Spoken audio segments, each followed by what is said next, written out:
Gamers, how are we today? Pig step, let's go. How's life? Liberty. The pursuit of gamerness.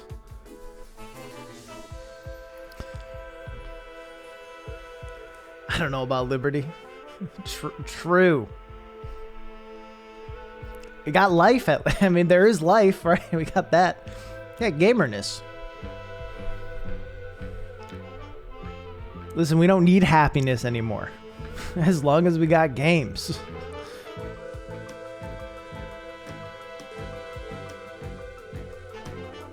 It's not even true. I feel like most games I've been playing just make me sad. I'm playing Disco Elysium makes me sad. Game does not make me happy.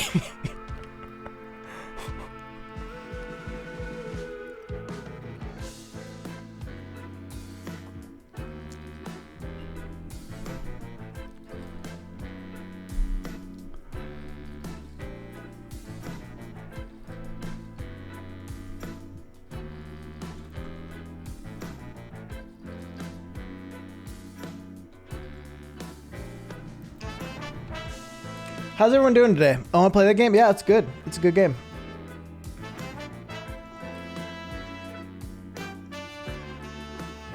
Will Smith, the only one allowed to pursue happiness? Fair. Fair. Fair and true. Thanks for the hydrate. Are you going to watch a Horizon stream? What time is it? 4? 4 Central? Here's the thing. Maybe. I don't give a fuck about Horizon Zero Dawn. I've played a couple hours of the first game, and I'm going to play more for a video I'm doing, but I don't like it. I don't like the game. I don't think it's a bad game by any means. It's just not my kind of game. It's just... most of you probably know that that's just not my kind of game. It's just... it's on the edge of being my kind of game, but it just does some stuff I don't like. But granted, you know, I'm only a few hours in. Maybe it changes. Maybe it gets better. I doubt it, because I've heard a lot of people say it doesn't get better in the regards that I don't like, but it seems like a great game for a lot of people. I'm very excited. A lot of people are excited about it. And maybe I'll watch. Hey, Chariot. So, moment of the story that I think makes the game totally worth playing, but also, yeah. I will say I'm super interested in the setting. Like the lore, the big robot dinosaurs. That stuff's really cool. Like, I think that's really cool. I just, yeah. Another third-person action open world game that I'm just like, damn, you should have just made Uncharted. Like...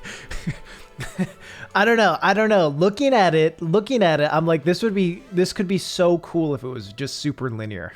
Because you could have really cool set pieces with the big robot dinosaurs. And I think that'd be cool.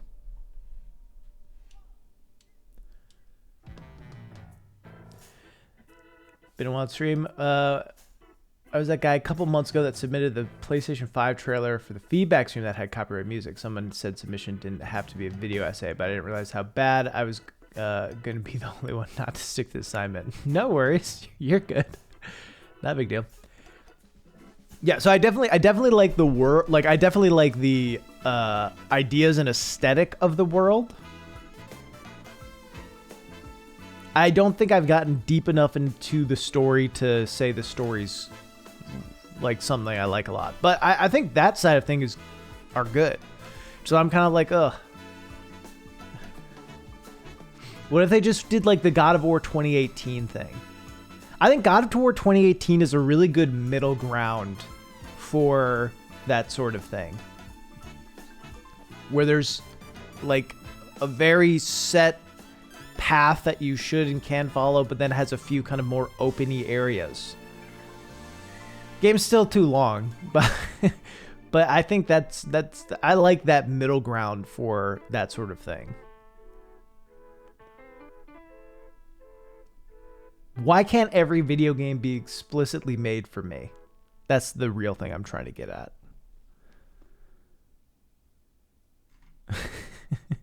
That's what I'm really trying to say here.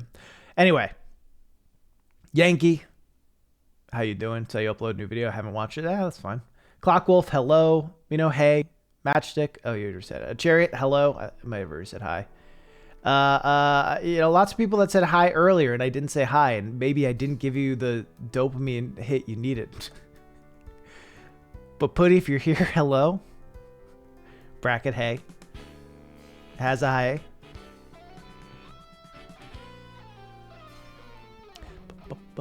Aeronok, hey.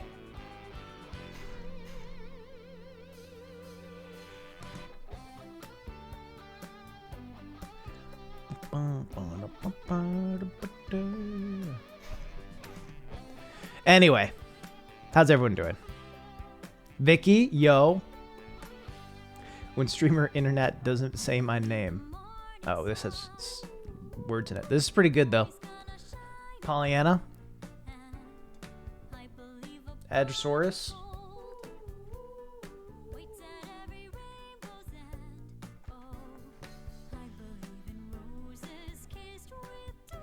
All right, let's change the song. I can't have anyone competing with me. I want ice cream? Then get some. What do you... I mean, get some ice cream then. Go to the store. Ask someone who can get you ice cream to get you ice cream.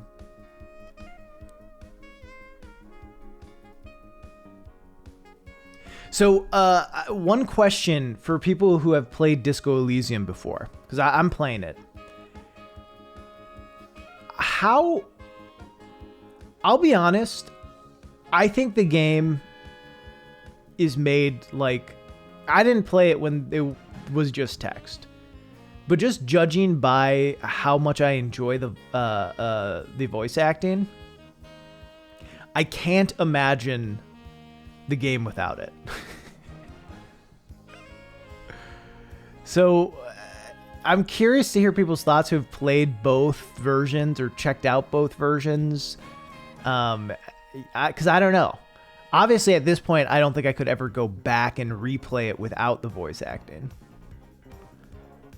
But obviously, this was a game that a lot of people said was the best game, one of the best games ever, before the voice acting was in it. Can't say for the stream. Looking forward to watching the VOD. Hell yeah. It's good text, and it had some... So what voice acting did it have? I do not have the ability to teleport ice cream to you. True. Steamed buns or soup dumplings. I don't really eat either of those things, but steamed buns sounds better.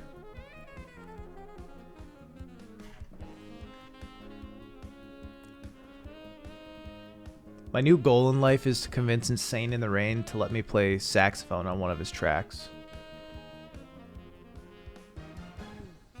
Ravioli or lasagna? Lasagna.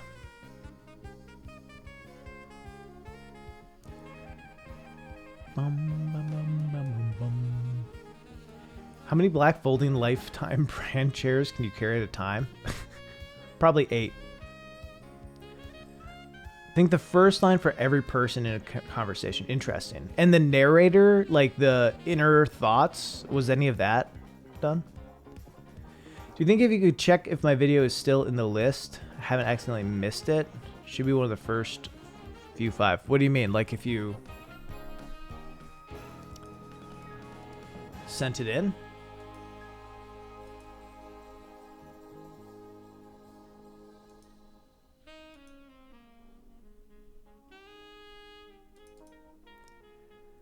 Confuses me when a game has voice acting on some of the dialogue, but then not others. A lot of the times, it's not even voice for important dialogue. Yeah. I mean, it just seems like they want something, and it's just budget. You know, it's just budget at the end of the day. Hesitant Hilda. Oh, I made a new form. It's a new form. We have an entirely new form which is why in my tweet I said it's a new form. So if you did the old one, you will not be in this. This is all new because because I don't know. Because I don't want to go through a bunch of things and have it be like, oh, you here? You here to this thing you sent in 5 months ago? If you type in feed, new form, there it is. It'll be doing the same way of just rolling numbers.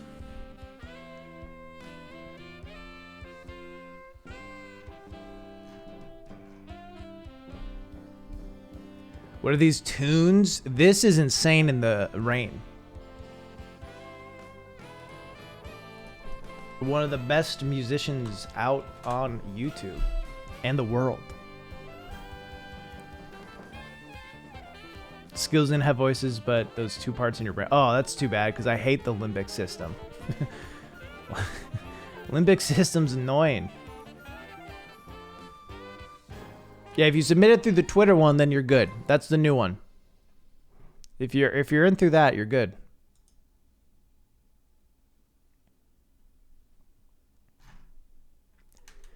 That is the new form.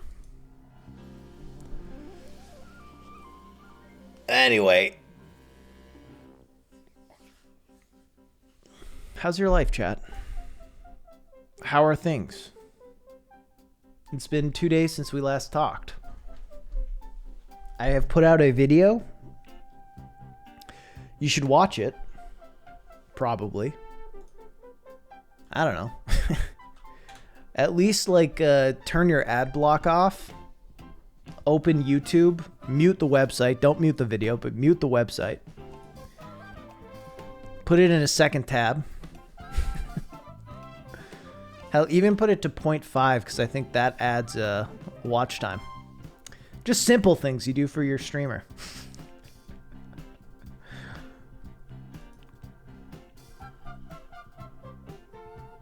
Thank you, Evan. I did shit on Ghost of Tsushima a bunch. So, which, you know, I figured might not have been your favorite thing. But I tried to be nice. I don't think I was mean to the game. It was more of like how my sensibilities don't line up with the games. That's kind of what the video is trying to convey. Even though I don't think I do think Ghost has some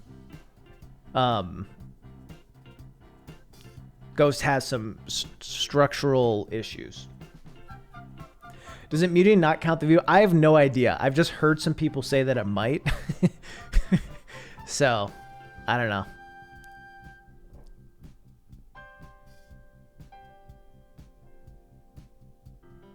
I think it might be that muting it maybe doesn't... If it's muted and then the ad plays and the ad is muted, then maybe the return is lower. So instead of getting a fraction of a penny, I get a smaller fraction of a penny. Hey, Ramen. Doing well. Finally finished Outer Wilds. Congratulations. I had a lot of people leaving comments being like, I can't believe you didn't mention... I can't believe of all people you didn't mention Outer Wilds in this video. Which was a very intentional thing. I wanted to not spend a ton of time talking about Outer Wilds and Breath of the Wild in at least one video I put out. So originally I had some ideas of talking about Outer Wilds, but I kind of decided it just didn't add a whole lot other than just me talking about Outer Wilds again. Which isn't a bad thing. You know.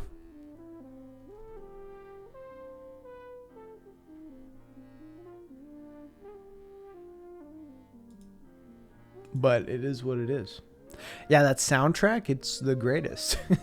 It is just the greatest. It is the greatest soundtrack.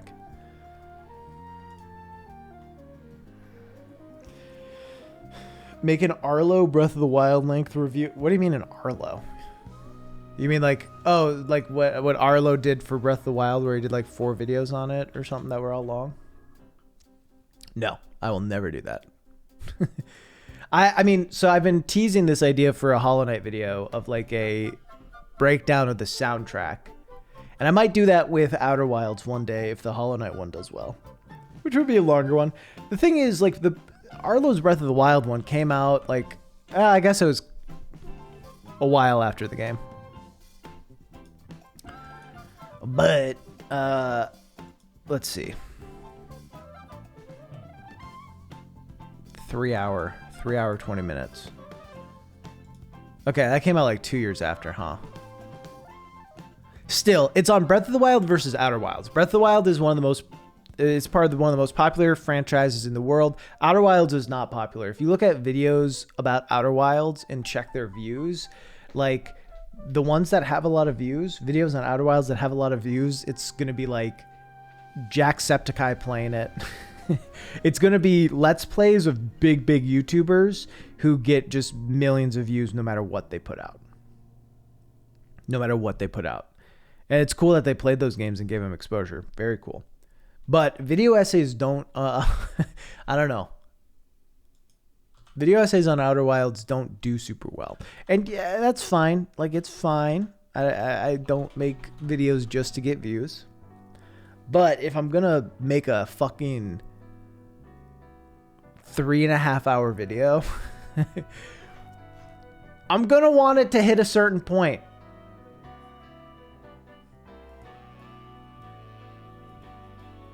I'm going to want it to hit a certain point of views, you know? That's a long ass video. And I don't know that it would. Just saw the video. Fucking love that you ended the thought-provoking essay with a dick joke. I mean, it wasn't that thought-provoking, right? You ever recommend Tom O'Regan in some video? In a video, no. I have not. I've seen some Tom O'Regan. Maybe I mentioned it on stream. I may have mentioned Tom O'Regan because I think, I mean, it's quite... I'm pretty sure Tom O'Regan did a video on Breath of the Wild. Let me find it.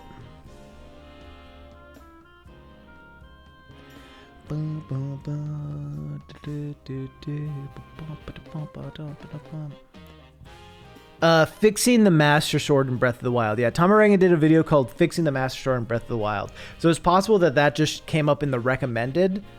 I don't think I mentioned it before. I did like research to see what other people were talking about things to fix in Breath of the Wild before my video. Just because I didn't want to be saying all the same shit other people did.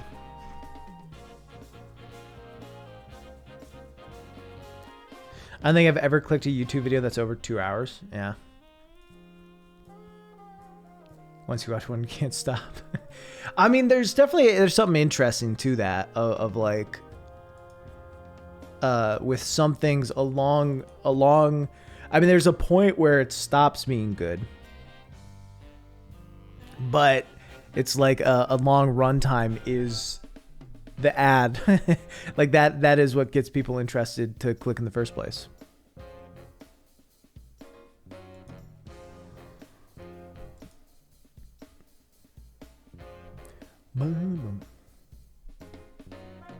Keep coming back to Mossbag, his +1 hour videos. Yeah. Love video essays for games and other things, but some people just go wild with the runtime. Yeah. I mean, certainly, you know, I've run into some essays where I'm like, I don't know why this is as long as it is. But then other people, I think it just makes sense. Like, I don't know. I watch a Joseph Anderson video and it's like, okay, yeah. I mean, I don't want this to be.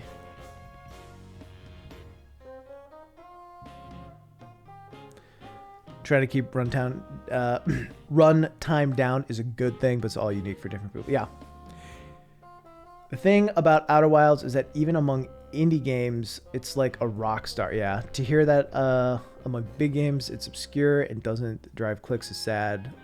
Doesn't bode well for other games that are way less popular than Outer Wilds. But Outer Wilds isn't even that popular. Outer Wilds is less popular than you probably think it is. like in terms of sales. Obviously, you're right. It's like Outer Wilds is the fucking Noah Caldwell Gervais of video games. Like every video essayist, if you ask, they're like, yeah, Noah makes the best stuff. Noah makes the best stuff on the platform. But he's still a pretty small channel. You know, but like you ask anyone who makes video essays and they're like, yeah, no, Noah's a goat. And I think it's kind of like that, where it doesn't necessarily have hasn't hit the mainstream in a major way, but if you ask a lot of people who have experienced it, they're like, yeah, it's the best game ever.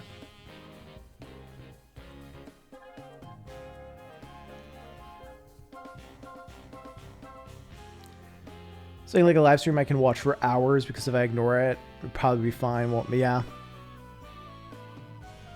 I mean, you can, I mean, I don't know. I'm sure I would be mad at you if you did this with one of my videos that was long. And I'm sure other creators would be mad at me. But, you know, I think you can treat long video essays like that too. Because yeah, sure, the ideal way is to take it all in. Watch it like a film. That's probably how it was meant to be made. But I still think it's probably better to get some value from a cool creative project instead of no value at all by not watching it. Absorbing all the knowledge from a 4-hour Destiny lore video? Damn. Put a lot of time into visuals, but I get that some people will just... Yeah. I mean, I think it's always... I always make stuff for people who are watching it.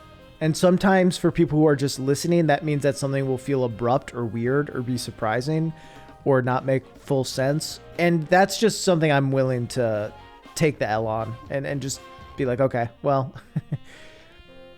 It's fine if you want to listen to it or watch it however you watch it.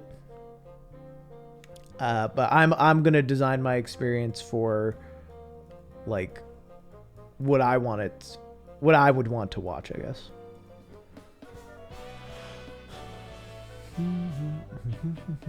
Any plans for the holiday weekend? I'm gonna take a day off. I'm gonna take a day where I don't work. That's the plan. Luke Newcomb. How? Oh, shit. Thank you for the 10 gifted, Luke. I appreciate you. It was very, very kind of you. Thank you, thank you. Hell yeah.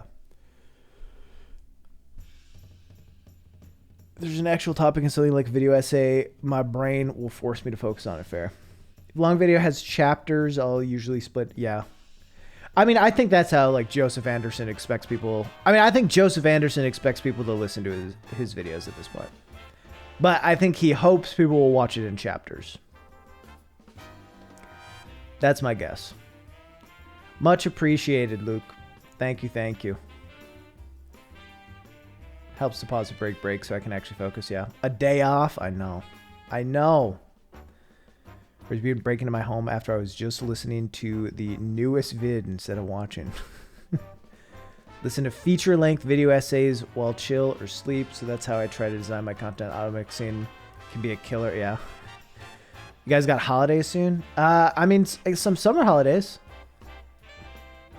Metanem, thank you for the gifted. Thank you, thank you.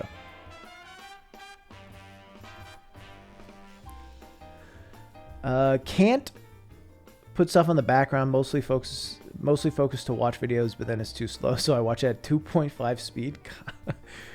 How? 1.5 you mean? I don't even think you can do 2.5 on YouTube. Mac, how you doing? I hope you didn't send a message.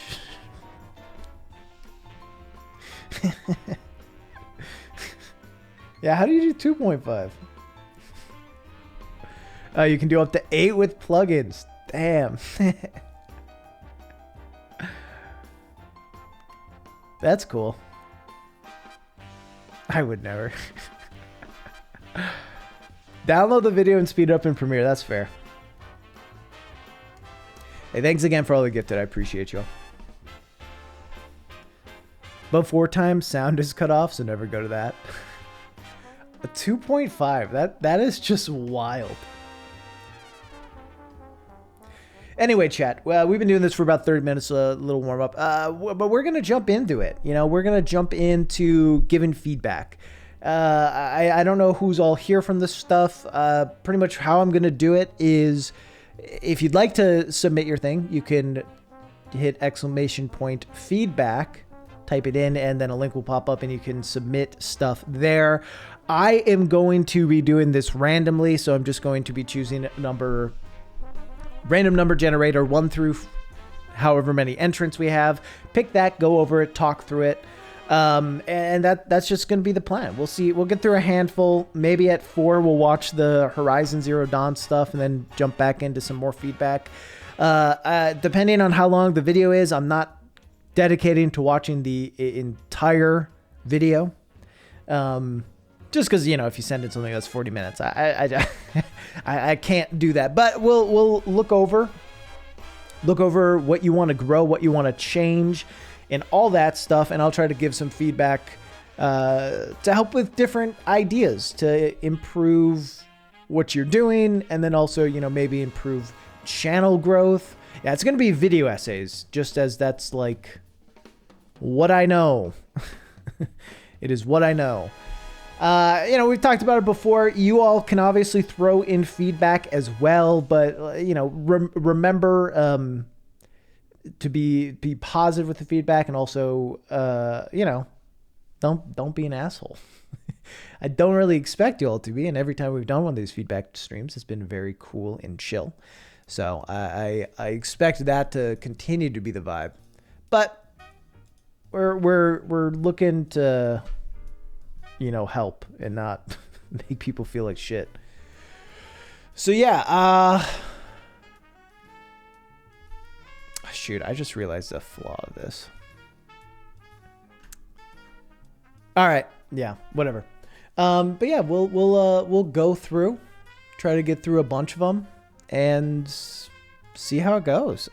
You know, it's been a little while since I've last done one of these, so excuse me for almost certainly being a little slow with it. But yeah, let's just jump into it.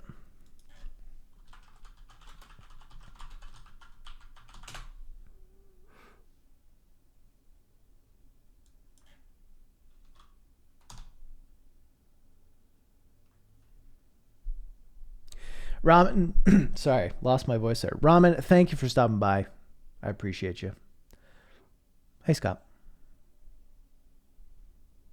All right.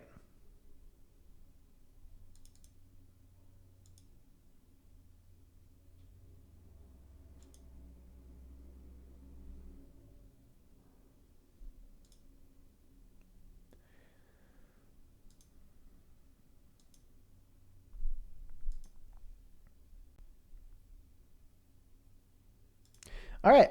Ooh, wait. That's, how's it doing that?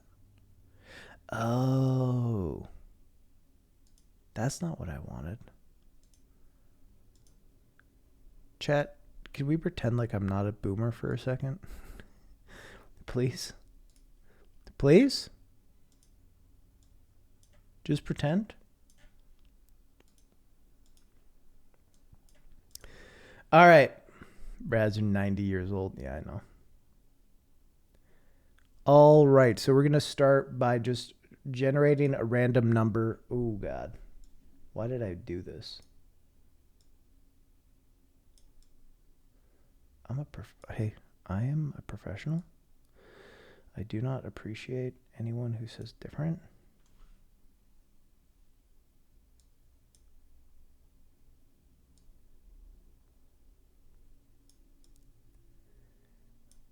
Okay. Cool. It'll be a little cut off on the right, so hopefully no one has too important of information in their videos on that part of the screen. All right, first one is number 2. So we'll go to number 2. We got video games are bad.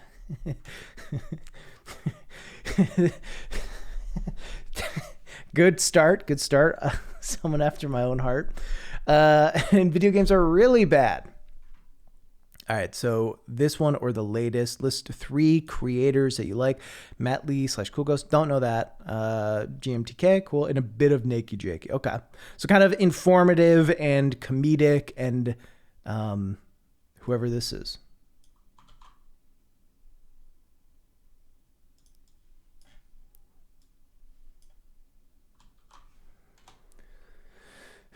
Whoever this is.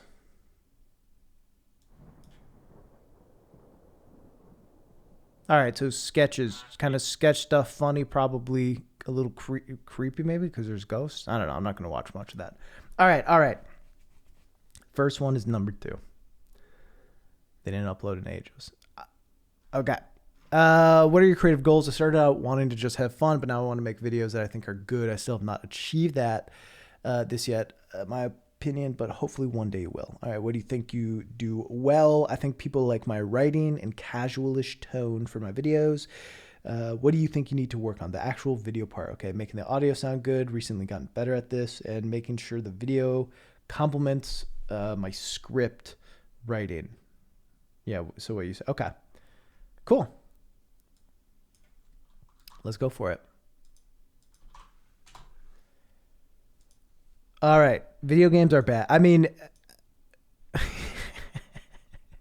okay. Before even watching the video, you got to work on this. I think the title's great. I love I love that it's called Video Games Are Bad. I think that's a really good channel name. This is hard to read, though. It's a little small. I know this isn't what you're asking about, but it's just something to think about of like, you want this to be easy to read. And I think it's good if you can have like the whole thing there, you know, video games are bad, but maybe have it be like each has its own line. And that would kind of be cool too, because like that means like each next word kind of gets a little bigger. But yeah. All right. Chime of the Oberdin. First off, a video on Oberdin. Fuck yeah.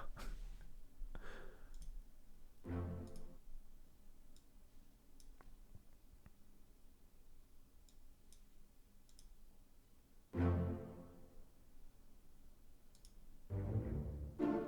right. First thing I want to say. It said it talks about stuff from the first 5 minutes, so I don't expect it to be very spoilery. Obviously, we do have a content warning, so keep that in mind. One thing before getting into it, one of the easiest and best things that you can do is add subtitles, and I'll call everyone out who doesn't do this. Add subtitles to your thing. It's super easy. I can show. Give me a second.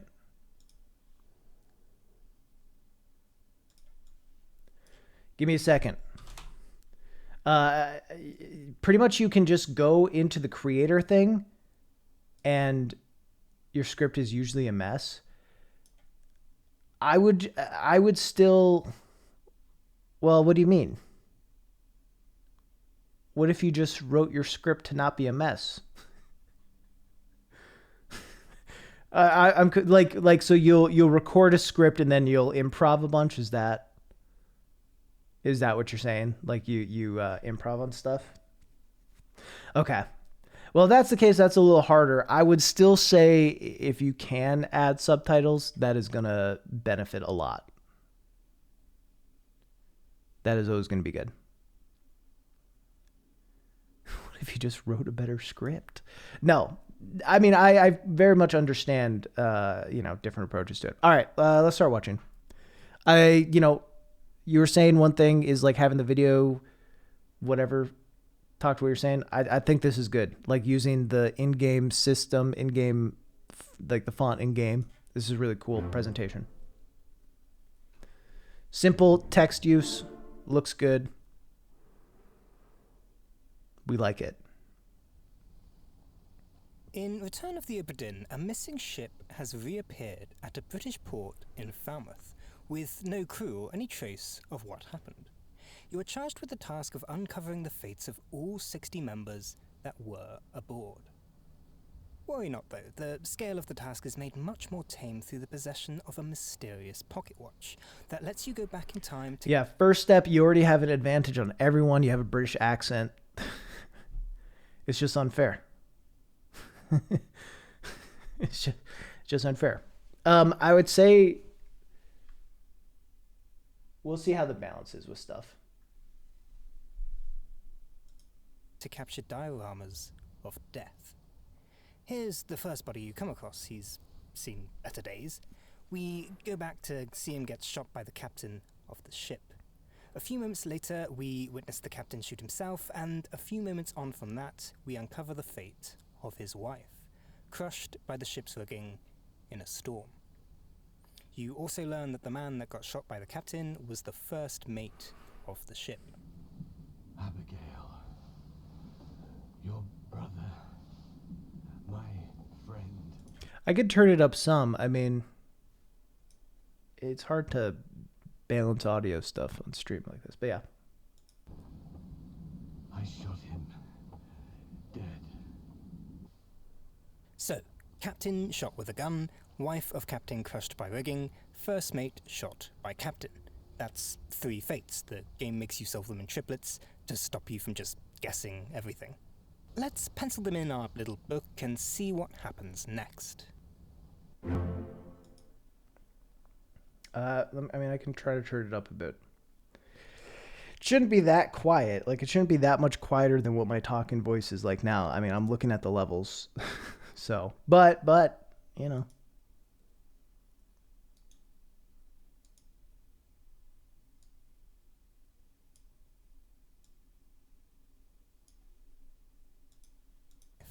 Crushed by the ship's rigging in a storm.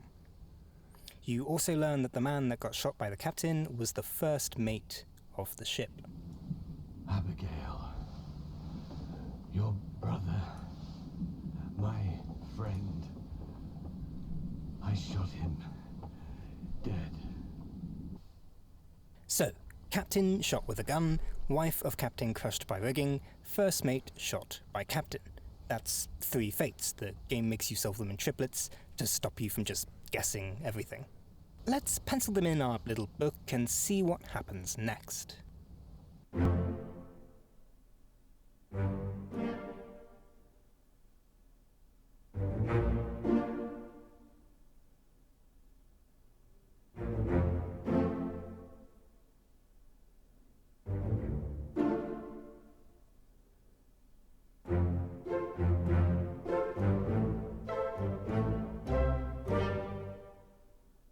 So, if you've played Return of the Obra Dinn, you know that this is basically the video game equivalent of Black Tar Heroin.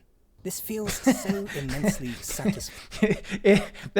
I'm glad you're doing the video on this. I had this thought a lot of like how the music design and sound design in Obra Dinn like is very, very satisfying. And yeah, it's just that like hit of dopamine you want so bad from a video game, and when it happens, I like clapped. when it originally happened, I just was like, fuck yeah. Like there were times where I just was so excited, like I celebrated in a way that you would celebrate like fucking scoring a touchdown in real life. I was like, let's go. and it's like I'm putting entries in a fucking journal. I think this is a really cool topic to talk about. You know, the sound design and how satisfying it is to hear that little thing, and how cool it is to time it up. I think so far, looking at this is great. This is a really good, well done essay. I mean, I'm 2 minutes in, but you know, I think your speaking voice is solid. The editing is definitely strong. I think you do a good job of having text come up on screen, and like images and stuff come up on screen to help support what you're saying. And what's great too is you're doing it in a, what's the word for it? I don't know if the word I'm about to say makes any sense. I know it works for music.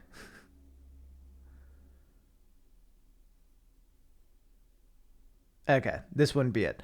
The idea that like you're using, you know, just the assets from the game to help it all feel native and make it so it doesn't like stand out, like you're not just putting Comic Sans over it, you know. It's a small thing ultimately, getting text that matches the thing you're talking about, and sometimes it's hard to do, especially when you're talking about lots of different topics, but I think it's a great thing, and it really helps add stuff. So far I think my main, I'm gonna get kind of very nitpicky here because I think this is a very solid start to a piece. I think one thing to improve audio that I'm noticing, and I don't know that an average person would notice this, I'm like looking for it because I hear it in my own stuff a lot, is you have some like lip smacking. And this is getting really granular. If I have to get to the lip smacking complaints, that means that your video is pretty good. And it's a hard thing, and I fucking struggle with it all the time, and I spend a lot of time editing stuff out. What do you do against lip smacking? So that is a hard thing, and you know, and I don't know how much you need. It's the sort of thing where like if you want to try to get rid of it, you can and should. But most people aren't going to complain about it unless it is really, really out there, you know, unless it's like really overtaken, which I don't think it is here. It's just something I move. Yeah, just get rid of lips. What I do, what kind of helps, I mean, yeah, first off, having some sort of pop filter can help a fair bit with various sounds. Usually that's going to be more for plosives, but it can also help filter out other stuff. And yeah, even just putting a sock over your mic can help. I think from what I've looked into and read, it's like you want to be properly hydrated. So drinking a fair bit of water before you're planning to record, and not like right before, like an hour before. I've also seen stuff like eating an apple will help with it. And I've noticed it a bit when I do those things. It seems to help some, and it's never going to go away fully. This is maybe this isn't the best advice, but yeah, eating a lemon, I guess, helps. Have a cupboard blanket for combo, so I think I need to focus on details like you mentioned now. Yeah. So yeah, I mean, that'll just help a bit with the mouth noises. And some of it's just going to happen. Like your mouth is filled with saliva. Sometimes, especially when you're right up close to a mic, it's just going to make noise, and that just is what it is. But yeah, I think being hydrated, eating an apple like an hour beforehand can help. Stuff like that. It's small and seems dumb, but it can help get the mouth in a place where it'll be a little better for performing. I think also sometimes warming up. I don't know what your voice over approaches in terms of like, do you just start and go record right off the bat, or do you do like some warming up, whether it's reading through it once and then doing it a second and third time? Usually once, be hydrated, have an apple, and then make sure you're doing like a proper warm up, and that'll kind of get you the best, place for it. Can you do anything in editing? You can do small things, but you want to be careful. You want to be careful because you can definitely hurt the quality of your audio. But yeah, you can do some stuff in editing. Let me pop up Audition. And then try to make mouth sounds intentionally.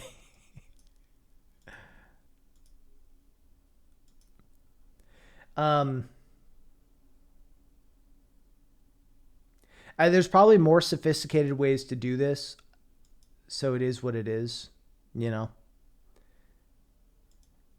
If you know something better, don't get mad at me for being bad at it. But yeah, hey, how do you intentionally make?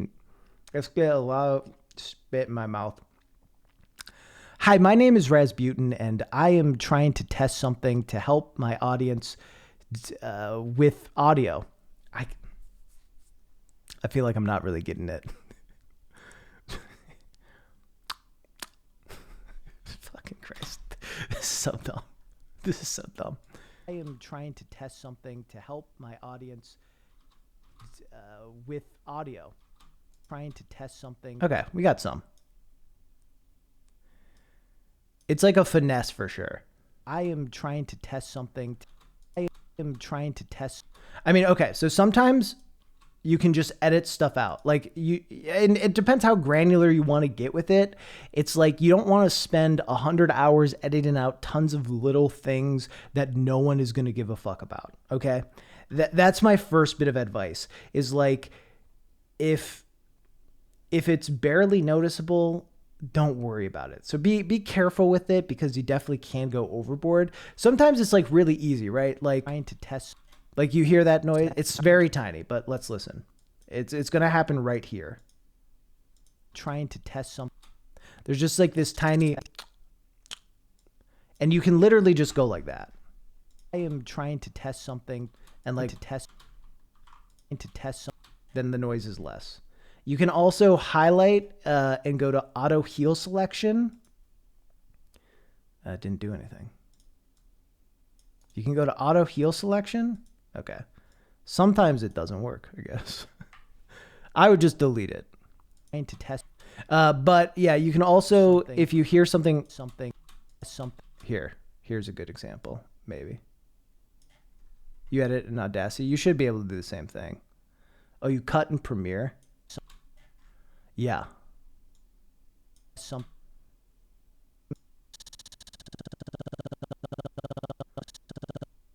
You can kind of hear there's some sort of mouth noise.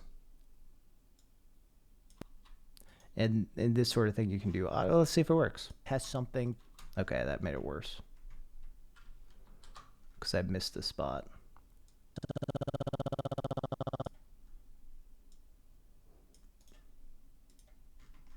Test something. Okay, so yeah, you can use auto heal. Something. So it's very faint, and I might have it too quiet, but right about here, there's a little click with my mouth to test something.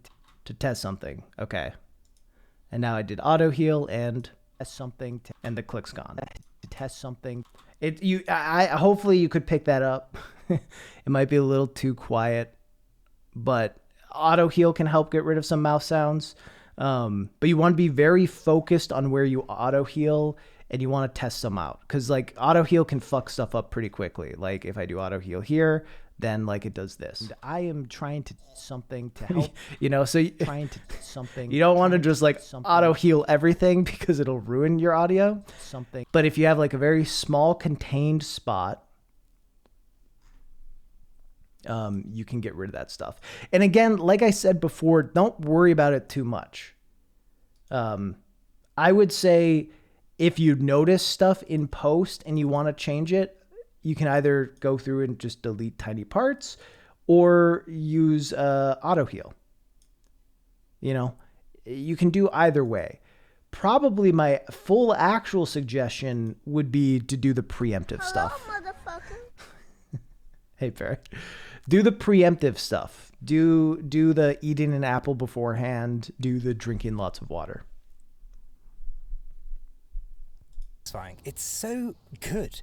This always happens whenever you solve 3 fates, and yet it never gets old. You know that every time this chime plays, you are one step closer to completing your Herculean task. What makes this so special? How has Oberdin used its music to elevate a moment of simple box checking to a moment that I'm still thinking about long after I left the ship behind?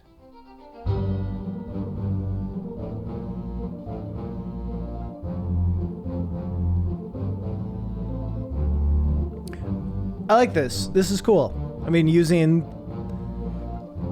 the, yeah, this is great. This is really cool.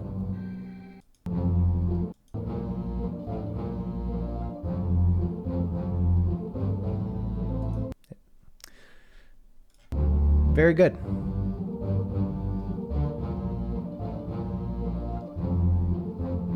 It also, like, you were saying that one thing you want to do is have like your editing support your main theme. And I think this one, it very much does, right? Because your whole thing is about how the music. I think this is great. I'm just gonna compliment you on this for a little while. Like, your whole thing is about the chime of it, how good it feels to have like those moments where you solve it and the text moves with it, you know, and it gives you that nice little theme to play. And also just, yeah, then you kind of are portraying that with how you're presenting your title here of it all being in time with the music in the way that the game does it. I'm giving you a thumbs up. Good job, gamer.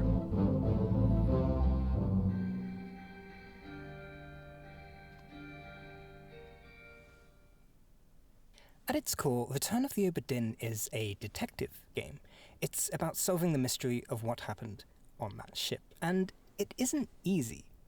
Thinking outside the box is a requirement. You'll have to make some tough but manageable leaps in logic at times. It's a well-paced slow burn too. Some fates you'll solve in rapid fire, others you'll chase around the ship for hours on end. Return of the Obra Dinn already has you invested from minute zero. The atmosphere is excellent, the presentation is compelling, and well, who doesn't love a good mystery? You are going to care about finding out what happened to these people. You'll want to find out what happened. The game's primary motivation is to make you feel smart. It's about you and your ability to untangle the fates of the 60 forgotten souls that roam the ship. If you manage to do it, then it's you that's done it, no one else. You were able to use facts and logic to solve the mystery. So it's only because the player is invested in solving these fates that this chime can work, alongside the anticipation that leads up to it. As mentioned before, some fates that need solving are short-term endeavors. These are fates where it's pretty easy to figure out who they are and what killed them. The anticipation here lies in actually turning the pages of the book to enter in the fate that you know is going to be correct. You can see the reward that lurks in front of you. It's explicit and empowering. But what about the more obscure challenges that the game offers? Well, it's the complete opposite. These ones are filled with uncertainty and dread. It's a laborious process as you navigate scraps upon scraps of evidence to nail down just exactly... The spoilers are all stuff that kind of happens in the first 5 minutes. I wouldn't worry about it too much. It's a game that's probably going to be it's kind of hard to spoil in like a video like this. Like, it's definitely possible to spoil, but at the same time, it's hard to explain who this person might be and where in the chronicle they meet their doom. The anticipation here lies in that final realization where everything suddenly falls into place and you start the slow, heavy march through the book's pages to see if you're correct. So we've covered the anticipation that leads up to the playing of the chime, but what about the chime itself? Let's have another listen.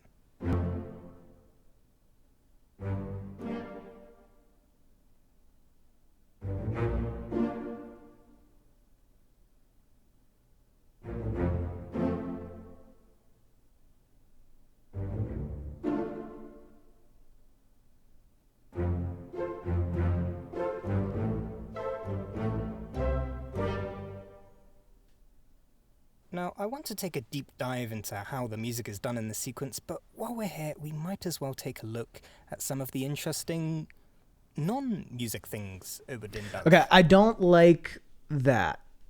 As far as structurally, I'm a little confused by the choice. I think you already played through the whole thing once, which is like a solid 20 seconds of you not talking about stuff. Which I think was fine the first time, right? Of like, here's the thing I'm presenting and here it goes, right? And then you played through it and you're like, oh yeah, you know, it feels good. to do it here again, I don't think is super necessary to remind the person. Like, they heard it once, and you can have it play in different ways, but I don't think playing it in its fullness is the best way to go about it. In general, I think you don't want to waste, or you don't want to like rehash too much of your stuff too often. Especially, I think what makes this a little hard structurally is because then you play it and then you're like, let's talk about things that aren't so musical. And I mean, I'll keep listening to see if it ties into what you just played, but it's like, here's the example of a thing, and now I'm going to talk about something else. I don't think you need to include another example of it at all. Maybe if you want to like break down each moment like piece by piece, that'd be one thing, but I don't think you need to play through the whole thing at all. And especially if you're going to jump into not talking about it, that's just time to have people be like, oh wait, I already know this, or I already heard this, or wait, what's the point of this part of it? So be careful with that sort of thing with structuring it. With its charm. The first point of significance is how it praises the player. The words "well done" flash up on the screen. Okay, never mind. Big fans about telling you how clever you are, but it's you do talk about the thing. I still wouldn't play through it. I still wouldn't play through the entire thing, but you obviously are talking about this sequence. So I was a little preemptive on my my feedback there. I still stand by don't play through the sequence. I think you just say, let's break down every part of it. And then you can just have it do the like bum, bum, bum, like the well done part. And then say like, let's start with this, It's a little different in this case. It doesn't... Because you're showing it here. You know what I mean? You're showing the sequence here. So I don't think you need to show a 20-second sequence twice in 6 minutes. That's the same both times. But you are talking about this thing, so it is a fine connection. Like, it is good to remind people of that. So I was a little too quick on that. I should have seen what you actually said before giving the feedback. But I would just say, trust that people will remember what you showed, and because you're still showing it on screen, you just reference back. Like, let's talk back to that first time you solve fates, right? Patronizing. The game has a very neutral tone in its narration. For a game that does its best to immerse you in the world and the life of the Obra the narration talks directly to you, the player, and specifically guides you on how to play the game. But due to the short, snappy nature of the narration as well as the consistency of the tone, I don't think it takes you out of the experience. This well done is sincere, and the player takes it as such. We also have the confirmation of the 3 fates. We see them change from scribbled handwriting to printed text. You've done it. You don't have to worry about who these people are anymore. Or what. I'm gonna stop it here. I think this is great. I think this is really good. A cool choice. For a topic, first of all, like, it's something that I've actively thought about. Not that I think it's a great video topic. I think you do a good job focusing on it and talking about it. Obviously the one thing of being careful with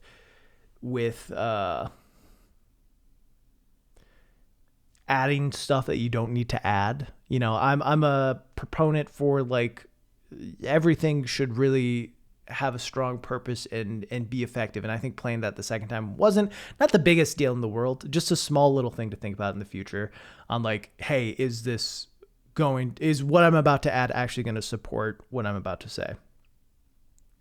And then the other thing is, I think your audio is pretty good. You have a really nice voice. I think the way you perform is really well. So kind of just focusing on mouth sounds. It's something that I don't think hugely detracts from it, but obviously if you can work on a few things to help eliminate those a little bit more, whether it be doing stuff beforehand, like eating an apple, drinking water, a fair bit of water, or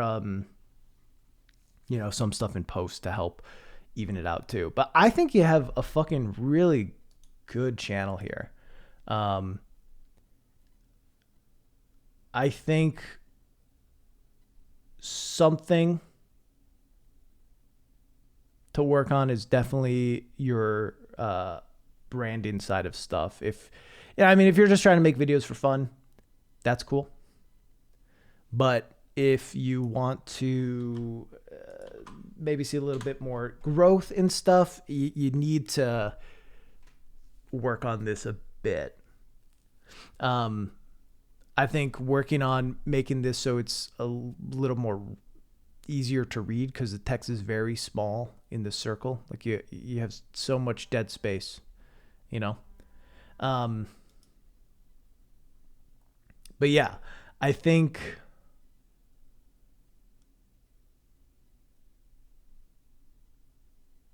this is your best thumbnail. Redesigning the long dark is your best thumbnail. It's simple, kind of interesting, easy to read. I know exactly what it's going to be about. I think this Oberdin one might be your I don't want to say worst thumbnail, but it's just, you can't always assume people will even read the title. So usually the way it works with people is they see the thumbnail and then they read the title. And you want there to be a strong connection between the two. And I think just have, what is this, a bass clef? Tell me about your clefs. I think you want something that feels more unique to Oberdin.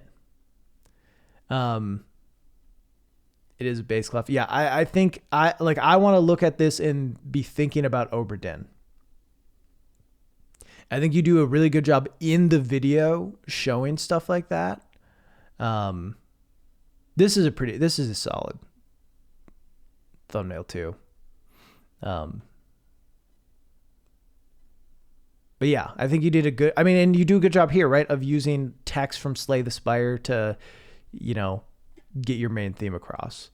I think, and I've fucked around and tested with stuff. It's not that it never works for anyone, because it can. I think the more effective way though is, showing something from game, having some sort of text that works well with it. But yeah. Be the book of the game with the video title smaller. Yeah, that could be good. Lots of things that could be good. Overly attached thumbnails without text. I understand that. I feel you. But it can be harder to convey what you're talking about.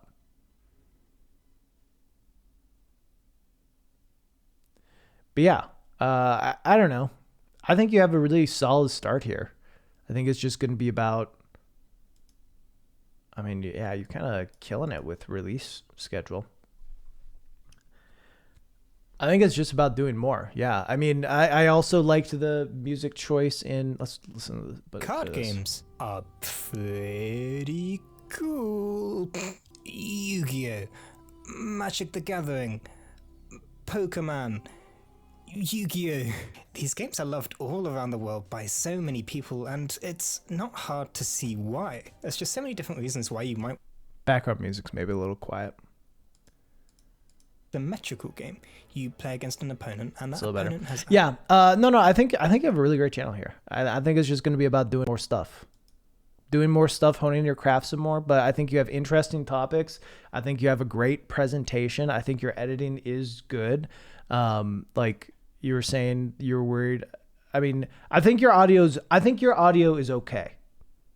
Like your audio is fine. It could definitely be better. My audio could be better too.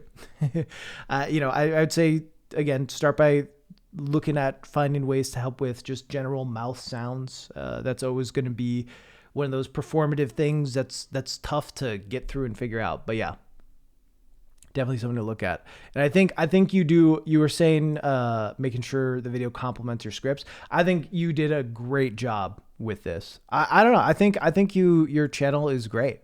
I'm excited to see you continue to grow and put out cool stuff. And I think just by looking these over, I think you have a handful of interesting takes on games. that are like not just like how Obra Dinn changed my life, you know. Like it's very kind of specific, focusing on certain aspects. Yeah, great channel. Video games are bad. Good stuff. Can we get it to 70 even? Hopefully something in there helped. I think ultimately, like, my best feedback for you is maybe re-examine the thumbnails to kind of be in this realm. I think these two are kind of your best thumbnails. This isn't a bad thumbnail. It just doesn't convey really fully what you're talking about in a way that I think will get big Obra Dinn fans to click. But yeah, I would say follow this path, change this so it's a little easier to read, and just keep making stuff, because I think you have a knack for it. I think your writing is solid and your talking is solid. Your talk is solid. All right, gamers. Congrats. You made it to 70. All right, let's roll on to the next one. Hey, thank you for submitting. Excited to see what you do. Very good shit. Yeah. All right, goodbye. Okay, we are up to 18 now. Oh, God. 7.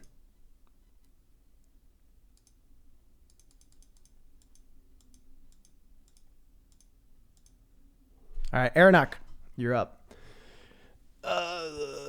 List 3 creators. Lady Knight the Brave, good. Philosopher 2, good. Ragnaroks, haven't watched much Ragnaroks.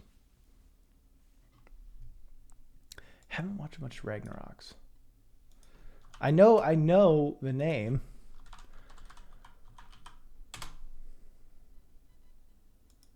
But have not watched much. Ooh, Pathologic 2 is an underrated masterpiece. All right, I'm in. I'm in. All right. Ragnar's great. Lady Knight helps you with script. Well, I mean, so yeah, I mean, you and I became acquainted through. She was doing. Lady Knight was doing a 24-hour Kingdom Hearts charity stream. Yeah, you were co-hosting it. Yeah. What are your creative goals? To express how I'm feeling in whatever medium works best. In this case, the subject of my video essays. In the case of the subject of my video essays, that's in the video essay. Okay. What do you think you do well in part and emotion? What do you think you need to work on? Editing, timing, and idea structure. All right. Let's go. Oops. Am I a boomer? Chat. Am I a boomer? Am I a fucking boomer? Oh, I saw you tweeting about this game. And I want to play. All right. Add subtitles. I don't know how you go about things. Oh, you do. Am I just... You do. Something came up that made me think it was auto-generated, so that was me being stupid. I'm sorry. Lindau is literally a municipality in the district of Soselva in the canton of Graubünden, Switzerland. It's also a recent indie game made by a single developer studio with a wonderful voice cast and a unique and gorgeous art style that enthralled me for all 3 of my around 4-hour playthroughs. Its second definition is too small to fully encompass what I feel about this beautiful musing on loss, the death of family members, returning home, complicated emotions about flawed people after they die, and confronting the harm done by your ancestors and how it affects you and others today. I need to play this fucking game. you have fully sold me. You have fully sold me. Yeah, I think this is a solid read. What's your setup for, I don't do live action, so any advice I can give here is going to be bad. But I can try my best. Do you have like a computer setup that you have your script on? Using a phone? Okay. Yeah. And a computer beside it with the so you're using your phone to record, and then you have a computer beside it with your script up on it. Yeah. Yeah, no, I think I think a small thing is like the performance is solid, but it's like in the eyes, right? Always it's there's lots of reasons I do live action, and one of them is that I don't want to have to deal with like how I should look, like where I should look on camera and all that stuff. So it's all stylistic. I'd say there's like, it's slightly noticeable of that it's reading off of a thing, which I imagine is just something that maybe over time, as you get more comfortable with stuff, will get easier. I would say one thing I know that helped Jacob Geller a fair bit was, I don't know how much you're trying to put into money wise, and I don't know how much it cost, but Jacob got like a little teleprompter for his phone where essentially like it just makes it easier to read, and like can be a little easier to navigate. But I guess if you're using your phone for reading I don't know, there's probably different, I would just maybe look into that, because then you can get something where it'll work. Yeah, it'll make it easier for you to be able to read stuff, and just like it being easier for you to be able to read your scripts on camera will just make it more organic. Like the easier that is, the less you have to worry. You do segments at a time. Yeah. I mean, I'll say like anytime anyone, live action is something I do not envy people having to do. I think this is solid. I like the aesthetic of it. I like the filters you add. I like the makeup done. I like it. It's good stuff. And especially like I don't know much about this game, but I feel like just what you've said, I can tell it's going to match the game. I don't know anything about this game, but I can already tell like it's going to match it. And I love that, because sometimes you'll get live action of just like someone's brightly colored gamer room, right? It's like all their games in the back, and it's just the brightest stuff ever. And then it'll jump to like The Last of Us Part 2 explores trauma, and it's like okay like let's maybe keep it all thematic. So I like that a lot. That's great. And confronting the harm done by your ancestors and how it affects you and others today. Mundown's visuals are a beautiful and unique use of 2D textures projected onto 3D assets. By creating all of the visuals from pencil drawings, Michelle Ziegler uses manipulation of space, the emotional weight of objects and sentiment, phenomenal voice acting and translation, to portray an extremely intimate and horrific tale that might be one of the strongest examples of the art form of video games, and you should go play it before you watch this video. Uh-oh. You can even pet a goat. I can pet a goat. This game has a very important thing you can do. Do you want to know what that is, chat? You can pet the goat. From here on, there are spoilers. I highly recommend playing the game before you watch this video. How okay am I to watch for a little while? Gonna need to get some extra neon lights because on Tron Legacy, hell yeah. Yeah. I also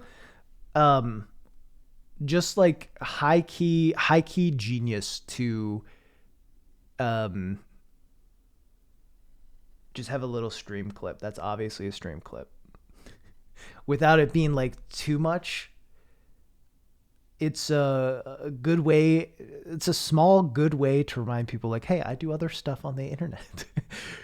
Maybe you'd like to watch me stream games. I do that too. Please stop by. Less about details, more about vibes. Cool. Yeah, it's a small thing, but I think a smart thing.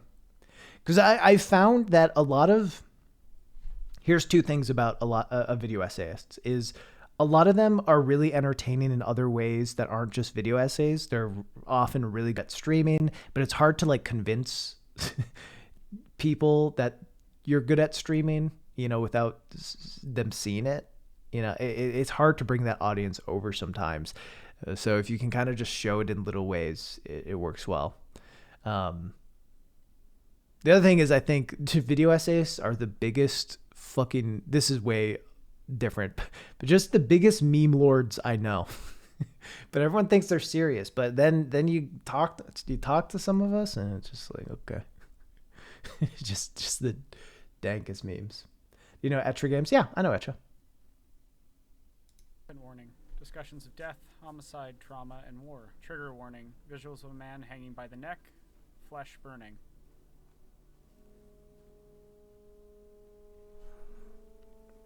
I'd say be a little slower with your text, because it kind of moves quick here.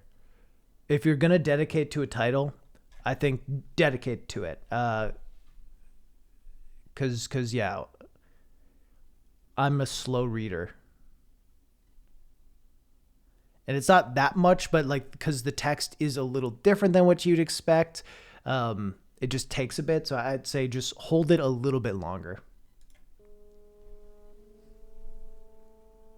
You play as Kuldeen, a young man who recently received a letter from his hometown's preacher telling him that his grandfather had passed away in a barn fire. You read this letter on the bus ride back up to Mundown. This opening section sets its tone and visual style perfectly. The next section is a micro version of the entire game that introduces each element that will be expanded upon further. Getting out of the bus, you approach the site of your grandfather's death. Looking around the barn, which is rubble, and the nearby hill, you eventually stumble upon a painting of the barn on fire that seems to be alive. If you approach, you manage to walk. Yeah, finding that balance can be tough. I think, yeah, I mess it up a lot too. It really depends on the tone of the video, on how long you can hold it. But yeah, I'd say these are just a bit too short. Because if I were just watching it and not in feedback mode, I think I probably either would have just been like, well, I will not know what that said, or I would have to go back, which is obviously what you don't want. Granted, if they go back, that does add a little bit of watch time, right? Walk back through time to the night it happened.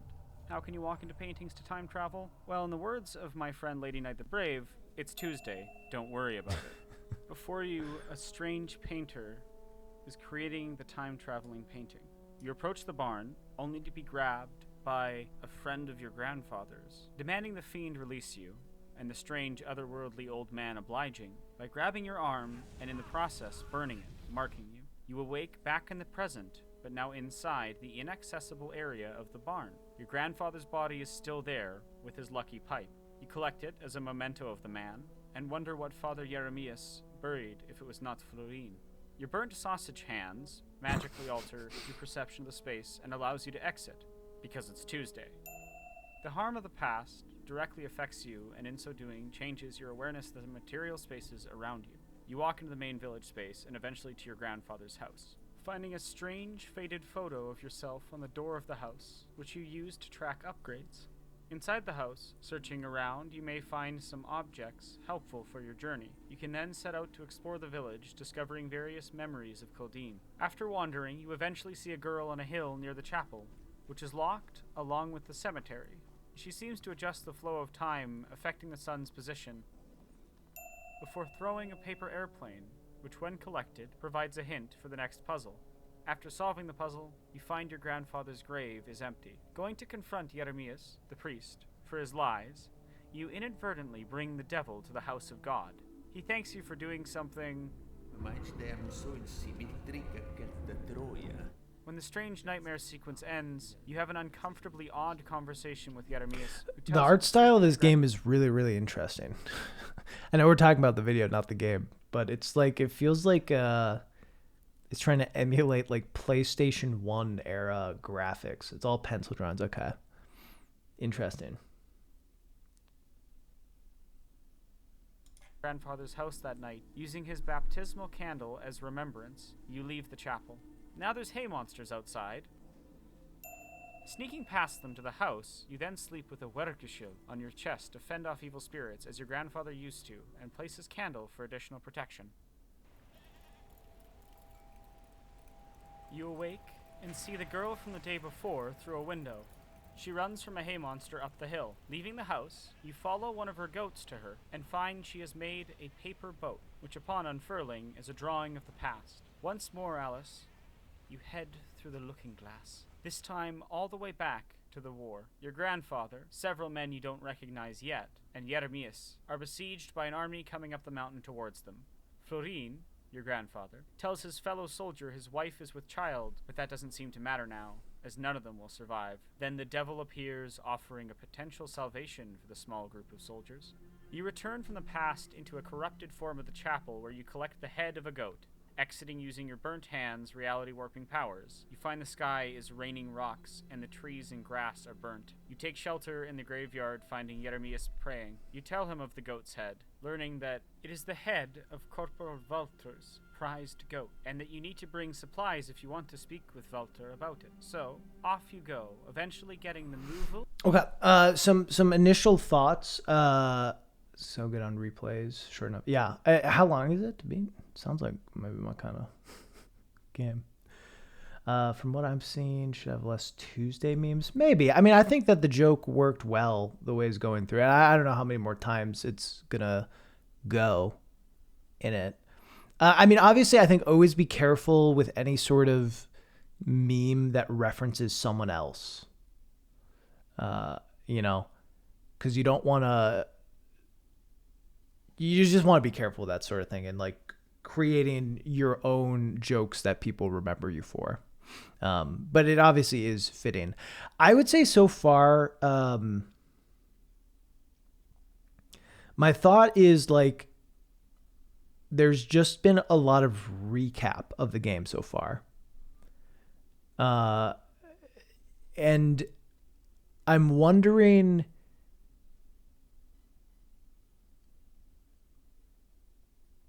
what like the best approach for talking about a game like this would be. Because I feel like it hasn't necessarily had, I mean, it certainly had like the kind of comedic tone and like, you know, you obviously focusing on certain elements of it, but we haven't hit the point of here is your take on it so much, you know? And I think anytime with something like this, that is what's most interesting, is like getting to the take and getting to the important thoughts, like deeper thoughts about like what something is doing and trying to do. Granted, that's also just part of the stuff I like to make and watch, and there's plenty of other ways to do it.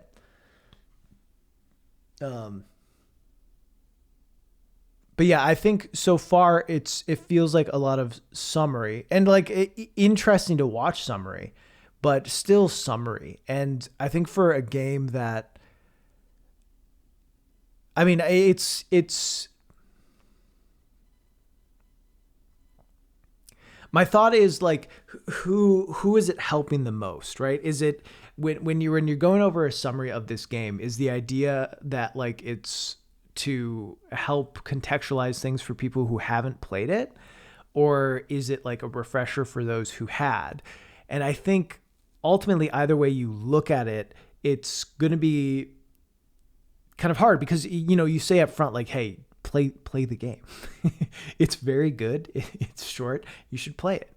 And then if you're then going into summary for the people who haven't played it, it's kind of like, okay, well, they should just play it. This one was hard to structure. The summary is given the details needed for the later analysis. Yeah.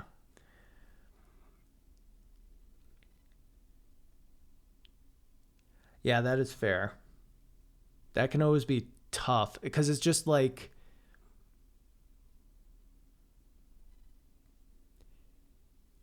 yeah, I mean, it's just tough to have those two, especially when it ends up being a solid portion is all just summary, and the heart of it and the heart of like what matters and what's important doesn't come till later.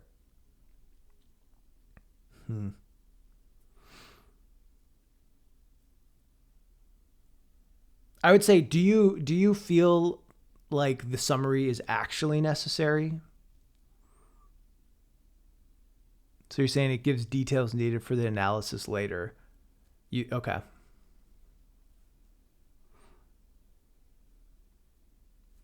Yeah.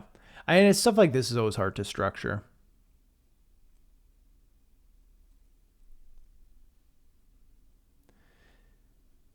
You call back to it in the analysis. Yeah. See, I always am probably more of like, I mean, it's all about, there's obviously different ways to structure things. I think the kind of like,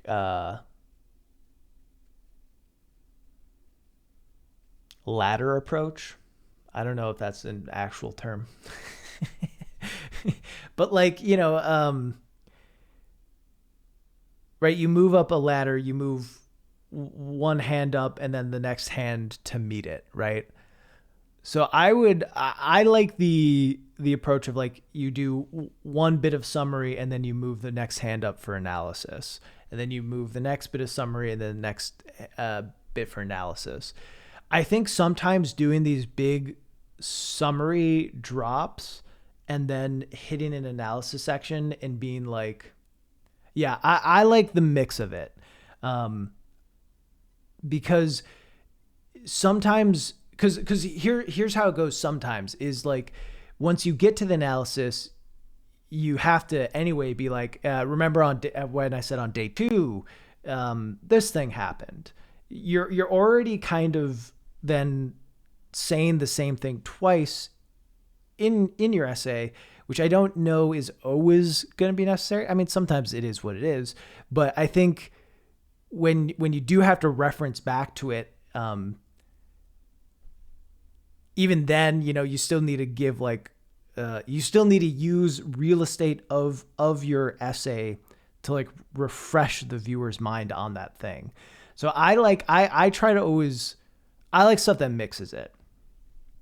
And sometimes that means not going in like sequential order with your summary, which can be hard. But yeah, I think mixing the two is typically going to be the most interesting thing. And then if you want like a section at the end that is just like pure, that is just pure like analysis without mixing to like get your central theme across, you can do that as well. Of course, I think there are people that do it, that do summary dumps, and then analysis later and have success in it. I think that can just be hard for some people to focus on. Because yeah, I'm going to retain some of this information, but certainly not all of it.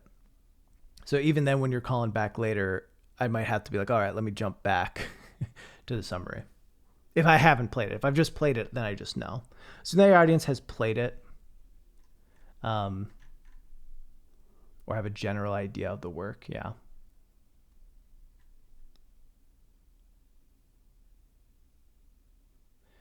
If you're watching, you've played the game. Yeah. Summary.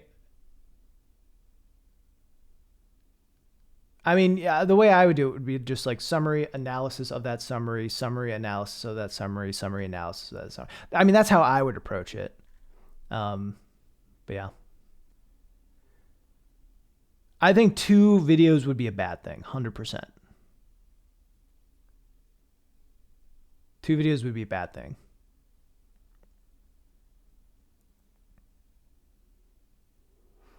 Don't care about spoilers, but it's better to have them later on in the video with time codes. Yeah. But with something so short, I don't know. I mean, you're right, Scott, for like attention, retention and stuff like that. 100% you're right. Oh, I'm so... I've been covering up the... Oh my gosh. Sorry. Sorry. You're definitely right that it's good for retention, but also it's just like some games, it's just like, hey, go play the game. Go play Outer Wilds. Go play Mundawn.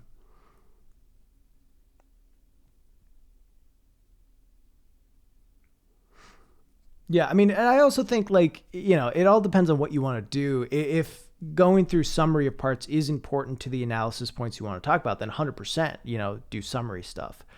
I typically, I mean, I don't know.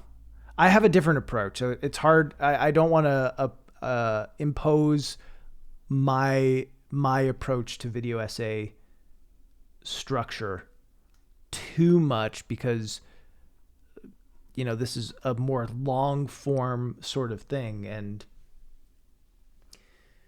the things that you're inspired by are also longer form, sorts of things. Yeah, let's keep watching for a bit. And driving up the mountain with the girl, the niece of Walter, who is nonverbal, and her name is Florina. You get a dead end and an encounter with the devil once more. After this interaction, you finish the drive alone, and it is now nighttime. You deposit the hay, follow the body of Alegria, the talking goat head, in your backpack. Discovering Alegria needs water when she bleats at you, and go find a well. Upon nourishing her, she tells you about how she was sacrificed, and that it was by your grandfather. You then go to sleep in the artist's house. Upon Alegria needs water when she bleats at you, and go find a well. Upon nourishing her, she tells you about how she was sacrificed, and that it was by your grandfather. You then go to sleep in the artist's house. Upon waking, you can head upstairs, where you will find a painting of a painter, and a removed section of the bridge in a nearby painting. Fixing that painting repairs the real bridge. When you complete this, you turn to find Giovanni Serpentini himself, and his portrait empty. He says some creepy shit, and implies that he knows the devil gave you some gift.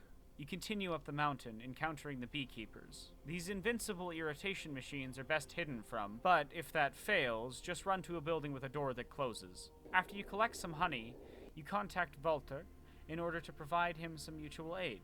Walter tells you to sleep for now and then come to the bunker. You sneak past soldiers, only visible through the reflections and the light of their long-lost lanterns, and enter the bunker, acquiring your grandfather's lantern. You then... All right, I know this is the wrong way to watch this essay. I'm going to jump to some analysis. Is there a good spot that I should jump to?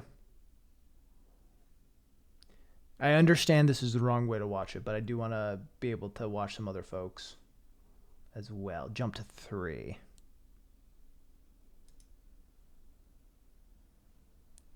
To the game. The hand, much like many of the supernatural elements in the game, seem to be, at first, like fun gimmicks. But they actually hold a huge amount of emotional weight and importance to the themes. That's right, it's Wednesday. You should have worried about it.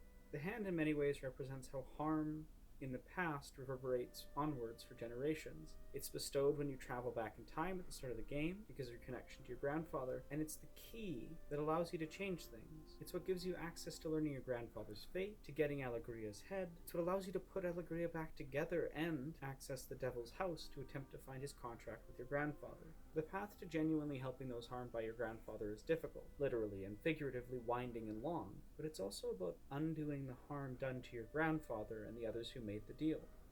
It takes you to the very heart of Mundawn and requires enduring great pain and hardship, unlike the much easier path of leaving others to their fates, or even hurting them for your own gain. Every goal is in the pursuit of either aiding others, undoing harm that's already been done, or preventing harm from being done. You act like a detective tracking down what happened in the past, not with the purpose to mete out some punishment, but so you can learn what you need to repair the people, including yourself, and the place you are in.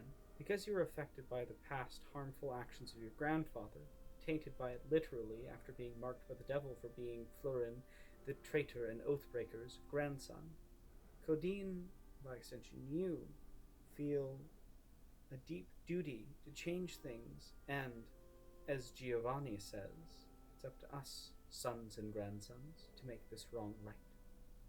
However, Giovanni's understanding is fundamentally flawed. Instead of working against the source of harm, he serves to spread it. He puts on a veil of acting nobly, while constantly doing harm for his own gain. He helped me, so I helped him.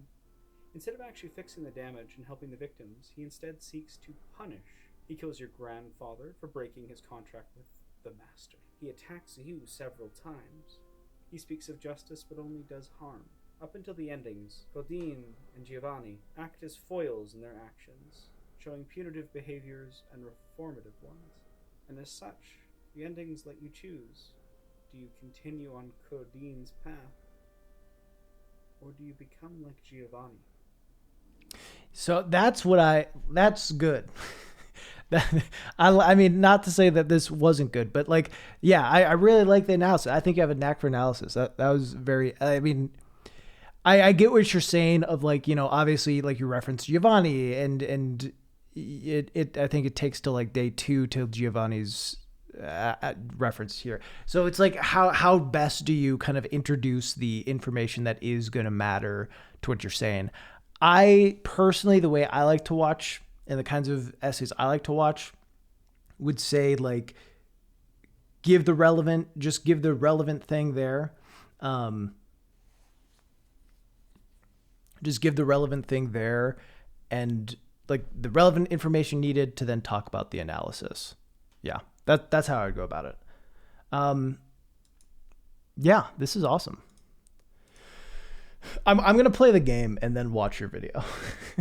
That's my plan. Is I'm gonna buy the game and play it over the next couple weeks and then watch your video. But no, I think this is really solid. I like that. I like the matching of style, like camera style to this is a nice little choice. I think you have a lot of really good analysis, and like as the summary goes, I think you tell it in an interesting way that has me engaged. Watching it, I think part of my hesitation with it as a viewer right now is like, well, I just want to play it. So watching summary on it is a little hard. But I also think like as someone who has played it, I might be like, well, yeah, I know this. I know these things. So yeah, I mean, I certainly know that there is that kind of walkthrough approach to video essays. I would say jumping between summary to analysis is going to be the best way to kind of be able to go over what happened and get the relevant things you need to talk about, and then have that support for what you're about to say. Awesome. Look at your thumbnails.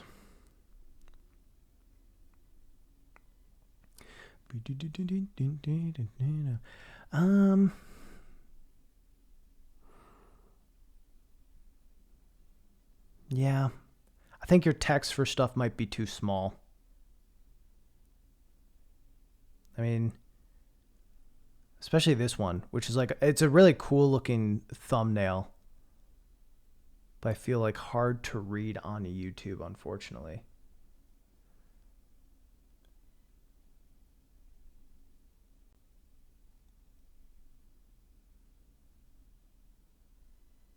I would probably just make this Memories and Little Ghosts. I would probably get rid of the game name. But I don't know. It might be too obscure of a game. I don't know. First two are not. I just use mobile too much, and I'm realizing I designed them. Yeah. That is one thing that can be tough, is sometimes you need to find ways to have it work for both. Yeah. Which is fair. Artistically pleasing, just not necessarily ones that YouTube's gonna love. Yeah. No, I think it's great. I mean, I'm excited to see you do some more stuff with games. I think that's exciting. I think your analysis is great. I think your style is great. Excited to see you do more. Yeah, I think this is definitely of the 3 thumbnails, this is definitely the best. I like that it uses text from the game. I mean, we talked about that with the Oberdin video before, and same here of using text, so like using stuff that seems to fit the theme and idea of the game, and so that's good. Yeah, easier to read for sure. But yeah, good stuff. Good stuff.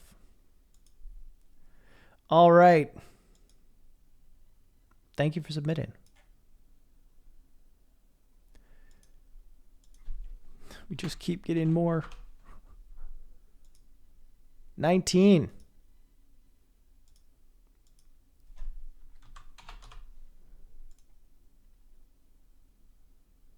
Two left thumbs. Thank you for the feedback. Yeah. Hey, I mean, sometimes it's hard because I feel like the 2 so far, it's been like, obviously there are some things to say, but you can also just tell, like, you just need to keep doing it. You just need to make more. It's a very good start and a lot of good ideas.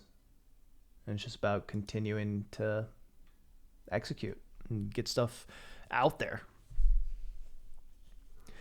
Yeah. All right, list 3 creators you're inspired by other than me. Oh, shucks. Patrick Williams, Nitro Red, Snowman Gaming. I'm Brad Grove's ugly cousin. I'm sorry. What are your creative goals? To share things I care about that inform the viewer in a manner that encourages meaningful discussion. Nice. What do you think you do well? Picking topics, observing cultural trends, and remaining true to my own personality.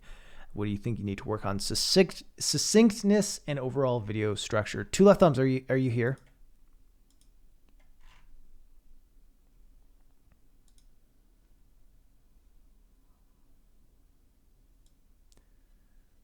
Joseph Anderson. Oh yeah, Joseph Anderson is very good about his structure for stuff. Super Moondoggy says, I'm glad you can't shut up about Outer Wilds because I started playing it a couple days ago. Hell yeah. All right.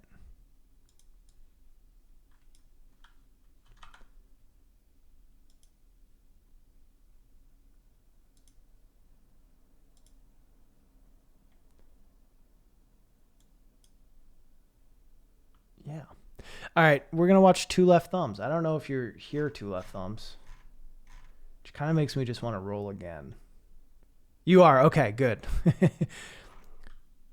I might just as things go on, I might just do feedback for people who are here. How's it going? All right, 2 left thumbs. Obviously, a very solid channel so far. Cool. Does all sorts of stuff. What the fuck? Should I be making Friday night? What? I figured out what I need to make my channel on. Friday night Funkin' Owns. Had lots of Easter egg videos and such. I have not had a lot of luck in people to watch some more video essay stuff. Okay, so the stuff that does well on your channel are Easter egg stuff, stuff about Friday Night Funkin', but you are trying to work on establishing yourself as a video essayist.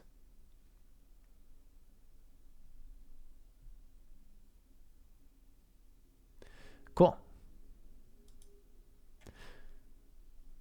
Into sickness, overall video structure. Cool. All right, video game TV adaptations, a growing trend. Variety content's the goal. I would love if people could trust me enough to watch it. Yeah, that is the dream. That is the dream that like is hard to pull off. Like Cosmonaut, Variety Hour does it pretty well of just being able to put out just about anything. But it seems like your variety might be a little more than what is done over there. But yeah, let's watch. How's it going, guys? My name's Graham and welcome to Two Left Thumbs. Today I want to talk about a recent trend that caught my eye a little under a year ago when we saw the announcement of both Cuphead and Knights and Bikes TV series within only 2 months of each other. In the months since then, we had the announcement of a few other video game adaptations, and I became aware of earlier announcements including Little Nightmares, Hyperlight Drifter, and Costume Quest. I started scripting this video a few months ago, and since then we've now had a test pilot for a Hello Neighbor adaptation and the announcement of a My Friend Pedro series. This is no longer a series of coincidences or a few isolated incidences. The rise of indie game TV adaptations is a notable trend and one that I am incredibly excited about. I'll be talking about video game adaptations at large, as that is still an important part of the context here, but as with my gaming habits, the indie stuff is where my personal interests and passions lay. I thought it would be interesting to outline trends in Hollywood and game development that I think led up to this point, and why we have so many examples entering development at once. When trying to trace this emerging craze myself, I think our most likely catalyst actually lays in film several decades ago. Bear with me here, this may feel completely tangential at first, but I promise I will get from point A to B without dragging it out too much. Hollywood has a terrible reputation when it comes to adapting video games. I mean, their history with handling adaptations at large can be pretty mixed. These are going to vary from unwatchable to beloved classics. But there seems to be something very particular about bringing an originally interactive experience, potentially 20 times longer than your average movie, that they never quite figured out. Putting it that way, it's a rather Herculean task, and it's no wonder they've never really slayed that proverbial Hydra. I maintain that the 1995 Mortal Kombat is still the best feature film adaptation of a video game. Sure, it has its own flaws, and its sequel is among one of the worst movies ever made, let alone one of the worst adaptations, but perhaps that could be a video of its own someday. I feel like I have a lot to say there.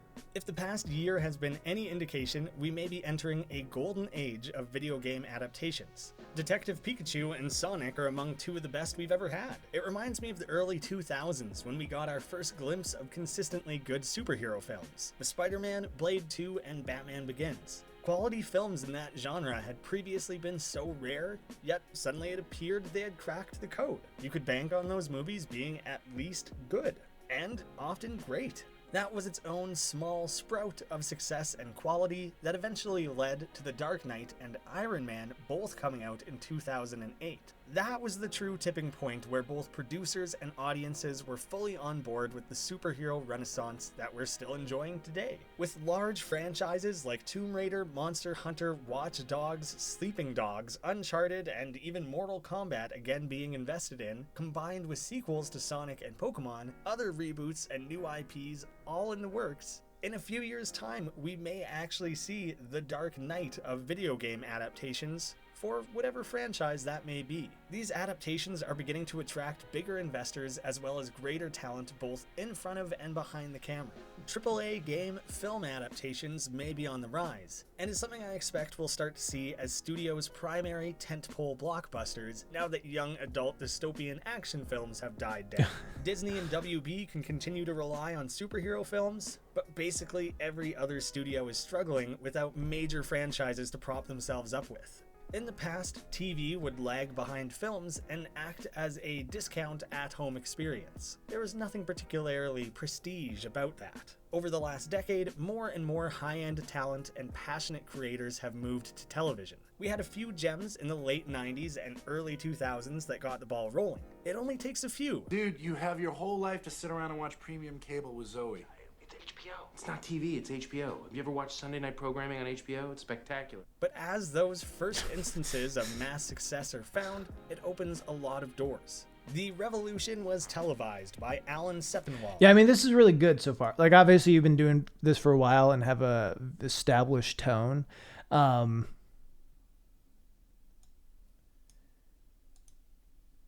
Yeah, and you structurally you start with like here are all these shows that are yeah.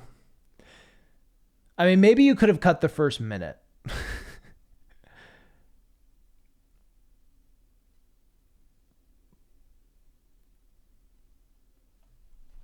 That might be the only thing I would have changed. I don't know if I'd even agree with that though. Let me think. Because the first minute is very kind of like like talking about a few kind of personal experiences. But if you just kind of started with like, How's it going, guys? My name's Graham and welcome to Two Left Thumbs. Today I want to talk about a recent trend that caught my eye a little under a year ago when we saw the announcement of both Cuphead and Knights and Bikes TV series within only 2 months of each other. In the months since then, we had the announcement of a few other video game adaptations, and I became aware of earlier... When do you start talking about... Okay. Yeah, it's a good watch. I mean, this is good. This is really good. There's no need to limit yourself. I don't Might as know. well put it on both the big and small screen. We'll probably see some strategies... I don't know. Maybe what I'm saying about cutting the first minute is even necessary. You could probably just jump into it of just like jumping into like how adaptations used to look, right? And cut some of the fluff. But I think also what's kind of valuable about this is like you are you are, how do I phrase it? You are humanizing yourself. You make it clear like, hey, I'm a person, I'm a personality, right? And you were saying that something you want to do is be able to like put out anything and hope your audience will follow and not just watch your hey, this video's about Friday Night Funkin', you know, not just stuff about Easter eggs or the references, you know, you want people to watch anything you do. And I think making it so you're more of a personality instead of just like another faceless video essayist can help with that, right? So I guess that is kind of the value of the first minute and kind of talking about stuff that you've noticed and from your perspective until like get into the more crunchy, deeper stuff.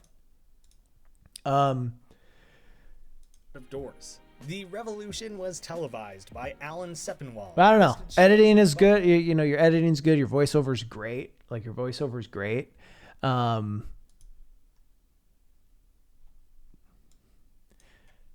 think structurally this makes sense. Like you start with like, you do, you know, after the little intro, you hit like adaptations used to be movies, some of which were okay, most were bad, you know, and then comic book stuff kind of took over, but now we're starting to see more video game stuff, and then like getting into like how we've reached the whatever golden age of or whatever, you know, prestige TV, and how TV used to be shit, but now it's kind of the place people want to be. And then I assume that moves into probably because of stuff. I mean, I saw the thing saying that that's kind of what Marvel's been doing to TV. And I guess this was actually before some of the big Marvel TV shows came out. But yeah. But like how with those and giving more time for a thing, that might be better for the format of a video game than a 1.5 hour movie. Good. Yeah. I mean, I think that structure makes sense. Buffy, The Sopranos, The Wire, Lost, Mad Men, Breaking Bad, and others as being groundbreaking or trend-setting in a variety of ways. This sort of high production quality must-watch TV paved the way for more experimental projects with higher risks and big names. This is when we saw things like True Detective, Fargo, Hannibal, and even Game of Thrones. Suddenly TV had seasonal budgets that far outpaced the spending of the average blockbuster film with franchises. Yeah, no, I mean, this is solid. I don't have a lot of thoughts in terms of like the content itself. I think it's a good video. I think the title could use work. Oh, actually, that is a good thing to talk about and a good thought. But first, I think this title isn't all that interesting. You know, video game TV adaptations, a growing trend, especially because I think a lot of people will see this and be like, well, I haven't really seen any video game TV adaptations. It's just like there's a couple announcement. Like there's just been a couple announcements, like they're coming, but it's not that like it's a ton have come out. I would maybe say like how TV became the ideal spot for video game adaptations, or that might be a little long, but something that like is more take focused opposed to is just a growing trend. A budding trend? No. Or how video games are taking over TV or something like that. Or yeah, like, will TV be a good fit, or is TV the right fit for video game adaptations or something like that? Will TV save video game adaptations? I think just something that's more take focused opposed to just video game TV adaptations, a growing trend. Like the idea of crafting a better entry point to the topic, like asking the audience a question that they want to know the answer. Yeah. I mean, I think because, right, you always want, like, when someone clicks what you're making, you want them to be like, oh, yeah, what is this going to say? And I don't know that this title doesn't do that at all. But, like, I think if you hit something a little more take focused, it'll do it a lot better. Or a lot stronger.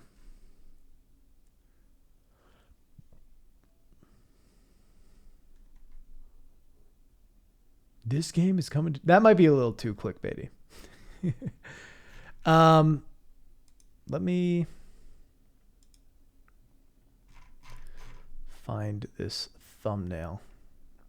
When did this video come out? Okay. I think your thumbnails might be a little busy.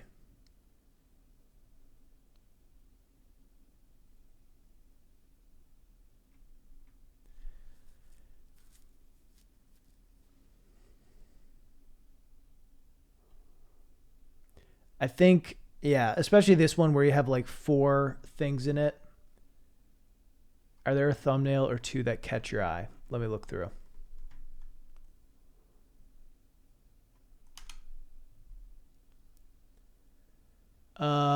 I think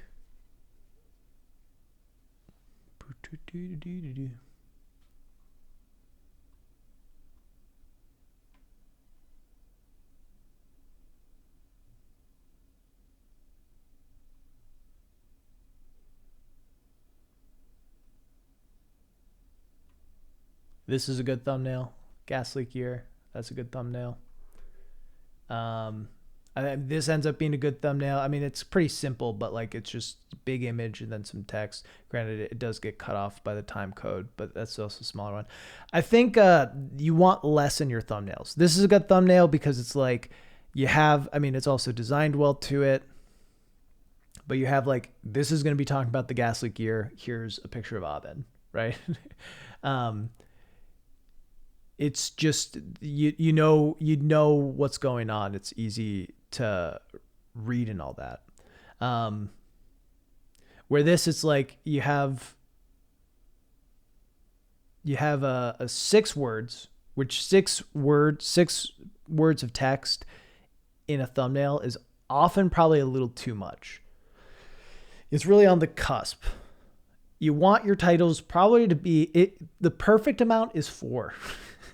4 to 5, and sometimes you'll have more, and that's okay. But like you really want to try to be 4 to 5. And if you have more, you don't want too many other images on there, right? Because you have like, just things from 4 different shows. Like I think, are they making a Disco Elysium show?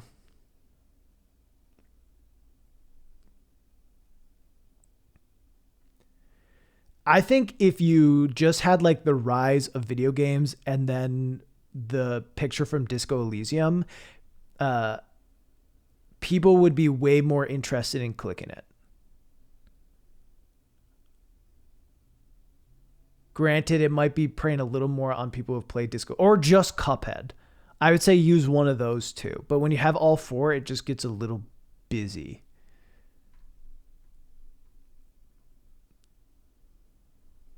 But yeah. This is a solid thumbnail too.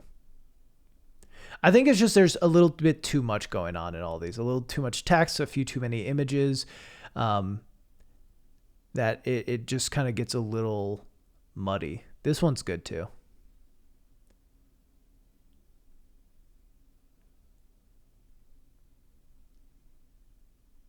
But yeah.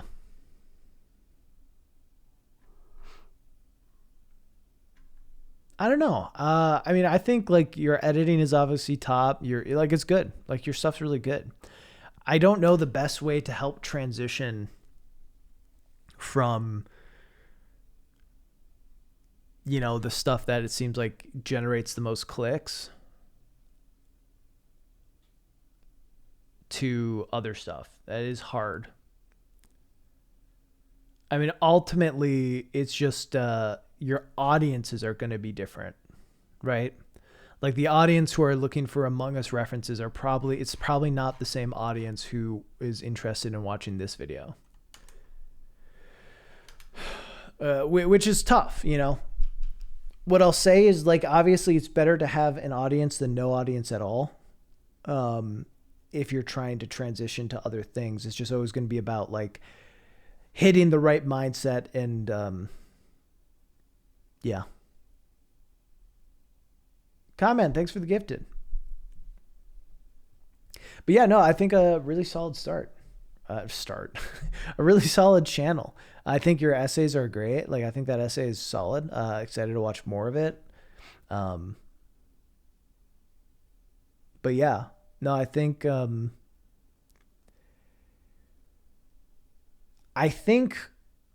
clean up the thumbnails a bit. Like these last couple are decent enough because it's just like thing, title, and that's easier to follow.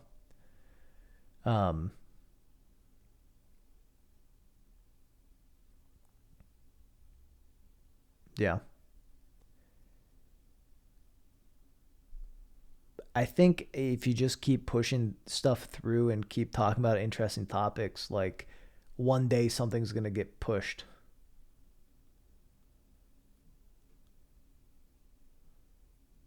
Minimalism? Patreon kind of sucks. Fuck the Patreon logo. First video I ever had perform well was on a different channel. I've been almost recreating the thumbnail style ever since, maybe to my own detriment. Yeah, I mean, it's easy to get stuck in stuff that does well. But yeah, I think cleaner thumbnails where it's easier to, like, okay, title, like, you know, focus on text, focus on image. This draws me in. Here it's like, oh, you know, what's this in the background? Okay, got a big dog head coming around. You know, it just ends up being a lot. Yeah. That's good stuff. I don't care about the Sony thing. Why am I pretending like I give a fuck about the Sony thing? A long form critique on a game you like? Yeah. I mean, especially if it's one of the games that does well on here. Like if you like FNAF, if you like Friday Night Funkin', if you like Undertale, I don't know how you do a long video essay on Among Us, but maybe it's possible, you know. But that could be an interesting thing if you have stuff to say with a gateway video. What's the gateway video going to be? See, video games are really bad. Yeah, glad it helped. Or hope it helped. Among Us lore 4-hour version.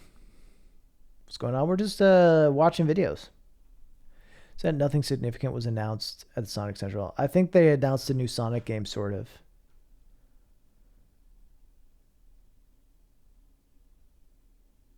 Mortal Kombat Easter egg, so people watch the Mortal Kombat. But yeah, hopefully. But yeah, I mean, I think it's just, you got a good channel, you got a following, you know stuff that works, so, you know, you can always jump between it if you have the energy to do that, right? Which I think is important, and it's something that I really focused on after my first Gaming for a Non-Gamer. Like the video I put out, I put 2 videos out after Gaming for a Non-Gamer. The first was like a Link's Awakening video, which I figured would do okay. And then the next was a Princess Bride video. Like it was just, I was trying to establish like, I'm not just putting this out. So I think it's good that you have something that works that you can always jump back to like keep the channel growing. And if you're relying on this for some income and trying to grow Patreon and whatnot, that can be good, while also experimenting with other stuff that you find a little more creatively fulfilling. But yeah, good stuff. All right. 12. Trying to push variety. Yeah. Wallabob. You hear Wallabob?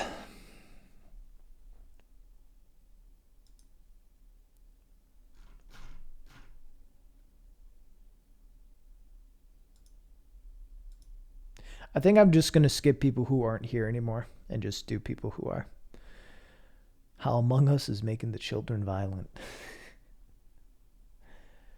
Yeah. I mean, hopefully some of it helped. It's ultimately you got a lot of good shit going for you. And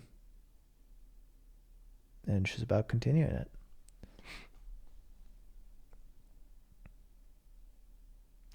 He's at work.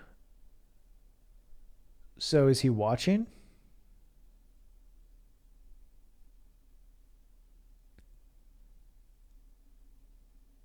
Okay.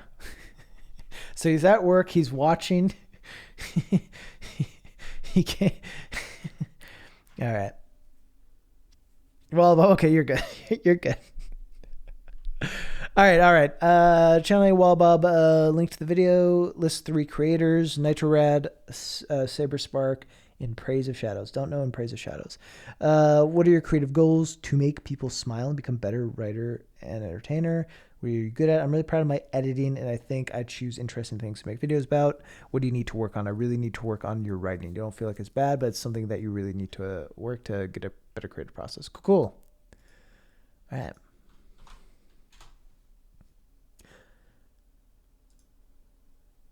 Wallabob.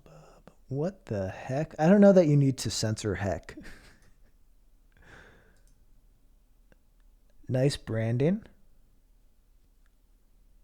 That's nice. Nice little image. Thumbnail's a little busy, but not bad. Child of Light. Baller. All right.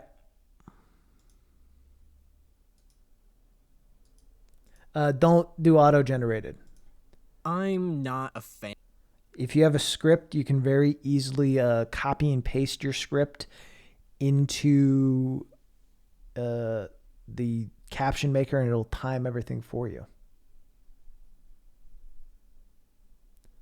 Fan of labels, specifically ones that have to do with status or how we describe ourselves. Gamer. Fame. Oh, wait, that reminds me. So, a question you had asked, 2 Left Thumbs, that I forgot to answer because I was busy talking about my other thing, and hearing this music remind me. How do I choose music for stuff? Sorry, Wallabob, sorry, because it sounded like in yours you had just like probably a royalty-free, almost lo-fi-ish sort of thing. That just kind of can pop on in the background. Yeah. I mean, I think depending on what you have, and I don't know what do you use? Do you just use like the YouTube library, or do you use like, something else?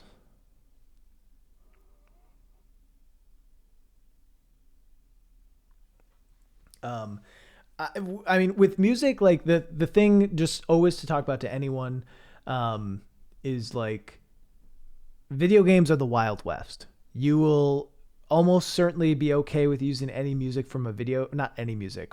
You have a lot of music from a video game. The way to like test here, I've been listening to Macklemore, so we'll use this as an example. If you go to it, oh shit. It's not here because this is, oh fuck. Oh fuck, oh shit. Oh shit. Now I'm gonna get all Macklemore all the time. Here. If you go to something and you see this where it says music in the video and it's all here, that means that this has been copyright claimed, which means that you shouldn't use music from it. So if you have a video game track you want to use, Google it or YouTube it, see if it's on YouTube. And if you see this sort of thing, don't put it in your video. But if it's not there, you're probably safe to use it because most won't care. Think about coming through new grounds, but you end up looking to listen to 10,000 things and find one half decent song. Yeah, I would say if you have a little bit of extra money, signing up for something is pretty good. What do I use again? I'm a bad YouTuber. I use Epidemic Sound. Granted, I get to use it because of, a place I'm signed with. But it's not super, super expensive and definitely has a lot of good music to use where you don't have to waste your time looking through other shit. I think, yeah, those services are actually pretty good. I don't know how much that is for the year. Again, as I said, like I have the benefit of it's like a service provided me based on the agency I'm signed with. And certain agencies will have benefits like that, I think like Soundstripe is like $100 for the year. And I don't know. I mean, probably worth it. Epidemic has good sound. I try to use music not just as a thing to like not allow there to be silence in the background, but try to evoke a mood. And sometimes it's easier to do that than others. Like sometimes it's just easier to do that. Like sometimes it's just like you're talking about a general thing. It's like, okay, I'm just going to put this thing in the background. That kind of sounds cool. But yeah, I always try to use music to evoke a mood and like push the ideas I'm talking about forward. And sometimes that's really obvious, like play sad song when talking about sad thing or play hype song when trying to get a little hype with it. But I'm very intentional on not just having music be there, but having music do something. So that'd be my advice, like looking forward. I mean, it sounds like you're spending a bunch of time looking for just a track that sounds good and is interesting. And you can look through 1,000 things and find one decent track. But just because it's good or interesting doesn't even necessarily mean it like fits what you're trying to do. Well, I'll say the track you had playing in your video like was fine. It didn't detract from anything, like, but it didn't add anything either, if that makes sense. Or it added like a little bit, like it added not being silence in the background and helped the flow a bit, but it didn't but yeah, it didn't necessarily push things forward. Sorry for that distraction. All right, well, Bob, it's all you now. I'm not a fan of labels, specifically ones that have to do with status or how we describe ourselves. Gamer, fan, expert. There's nothing wrong with these words in and of themselves. My problem with them stems from people's preconceived biases or expectations that titles can bring. When I went to art school, on the first day of my conceptual practices class as a freshman, my professor asked us, "What would you call yourself and what you do?" Somebody gave the obvious answer of, "I'm an artist." But then the professor asked if there was anyone who didn't like the term artist. I raised my own hand.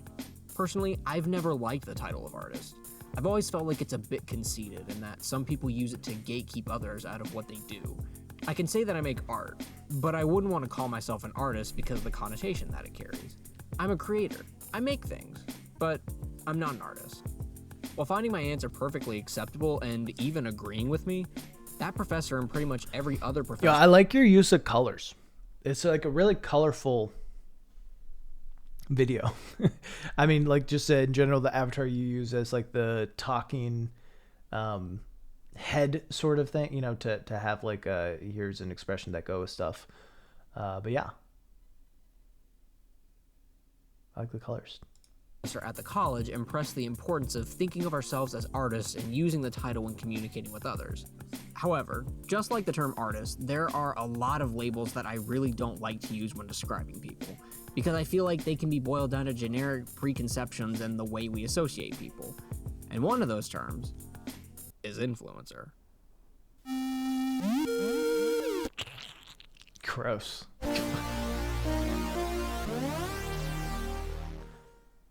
All right, that's too long.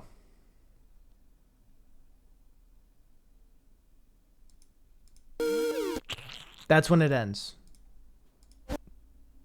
That's when you want it to end.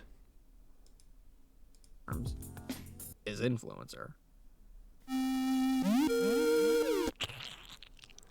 That should be it. You want to be really quick with these. Just anytime you have any sort of pause, you just can risk losing people, and especially with little title things, you can risk losing people. And I think that's like a memorable end to it. Is the up splat. So then to have it come in, it's just you're. Hey there. It's more effective when it's shorter, and gets the branding and point across really well without overstaying its welcome and giving someone a reason to be like, oh, this is 3.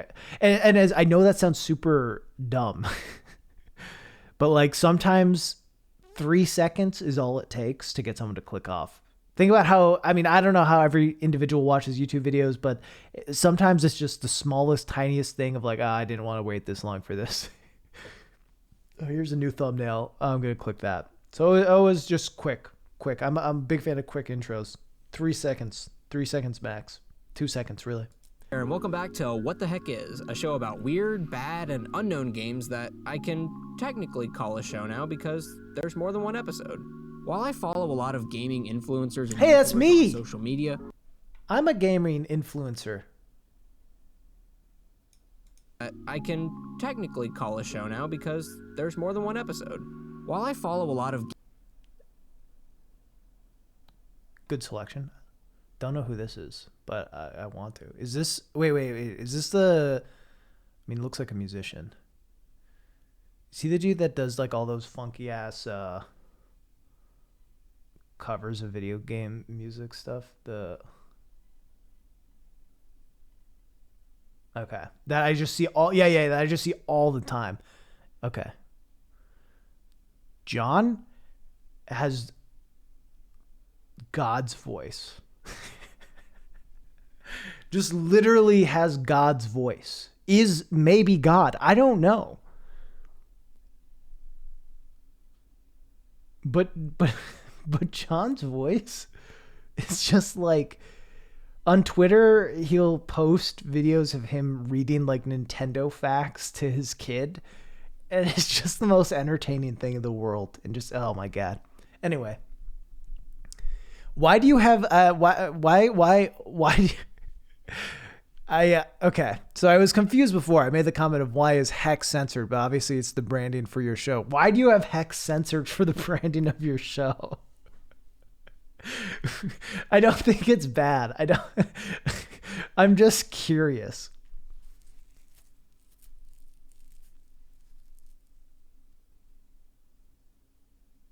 Family friendly. Oh, it just makes it laugh. If it was actually family friendly, but no, it's fun. It's funny. I guess it'll just be hard because I did make the assumption when I saw this that you were like 15 years younger than you are.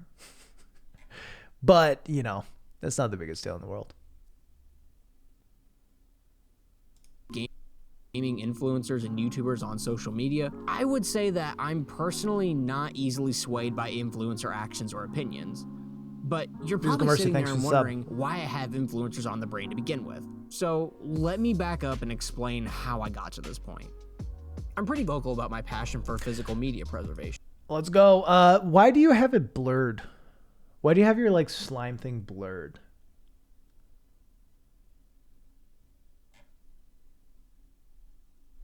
I'm trying to think. I don't know. I guess I don't know how it would look not blurred. But my instinct is to not have it be blurred. Okay, when you have this up, it's fine to be blurred. But I feel like when you're here, So let me back up and explain how I got to this point. yeah, but now I'm just looking at blurry goop. Found the line work to be too overpowering. Okay, fair. I'm pretty vocal about my passion for physical media preservation. In the new era of digital streaming services, having physical copies of games and movies is becoming less and less common. With the development of faster internet and larger storage hard drives, more and more consumers are enjoying the conveniences that come with an all-digital library. And that's okay. However, there are those of us, like myself, who get nostalgic over a time when you could buy a video game, have it be complete on the cart or disc with no need for day one updates, and even have an instruction manual inside. So it should come as no surprise that I follow a lot of fellow physical media collectors and producers on social media, one of which is JP's Switch Mania. JP is a super nice guy who co-founded Premium Edition Games, a company that does limited print productions for previously digital-only games on the Nintendo Switch. And he also is a completionist when it comes to collecting Switch games, meaning that he collects not only every game, but the cover variations of games as well. Jesus. Serious dedication. Imagine my shock a couple of months ago when I scrolled through Twitter and I saw these pictures posted by JP. Not 2, not 3, but 5 cover variations of this game I had never seen or heard of before, Slide Stars. And there was just something off about the whole thing. I mean, the cover art with its generic looking renders, the show card gothic font for the logo, the large number of cover variants, something was just really wacky and out of place, and I knew I had to check it out for myself. So I pulled the game up online, and this was the first thing that I found. It's 2020, and Instagram, TikTok, and other social media platforms are where young people spend their day. Lion Castle brought all the leading influence and role models of many countries together, reimagined them into Fortnite-style visuals, and put it all together in an already proven game concept. Okay, have you ever heard a concept for a game that just sounded awful on paper and felt the need to check it out based on sheer morbid curiosity? That's how I felt about Slide Stars. I mean, morbid curiosity is usually how these episodes of What the Heck Is come into existence, so I knew I needed to dive deeper into the Slide Stars rabbit hole. Slide Stars was released on November 10th, 2020, physically for the Nintendo Switch and PlayStation 4, and digitally on the 2 previously mentioned consoles, as well as the Xbox One. The game was developed by Triangle Studios and published by Lion Castle Entertainment and GS2 Games. According to their website, Triangle Studios is located in the Netherlands, and I'll be honest, I haven't heard of a lot of the games they've worked on before. However, in Slide Stars' elevator pitch, it describes the game as being based on an already proven concept, that already proven concept being Uphill Rush, a mobile game about water slides developed by Triangle Studios and released on March 1st, 2017. Looking at the visual, knees. Okay, here are my thoughts. I think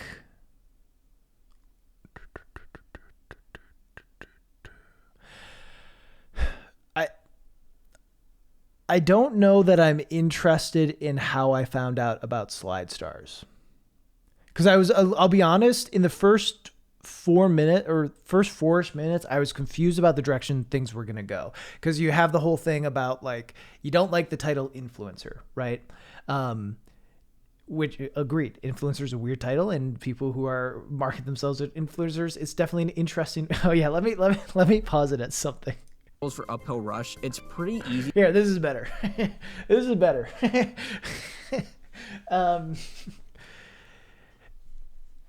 I'd say as far as structuring goes, you have this big thing about like influencers, and then you jump into, I follow some influencers on Twitter. I'm not super like affected by what they talk about, but I also, some of those influencers I follow are game collector influencers. So I was kind of confused for a while. I was like, because I don't know anything about Slide Stars, and I don't think a lot of people are going to know about Slide Stars, because it seems like a weird game, a weird, dumb game that no one should play or would play. So I think my thought of it is like, for a minute, I was like, oh, I was like, was the whole point of the influencer intro to introduce that you follow some influencers and following one of them introduce you to the game? Which obviously isn't what you're doing. You're tying the idea of like, this game's all about vapid influencers, and you don't like that, it is a good connection, but I feel like that 2 minutes here about how you heard about it, how you found out about it, kind of muddies that point and made me be like, wait, what was the point of that first minute? What am I watching here? You know, why do I care if you're into physical media? I think, honestly, you like maybe is influencer. Like what I would probably have done, which don't take me saying what I probably would have done is this is the right thing to do, to be clear, but just like the way it mentally makes sense for me. People. Because I feel like they can be boiled down to generic preconceptions and the way we associate people. And one of those terms is influencer. Is like you have this line, one of those terms is influencer. And then like you jump into the intro, but maybe probably what I would have done is like add like a quick line about and this is why, or I don't know exactly how to do it. But like something along the lines of here is when you first mentioned Slide Stars. Of like, so imagine the most vapid game possible that is largely based on people who fit under or like, you know, the corporate version of what someone thinks fits under the label of influencer, but as a game, you know, because I think here you want some sort of idea, you want to structure in some sort of way where you're like, this ties into the game, and Slide Star is influencer the game, and that's bad. Does that make sense? Because yeah, I don't think, because none of this matters to me. I don't care. I don't care that this is how you learned about Slide Stars. This is not interesting. But this is interesting. Like this stuff, like the game itself is interesting. Diving into the rabbit hole and how things come and you know, once we get here is interesting. But this is just like, you know, the narrative work of getting there. I don't think it's worth your time. I don't even think mention the collector's Twitter. I don't care about that either because it doesn't have anything to do with the video as a whole. It's just how you found it. And Slide Stars share a lot of DNA. The only other thing that I can really see on the official website are some pretty glowing reviews for Slide Stars. I didn't expect it to be this fun. My daughter of 12 is loving this game. Slide Stars brings a positive message with role model influencers, beautiful and full of good energy. Okay, I mean, I know that's not too surprising. Of course, it's the game's official website, so they're obviously going to look for praise for the game and make it the central focus. So in this case, I'll put aside the cynicism and I'll bite. Though, I'm still not exactly sure what kind of game it is. Is it a racing game? Is it a platformer? At this point, I'm just super curious to find out about Slide Stars, and Amazon actually has it for a pretty cheap price, so I know I've got to check it out for myself. I'm personally not easily swayed by influencer actions or opinions. I mean, that's a funny...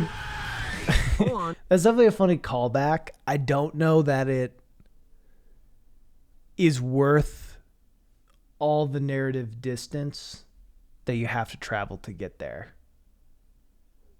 You really liked hearing how they found the game? Really? I mean, you know, part of it is just going to be my journey of it. I think if I like know the person, then maybe I'm more interested in hearing the journey of how they found the game. But I don't know. When I'm watching something like this, I just want to see the game. Just wait 1 second. Trust me, I get it. The irony of choosing to buy and cover a game about influencers after finding out about it from an influencer, especially after I just said that influencers don't have a lot of sway over what I do, is not lost on me, and can seem kind of hypocritical. But seriously, this is one of those games that I would have probably checked out regardless of whether or not... So you're saying you liked... Some of you are saying you liked the journey of it, but didn't. Okay, so maybe I'm looking at it as if this was going to be a big video essay about influencers. You might be right. I might be looking at the style of this video wrong. I might be trying to attribute too much of a Razbuten video essay instead of like, I mean, you said your influences were like Nitro Rad, and I might be trying to put a little bit too much of a Razbuten of like viewing it as here's your intro about influencers, and then this is how Slide Stars is about influencer hell, where you're doing more of like a this is goofy dumb game. I'm gonna make funny joke on it.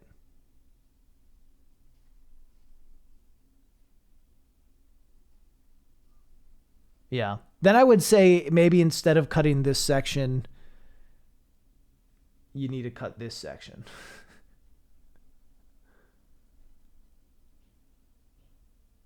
Only once you know what game they're talking about.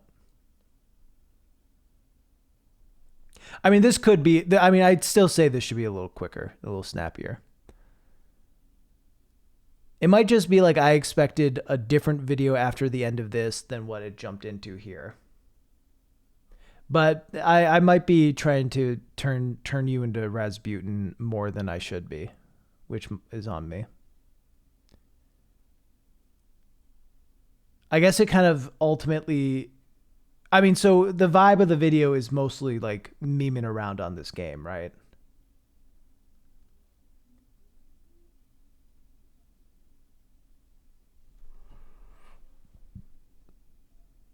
Pulling an influencer by turning his fans into him. Yeah. Okay. I would say, I don't know. Just the way I viewed it and the way I watched it, watching this intro made me think what was going to come next was going to be an entirely different thing than what came next. But it seems like you're kind of doing like a, here's my personal journey with this game. Here's how it's goofy and dumb. I had heard about it from an influencer just based on how absurd the concept is. It just so happens to be a fun twist of fate that I found out about Slide Stars from JP Switchmania. So my copy of Slide Star should be here in 2 days, and I could not be more excited. Yeah, Left and Kern say I would cut the intro. Yeah. I mean, am I completely off base here? Obviously I have feedback, but my feedback in general is not the be-all, end-all of things.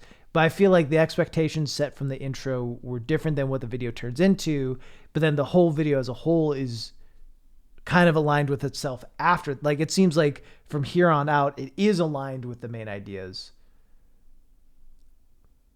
This should be a 3-minute shit post. I don't know about that. Check the game out. The problem is, I know nothing about relevant pop culture or social media influencers. Heck, I barely know Hollywood celebrities half the time. What was the expectation? My expectation was that after your intro, you would jump, because I knew it was about a game, right? So my expectation was that it would jump into however this game Slide Stars is tied to being an influencer, which I didn't know much or anything about Slide Stars, but I figured it must have in some way. But because I know nothing about Slide Stars and you start with this influencer thing, I'm like, okay, so this is going to be an essay about influencers and like problematic aspects of influencers.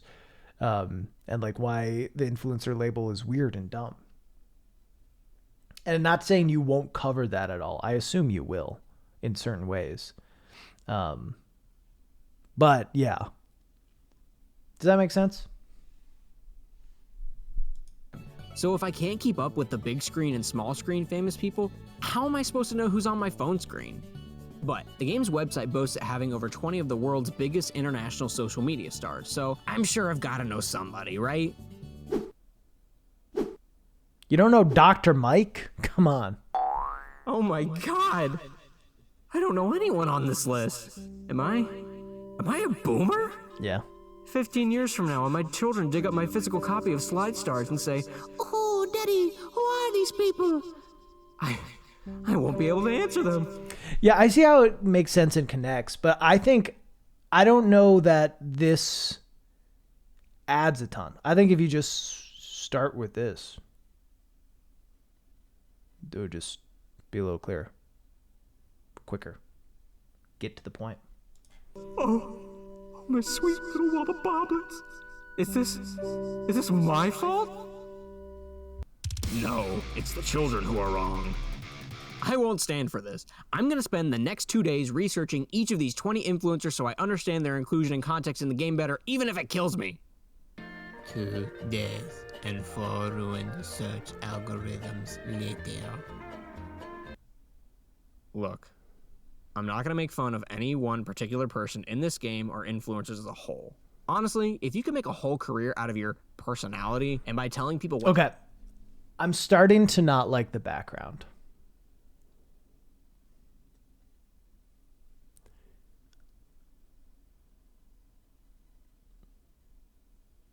I'm starting to not like how the background operates. I think I like the colors. I like having it. Maybe I'm just saying having it like constantly do the same drip. I think you could just have it be like here and then the slime is just there and maybe have it move around or just have it be a nice solid blue background. to spend their money on, go off, sis. Make that bread. But here. Yeah. I think it just starting over every time you come back starts to get a little old. Here's the deal. I've done the research so you don't have to. And in an effort to keep this as brief as possible, here's a quick rundown of all the influencers in the game. Alan and Alex Stokes are twins who made YouTube videos and TikToks. They were charged 3 months before the release of Slide Stars because of a bank heist prank video they made back in 2019. Role model influencers. Milan Knoll, a gaming YouTuber and rapper from the Netherlands. Abo Red is a music, gaming, and fashion star from Germany. Professor Dr. Freek Vonk, a Dutch biologist from the Netherlands. Vonk is actually a real-life herpetologist studying amphibians, reptiles, and snakes. Like Professor Dr. Freek Vonk, Dr. Mike is a real-life family physician who makes YouTube videos relating to all things medical, and was also voted the sexiest doctor alive by People magazine in 2015. Jeff Seed is an American health and fitness bodybuilder with clothing lines, a YouTube channel, and workout program. Holly H is a TikTok star from the UK, and that's all I really know. I get it, I'm out of touch. I loved Vine, but I don't understand TikTok. She does have 16.5 million followers though, so she's clearly doing something right. Demi Rose, professional model and Instagram. It is wild. Okay, let me. Star from the UK. Sorry. It is wild how I know one. I've heard of Dr. Mike. I've seen some Dr. Mike videos, but these are people with like millions and millions of followers. I feel you. I think this is a really good bit. Like the whole bit of you being like, am I a boomer? Like, well, what is going, that's a wild thing in the social media influencer realm, right? It's like, you don't actually know these people because there's so many people that just have stupid amounts of followers. And it's like, what? Who are you? I mean, you even showed people, influencers you follow in the beginning, right? And I mean, I'm one of them and I'm a fucking humegalol. I'm a nobody, and really all those people in there are kind of nobodies too. Like, so it's interesting. Is an ex-Viner YouTuber and has had some experience acting as well. His sister Lexi Rivera is also a YouTuber and they often make prank videos together, Yeah, I think just having a solid colored background would be good. You're saying this is your first time using a background? That's fine. Yeah. I think the moving one just starts to get a little distracting. Prank videos. Ben Aisler is a skateboarder and YouTuber, did a lot of cross-content with Brent and Lexi Rivera, which actually makes a lot of sense considering that until a couple of weeks after the release of Slide Stars, Lexi Rivera and Ben Aisler used to be in a relationship until they publicly split, so awkward. Luciano Spinelli is an Italian TikToker and YouTube vlogger. Sveta Bilyalova is a Russian Instagram model and fitness advocate. Greg and Kess are the founder and partner, respectively, of Amusement Force. These are the two I could find the least amount of information or images out of every celebrity. Amusement Force is a website that reviews water slides with an accompanying YouTube channel and POV footage. Over everyone else, these two actually feel like they're supposed to be in a game about water slides. And Gina is a Hungarian Instagram star known specifically for her cosplays made in video game themed. Anya Wonders is a German Instagram model and TikTok star. Kat Wonders is a Canadian YouTuber and professional bikini model. And Veronica Bialik is an Instagram model and an official ambassador for Bang Energy Drink. That's it. That's all of them. I've condensed 2 days of research into 2 minutes. You're welcome. It's here.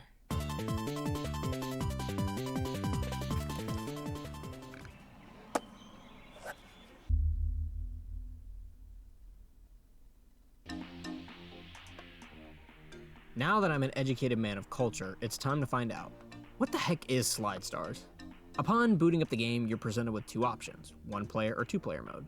Once you've selected how many people are playing, you Alright. then choose the level. We watched a good bit of this and talked about it for a bit. I think it's solid. I think you have a fun style. I like understand it better now after watching some. I think I really liked this section. I like this bit a fair bit. I think, certainly there are spots where you can condense a bit of the ways you go through stuff and talk about things.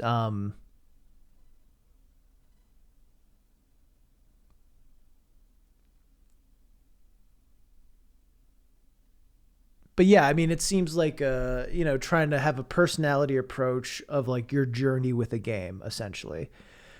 Which, yeah, I mean, it's a approach that I think is kind of hard to get in. Like it's hard to break into that scene, I guess. But obviously, a lot of people really, really like it and have a lot of fun watching it. I think you have a solid speaking voice. I think you have a solid. I think you have a great delivery. I think your delivery is very good.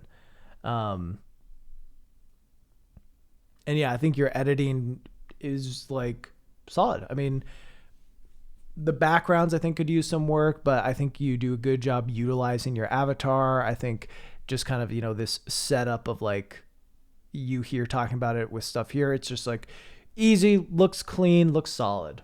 Yeah, I think it's a very good start. I think a lot of the confusion could have been solved with a few more passes of the script. Seems like there'll be a lot of things I normally catch. Yeah. Yeah. Old Brutal Moose-esque. Yeah.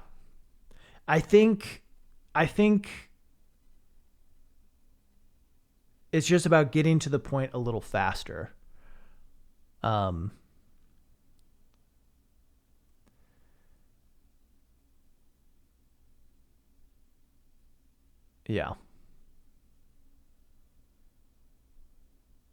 But ultimately, definitely interesting. Like, I don't know how I would structure something like this. I guess it makes sense to structure it in this way. I guess, okay, here...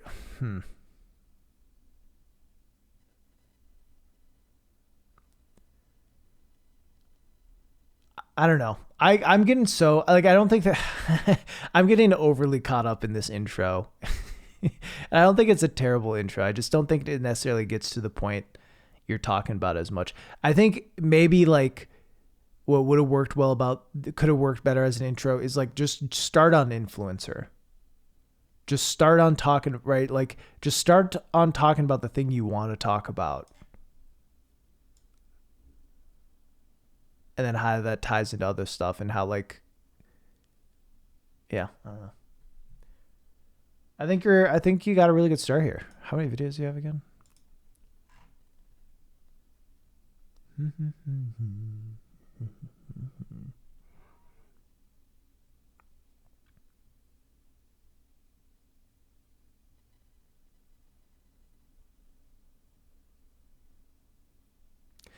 Yeah. I think one bit of advice I'd have is like titling. I don't know. I mean, I guess it's all dependent on your goals and what you're going for. I think it's just like at the spot you're at, which isn't necessarily a channel that has a huge established presence yet. Getting people to like watch your series about what the heck is Slide Stars is probably going to be a little tough because people don't know who you are. People don't know what Slide Stars is probably. So, they're not necessarily going to be super interested to click it, but maybe if you can still have it be called What the Heck is Slide Star again, but maybe have like a thumbnail that says like,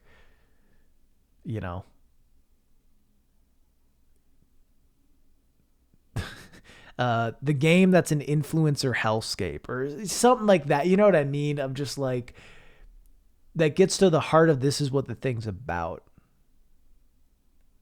Instead of just like, what the heck is this game that no one knows? Like Barry Kramer can get away with it because he's Barry Kramer. Some other line to hook, yeah. Besides just, yeah. But I don't know. In general, I think you got a lot of good things going for you. It's just about continuing to do it and continuing to practice. I think structurally, just kind of think about what the purpose of what you're trying to achieve is, you know? And it seems like you're kind of doing the comedy, like, let's look at every aspect of this game, like how people talk about the game on online reviews and how, obviously how you learned about it, how, like, who's in the game, what's the game, so it seems more like, I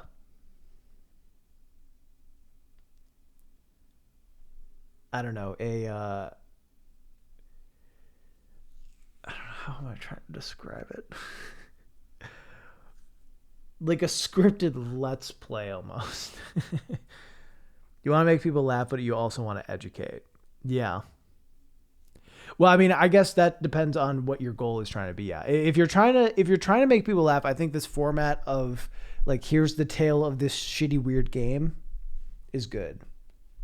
If you're trying to educate, then you need to bring in something more focused. You can still be a little goofy with stuff, but you need to have it focused in a bit of like, here's the topic I want to educate on. And you can see, yeah, you certainly can still be funny for sure. But yeah. All right.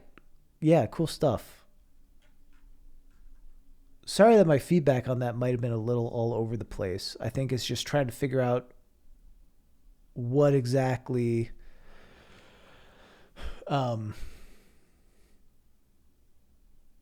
your approach is trying to be and how you want it to go from here on out, if that makes sense. And obviously, yeah, all of my feedback is based in my life and experience, which is going to have stuff be biased towards a certain kind of essay. So sometimes that'll show. So I apologize. Because obviously what you're trying to do is a lot different than what I do. But yeah, cool. All right.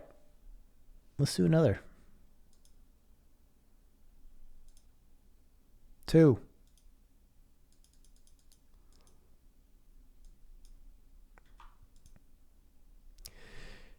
Jameson, you here?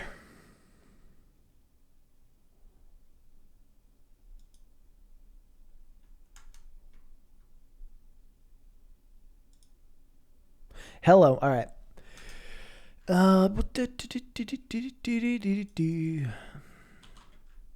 3 creators: Scott the Waz, Nacob Jacob, and you. Not putting you because this is your form, but because you've genuinely been a huge inspiration as I've been trying to figure out what I want to say and what style I want to create. Shrimp. What are your creative goals? I want to have a unique style that conveys the point I established in the title. I want to make I want to be able to elaborate through humor, which I don't believe I do all that well. Lastly, I just want to have fun making things. Hell yeah. I feel like each upload is an evolution of my creative style. That's good. That's very important. As each time I think I'm doing better, one-upping yourself, generally become better and different with each upload. Yeah, that's fucking awesome. That's very important that you can see that growth and that you are striving for that growth. When you need to work on pacing and voiceover, part of me thinks it sounds bland. The other half thinks the humor / points aren't good enough, and I can't figure out how to nail a joke or get a one-sentence point across. I only started uploading about 2 months ago, but I feel like I've come a long way. Cool. Cool. Video games are the most... All right, let's look at the channel real quick. All right, you got to work on your thumbnail game for sure. Got to work on the thumbnail game. Doing 2 months and having 6 videos? God damn.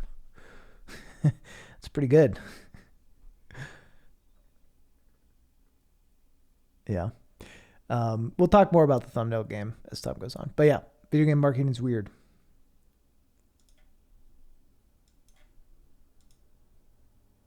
Add your own subtitles. It's pretty easy to do, and you should have the ability to do it at any point. Just go to the subtitle tab, post your script in there. It's good, helps a lot, helps you in the algorithm, gives people who struggle to hear or just want to have some sort of guide an easier way to listen, watch. Video games are the most successful entertainment product in the world, so then why do advertisers rarely showcase an accurate representation of what the final product should be? According to Sean Buck, there are 7 rules for a successful marketing campaign. Those are: pick the right list or targeted demographic, tailor copy to your target audience, include a single offer, write copy to the length necessary to sell your benefits and call to action, get your piece opened. Don't ask the media to do all the heavy lifting. Follow up until they buy, die, or unsubscribe.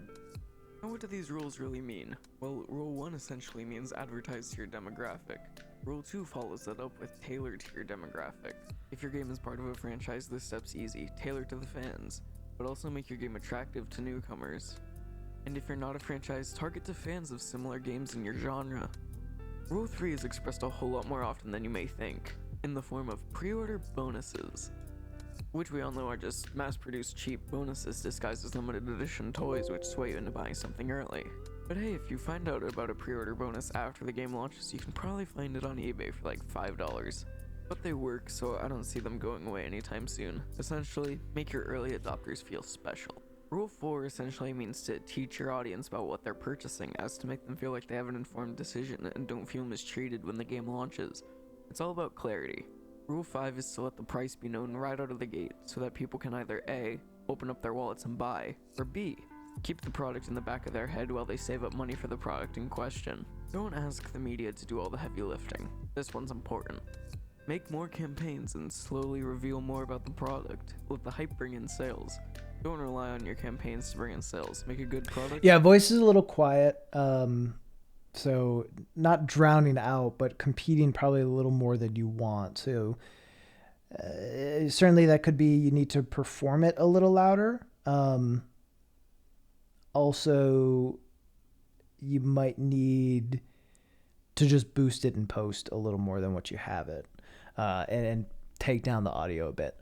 As far as like what's going on, cool, informative stuff. Like you actually obviously have done research and know stuff about marketing. Yeah, as Lamhoot said, it seems like you might be studying communications or something. So you have information and knowledge of it, which is good. I would say one thing is you go through all these rules. Write copy to the length necessary to sell your benefits and call to action. Get your piece opened.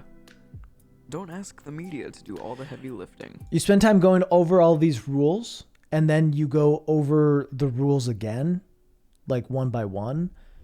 I think that's a waste of time. I think you just go over you skip this part where you go over the 6 rules. Cause it's a lot. These are a lot of, like, I am not retaining this information. You know what I mean? I am not retaining all these rules right when you say it.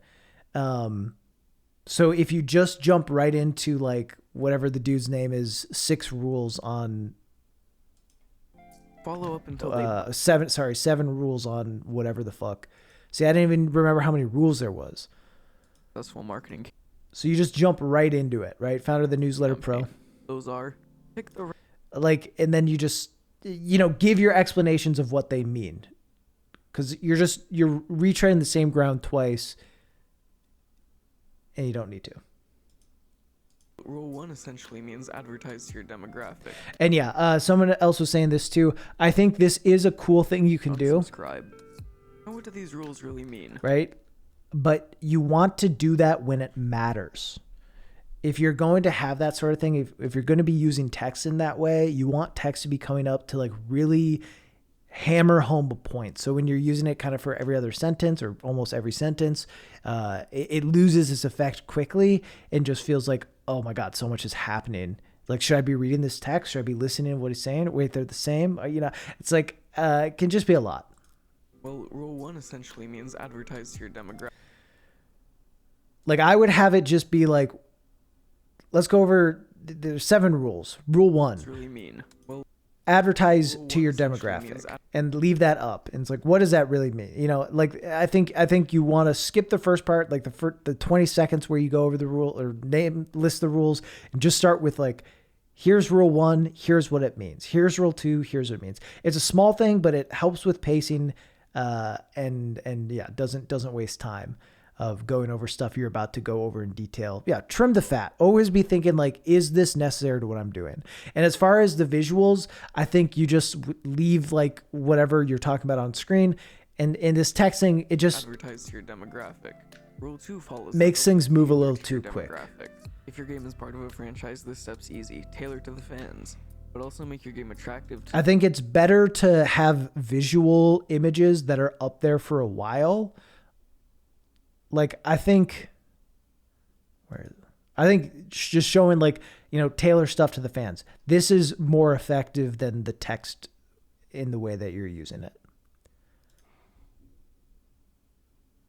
Yeah, or group the words together. That could help some. In the back of their head while they save up money for the product in question. Don't ask the media to do all the heavy lifting. This one's important. Make more campaigns and slowly reveal more about the product. Let the hype bring in sales. Don't rely on your campaigns to bring in sales. Make a good product, and the buzz on social media or among friends will push more copies. Lastly, keep changing things up. Make new advertisements, keep your name out there, and remind them they exist until a sale is made or both parties have moved on. Now, when video games come to mind, you may think that in terms of advertising, they're doing pretty good. But think back to the last time a video game actually showed you the gameplay in their announcement trailer. Yeah, it's probably been a little while. Video game advertisements are so weird. I mean, they blow millions of dollars on an incredible VFX budget that supposedly is an accurate representation of the final product, which we all know is usually a lie. And on the rare occasion that that's a really good point. Video game advertising is super. I think a lot to there was a Star Wars MMO. I can't remember what it was called. Old Republic, maybe. It was coming out in like 2012 or something. I was in college, and I have a roommate who's like normie core. Big fan, like he did play Red Dead, but Red Dead's kind of a normie game. But like, Call of Duty player, like plays Call of Duty sports games, stuff like that. And he saw a trailer for this Star Wars I think it was Old Republic. And it was all just like this super cinematic ass thing. It looked amazing. Like, and you have these fights. And I was like, yeah, let me show you the beta for this. And he was like, I should get this. Would you play with me? I was like, I mean, I would, but let me show you the gameplay. And I showed him it, and he's like, never mind. Okay. Whereas, like, marketing for a movie is just like, here's some clips from the movie. Sometimes game marketing is like, let's just get you to watch something that actually has nothing to do with anything. An accurate representation of visual quality, we still have no idea what gameplay is like. Where the game changes so much during development that by the time the game releases, the original trailer resembles a totally different game. Now, I'd like to take some time to go over some examples of good marketing, instances where marketing campaigns have backfired, and some examples of when marketing works too well. Cyberpunk. I love it when marketing goes straight to the point while also sprinkling in some half-truths along the way. I think that joke kind of fell a little flat because of the pacing of it. Cyberpunk. Marketing works too well. I think you don't want to, in a joke like that, you don't want to fade out because that feels like that's the end of the point. You want it to interrupt especially with like a coughing joke like that. It should be interrupting the point and not an afterthought. A small critique. Cyberpunk. I love it when marketing goes straight to the point while also sprinkling in some half-truths Yeah. along the way. Just This timing. is mostly done in single-player games, and I think the Ghost of Tsushima A Storm is Coming trailer does a remarkably good job of not revealing too much about the plot. And I can definitely see the Jakey influence in some of the edits. Yeah, and timing is hard. You seem to have a fair amount of kind of like quick edits that pop on. I think don't get rid of those, but slow some of them down a bit.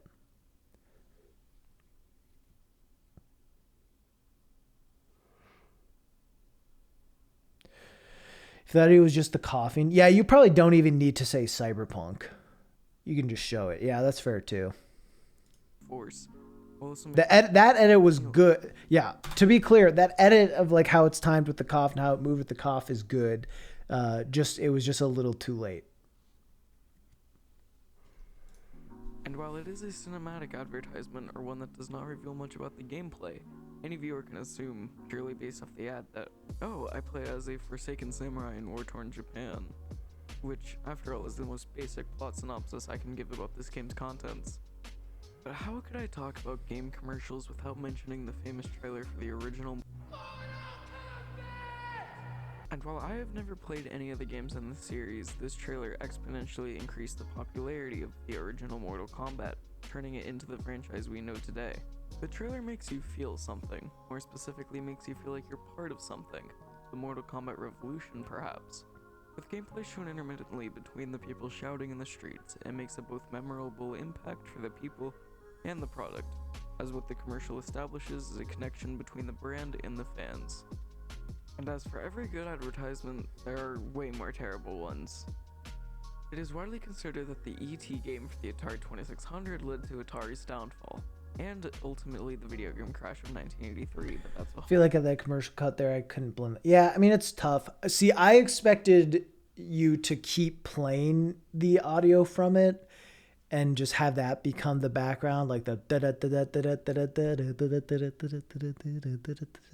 you know, that's what I expected from that edit. Yeah. Yeah, you can use constant gain. It blends the audio. Yeah.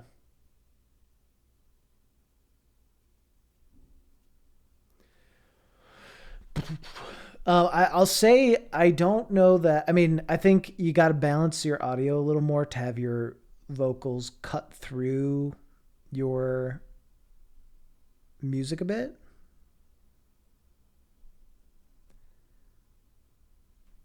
I also think like I don't know. I certainly have videos where we've been talking about music a bit. I certainly have videos where I just pop in a, you know, royalty-free vibey song and go for it. I think usually that's going to be missing something. I think doing it that way, you're kind of going to cut yourself short from pushing out cooler ideas. And, you know, this is hard because it's like such a general topic. But you are talking about specific games. And like, as I said before, usually music from video games is going to be fair play. You're not going to get a copyright strike from them as long as, you know, you're being smart about what you're using and not using very clearly licensed stuff. And like right now, you are certainly not at a point where you really need to worry about something getting copyright claimed, because to get for it to matter really with copyright claim, like you need 1,000 subs, and that's the easy part. And getting 1,000 subs is hard. Like getting 1,000 subs is hard as fuck. But that's the easy part, to be honest. The hard part is you need like 5,000 hours of watch time. Or it's more than that.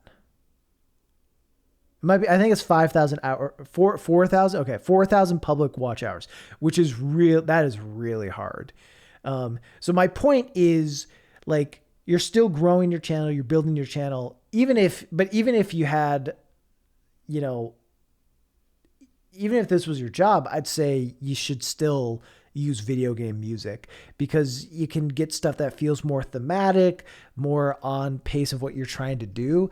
Like, I think if Jakey is one of your inspirations, and I can tell, like, with the editing, Jakey is, I mean, you said, right, you said Scott, me, and Jakey. I don't really watch much Scott, so I can't really speak for it there. But, like, let's just watch. I mean, I talked about this in my big old video essayist TED talk. This doesn't have any music, but this uses sound really well.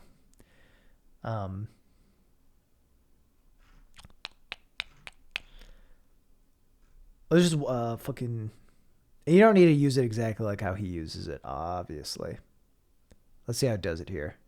The first video game to feature a real human voice was the 1983 arcade classic Sinistar, where Sinistar would say stuff like, "I am Sinistar." But that's enough about Sinistar. It's not his YouTube channel, it's mine. Let's talk about me. Personally, my first experience with voice acting was in 1998, watching my older brother play Metal Gear Solid, because most of that game is just people talking to each other. But it blew my mind because Solid Snake, this strange creature with shadows for eyes, suddenly felt like a real person because I knew what he sounded like. I see.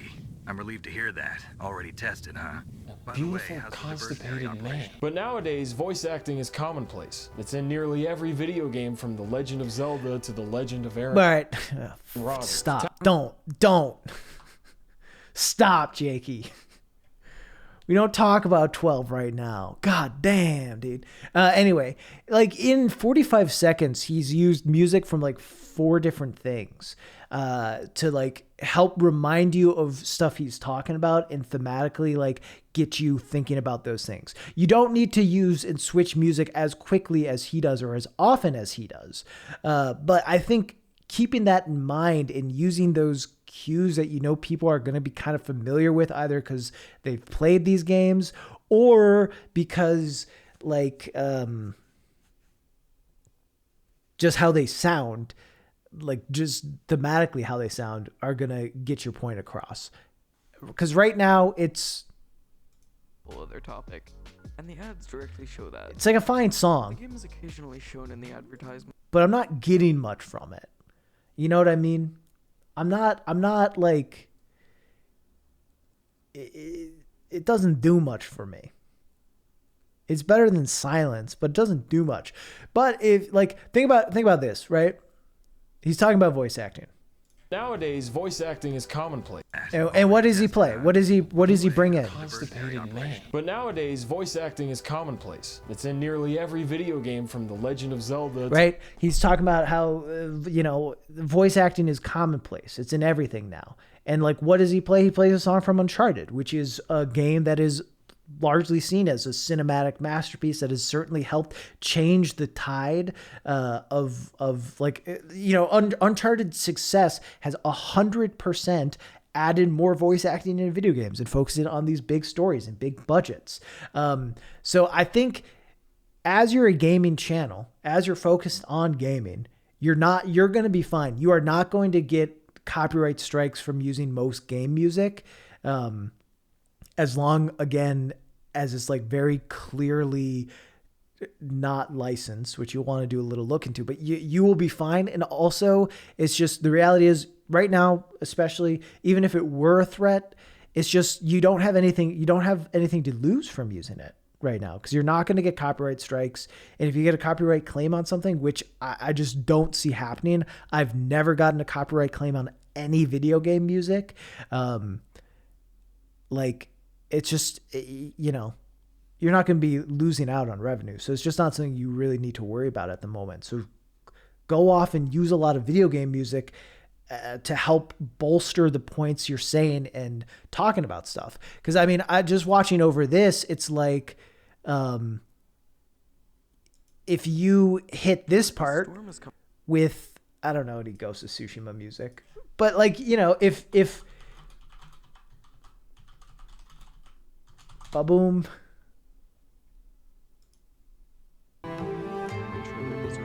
Right? It's so good now.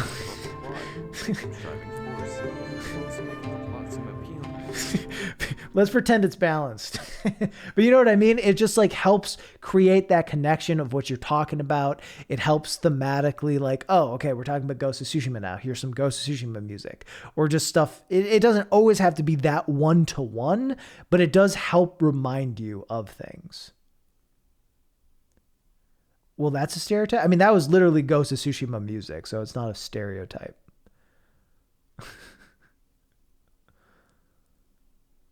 Scott also uses, yeah. I mean, most people will use a lot of video game music. I use a lot of video game music. But yeah, I definitely would say use the music from games. Use game music. Excited, but when you pop in the cartridge, the immediate feeling is regret. Now let's talk about when marketing works too well. In the recent and infamous case of Cyberpunk 2077. Cyberpunk launched on December 10th, 2020 to universal praise on PC. Universal, wait, I paid $60 for this everywhere else. That's because they only really marketed the full PC version, even though they were selling and marketing console versions. They promised the world and gave a slightly worse world. Promising a revolutionary and lifelike open world, incredible AI with real, actual life cycles, groundbreaking physics, and way more. And although I found the game compelling and I actually quite like it, I was very much the minority. Do I trust CDPR to turn their game around? I hope so, and they appear to be making some strides in terms of self-reflection and improvement. But all those topics are for another time, which I may or may not be working on as we speak. But back on topic. They showed so much, and let's just take a look at things that were actually in the game and stuff that wasn't.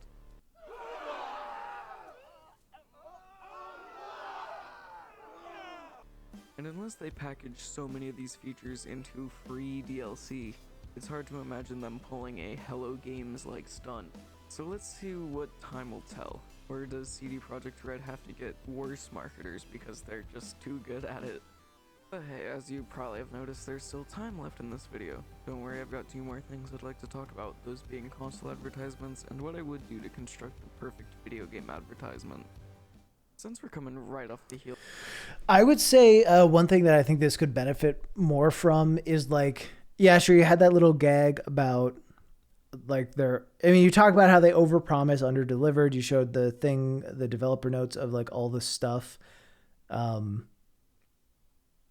that they promised. I think showing some more just straight up advertisements as examples for stuff, like showing like an effective and maybe an overly effective CD Projekt Red advertisement, just show like 10-15 seconds of it, and then like going into like, you know, obviously it's not always just, you know, video advertisements, but this advertisement was effective in these ways, which is a problem for them because this isn't the game that came out, right? I think maybe showing some examples could be good. But yeah. Heels of a new console generation, let's take a look at how advertising changed in the recent years, as early advertising is a whole other topic, starting with the PlayStation 5. Recently, Sony put out a ton of trailers advertising the many features of the PlayStation 5. While I personally love the technical side of advertisements, most people would prefer it when companies just show what their product can do instead of telling how it actually works. Showing constant clips of how impressive the raw performance of the 60 FPS ray-traced visuals in Spider-Man Miles Morales, the near-instant load times of Demon's Souls and Ratchet & Clank Rift Apart, and the buttery smooth platforming action in Sackboy, all while showing the importance of the SSDs, RDNA 2 GPUs, and the immersion-making DualSense, while also pushing the exclusives that the console has to offer. On the Xbox side, instead of flaunting what their console can do, they're bringing in the services and how the consumer can actually benefit from using the Xbox. To Xbox Live Gold to Game Pass Ultimate, there are so many services that Xbox provides. However, they're not really pushing games, which is really what a lot of people are looking for when they buy a game box. Instead, they're pushing accessibility, which while accessibility is great, I don't see it pushing many units. I mean, Microsoft just released that they're selling every Xbox console ever at a loss. So maybe if they switch to advertising actual games and the raw performance of the Xbox Series X, they might have a leg up in terms of sales. Almost as if allowing customers to make an educated purchase in terms of what their Magic Game Box can do can cause people to buy your thing. After the catastrophe of the Wii U, Nintendo wanted to sweep that under the rug as soon as possible, if they still wanted to be a console manufacturer. Yeah. I mean, that's a good point. I think pretty much all consoles are. I mean, Xbox makes profits on games and now Game Pass.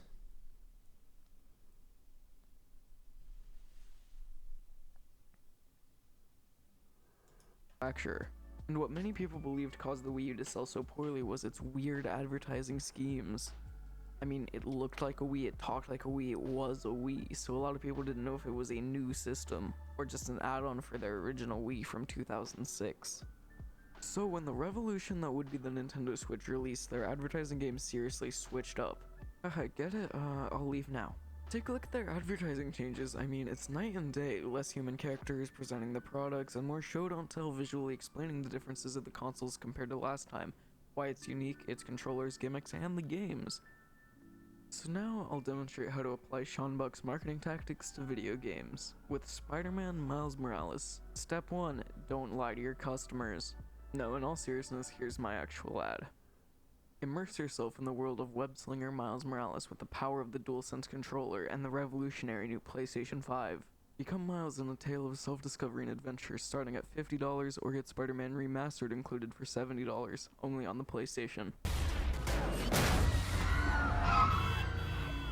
Remember, Miles, you're Spider-Man. Disclaimer, this is not a real PlayStation ad. It is a made verification as an example of when marketing can succeed. Yeah, I think, okay.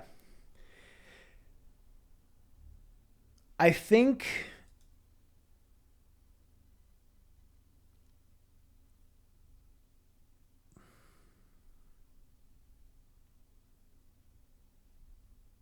all right, let's just finish the video. We're close enough to the end, but we're just going to watch the end. All I'm saying is marketing for video games, the majority of the time, can be incredibly deceptive. More often than not, companies are primarily just trying to please their investors, so they'll announce a game, flaunt recycled mechanics. Hey, what happened last time they forced out an unfinished product? Those investors weren't the happiest people either. So please, all I'm saying is save yourselves the effort and apologies and quit lying. Being honest with your customers makes your company seem more trustworthy, allowing you to potentially gain returning customers if you keep your promises. I mean, take a look at BioWare. They lied about Anthem, underdelivered, promising everything, and delivered an empty world. Anthem 2.0 is cancelled, and BioWare, the once great developers of Dragon Age, Mass Effect, and Knights of the Old Republic, will forever have their reputation ruined by a series of avoidable lies. The unfortunate truth is that now, more often than not, video game marketing is built upon lies, because video game marketing is weird, expensive, and a lot of the times, companies just don't know how to advertise. There's one group calling for them to announce everything, overhyping things, and just forcing them into an uncomfortable situation. And then there's the other side, the actual consumers who are going to be paying for that product, who are eventually going to feel betrayed because you made false promises about your own product. You're going to lose several thousand customers, millions of dollars in revenue, all because of something you could have avoided. And I know in this video I make fun of Cyberpunk quite a lot, but I honestly believe that CD Projekt Red are good developers. I like every game of theirs that I've played, and from what it seems, they're turning themselves around for the better, and I hope that they can do good and make amends with their fanbase one day. Don't confuse this as me sympathizing for them. They just need to take this as a chance to learn and grow. Hopefully by this point you have a better understanding of the weird world. Okay. I think that the focus of this piece doesn't really fit under the title, because I think that the focus is a little it jumps around a bit, and I don't think like using the video game marketing is weird really gets across what this video actually is about, or what I'd expect from video game marketing being weird. I think if I see something that's video game marketing is weird, I expect like that to kind of be the deep dive of it, is like I don't know. I expect it more to be like, you know, looking at it's weird because of the miscommunication between developers and publishers, right? Publishers overpromising and developers just making the game they're trying to make and then trying to meet the overpromises of the publishers or something like that. You know, I think the title of this should be like the good, the bad, and the deceptive of video game marketing, or video game marketing, the good, the bad, and the deceptive, or something like that. That's what I think it should be. Cause that's kind of what you talk about. Like you show some examples of things that I think these are decent examples. And, you know, then you talk about certain things that like, this is a little less effective. And then obviously, you talk about like the deceptive video game marketing is built on lies. I think that makes a lot more sense than is weird. I think that's better because it seems like a lot of this is, a lot of it does talk about how it's built on lies or half truths or things like that. So I think the focus is a little bit not all over the place. That's the wrong way, but it certainly could be focused in a lot more than it is. And I think especially when comparing it to this title of video game marketing is weird, I don't think it achieves in showing that. Personally, really like the content of the video, but would love a bit more guts to it. Yeah, a little bit more of elaboration on some of the whys. I'd agree with that.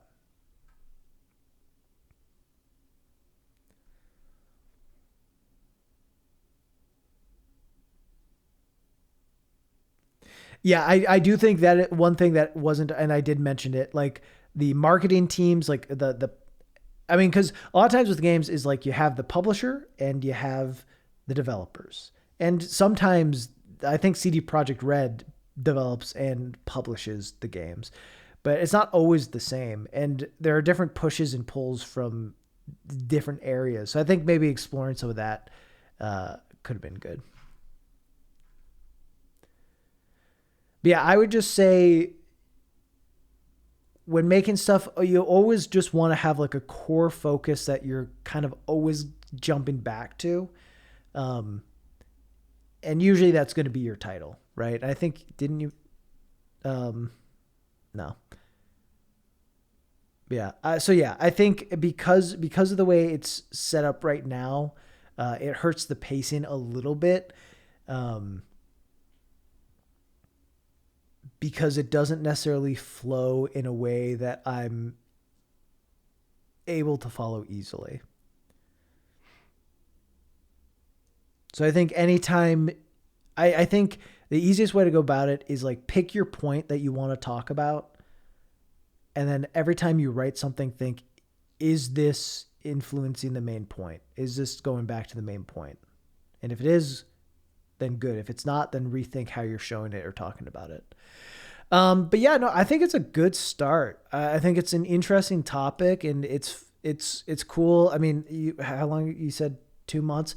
It's cool to see, you know, the early parts of a creator's, journey in style. Hey, Mass Express, how you doing? And all that. Your thumbnail game needs work. All right. Your thumbnail game needs some work. Because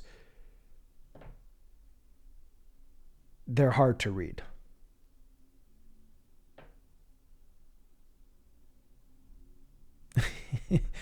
They're hard to read. This should just be marketed on lies ? Right? Something like that. And then show cyberpunk. Always use really thick text, retrospective. You just lose it in here. This, you just lose it, you know? It's kind of like, I think with this stuff especially, you have like text, like things like newspaper and text in the background, which makes it hard to read the foreground. In general, rule of thumb.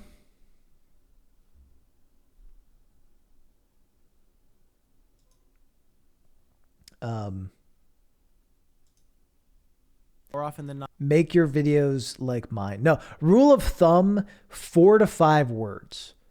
4 to 5 words is going to be easy to read, going to get the point across. You can understand it by just, like, even this might be a little too much. But 4 to 5 is what you want to go with. It can be more. It can be more, but 4 to 5 is usually going to help you the most with that sort of thing.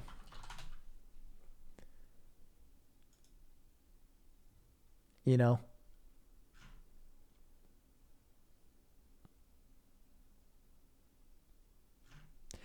Sometimes it just, if you have more, it can just get lost.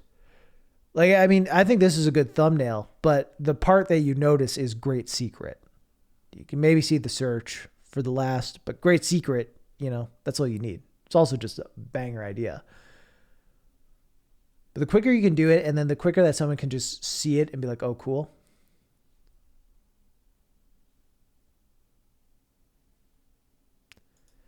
But yeah. I should have been linking all these. I'm sorry, chat. I'm bad at this. Also not that good at Photoshop. That'll come. Yeah, I mean, that's fine. You just got to practice with it some and keep trying with it. That certainly is, it does take a while to develop those skills. My advice would just be look for bold fonts, simple backgrounds, and go from there.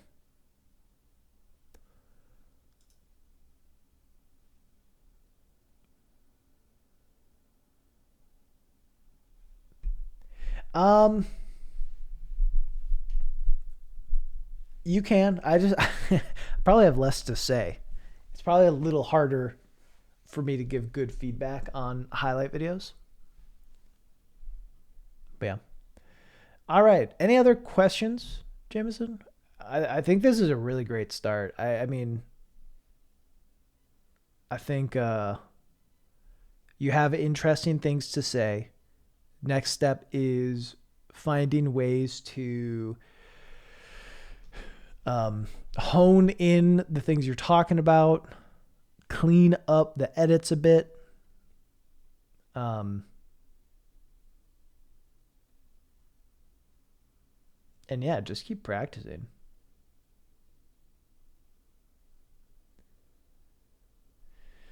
Tips on audio balance / background noise reduction. I mean, at this point, I mean, when streaming, I have a stupidly expensive microphone that helps cut a background noise. And for YouTube videos, I have an audio booth. So what I do now is different. I can show you what has helped me in the past. So what did I'm trying to remember. What did you say? What microphone you use? Yeah. What program and mic? You have Photoshop, so I assume you have the Adobe suite.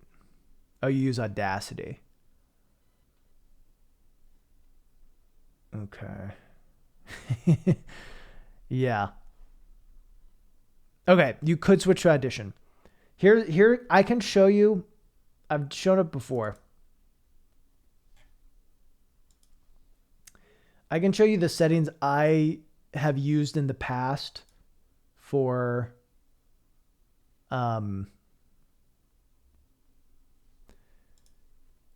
background noise removal.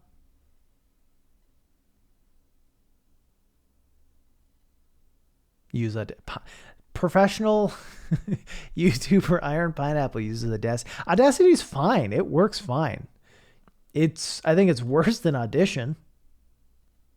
And if you're using Premiere, what I like about it is like it's really easy to be like record clip or like edit clip in Audition, and you can just right click your audio and do it there. It's by far one of the best free softwares out there. Okay. Yeah.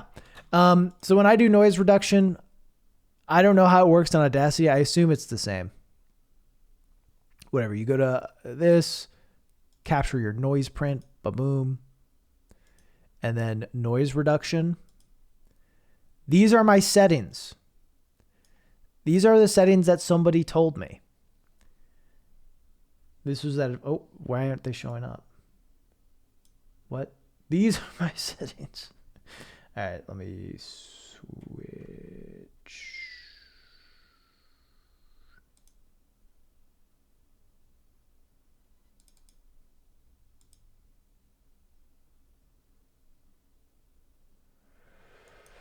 Okay, give me a second. I'm sorry.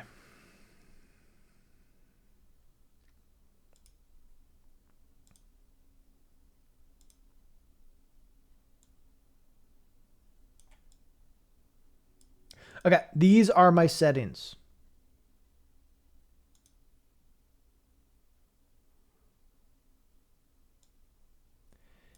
If you would like to take a snapshot and copy them, you can. This is the settings I have. It works pretty well for my voice. It makes it so it doesn't sound super compressed, and it gets most of the background noise to be gone.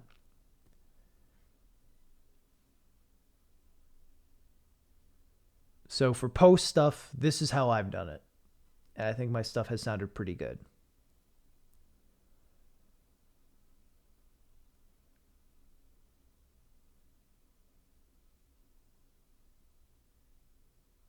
So yeah, take your picture of it.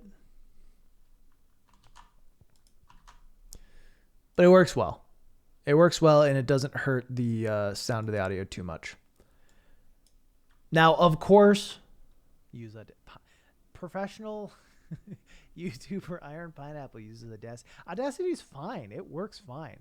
Yeah, it's okay. I think it's worse than Audition. No, definitely. It's definitely worse than Audition. And if you're using Premiere, what I like about it is like it's really easy to be like record clip and like edit clip and Audition. Yes. You just right click your audio and do it there. Yeah, that's definitely a big benefit. By far one of the best free software. Yeah. Okay. Oh yeah. You're talking. Okay. Yeah. Anyway, so yeah, it cuts the audio pretty well. But of course, the Blue Yeti is a fine mic. I haven't used Go XLR. React Andy to myself. Anyway, I think doing stuff beforehand is important too. So probably don't record just on your desk. I don't know what your space is like. If you have a closet, that's cool. For the longest time, I would just grab, I would record on my desk, but I would grab like every blanket and pillow I had, and I would pile pillows up on the left side of my mic, on the right side of my mic, behind my mic, drape a pillow over it, put like, a towel on the desk so no wood is there, and just have it kind of be like a fort around it. Get up nice and close to it. Yeah, that's the other thing, is you want to be close to your microphone. Make sure probably for the Blue Yeti that you have, I don't know what you have, but make sure it's the directional mode that you have on, pointed at your face, and not the, because I know Blue Yeti has like the all directional mode. Don't have that on. That'll pick up a lot of shit you don't want. So make sure you have it on the one that's just pointed at you. Turn the gain down. Yeah. No Omni. But yeah, definitely would say blanket force will help cut sound and reverb. Make sure it's directional, being close to the mic. Cool. Make sure you're close to the mic, and then those settings. Did you get a screenshot of it?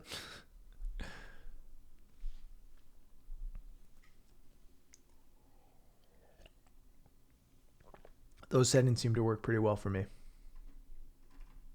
At this point, I don't actually do noise reduction anymore because my sound is pretty dang just good.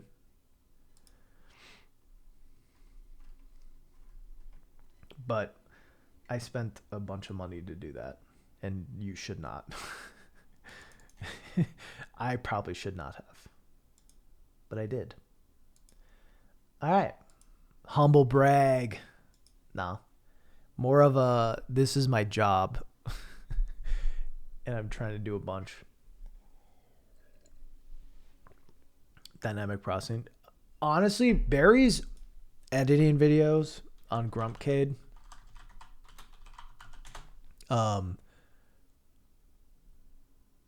Is Grumpcade gone?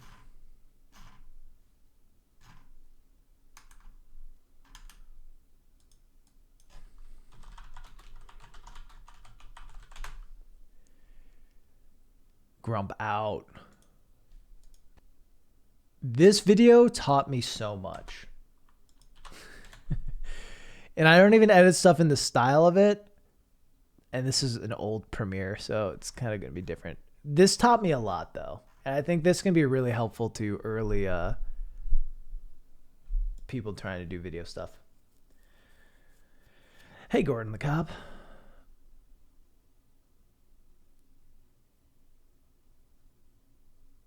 Yeah. Anyway, I think you got a great start. I mean, you also like just have a good work ethic. You have like 6 videos already. You almost have more videos than I do. So yeah, excited to see what you do in the future as time goes on.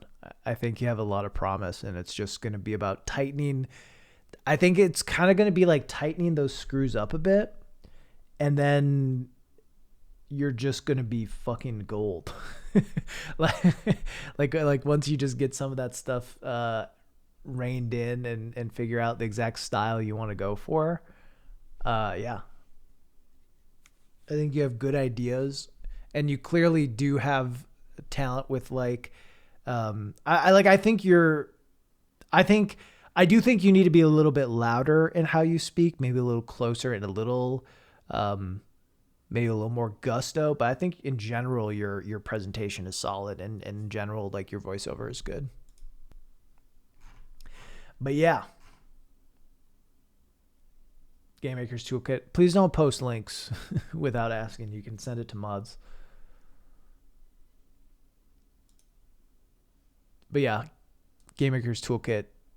Mark has done a bunch of those, which is great too. All right, let's do another. I don't know how many more I got in me. I'm losing my voice a bit.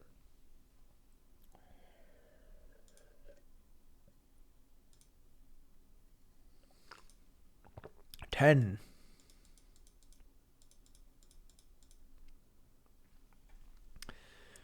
Buddy, you're here. I saw you a second ago. Just do sign language. Yeah, that works for me. Thanks for the hydrate. All right, YouTube, Henry Chan. Depending on when you see this, I have a new video. If I'm in chat, I'll link it. You want to link it?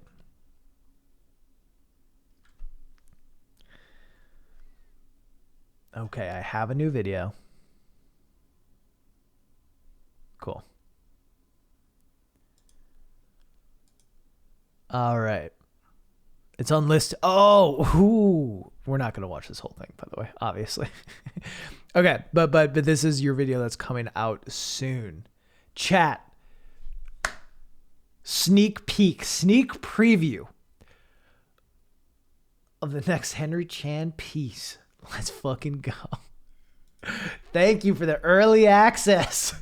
We get the scoop, baby. All right, 3 creators you're inspired by. I mean, your video is an hour, so this makes sense. Matthew Matosis, Noah Caldwell Gervais. Is it Gervais or Gervais? Gervais and Super Bunny Hop. All goats, all great. What are your creative goals? Still trying to find your footing, just writing about games I find interesting or I think I have something interesting to say about. I like my writing style and video editing. Your voice over quality is not where you want it to be. You think it seriously has issues. Also, with your longer form essays, they don't have the same sense of purpose as shorter ones, even though I'd consider them better videos, just not better written. Can you explain what you mean by that? I'm a little confused. So you like just more important pieces, or the editing's better?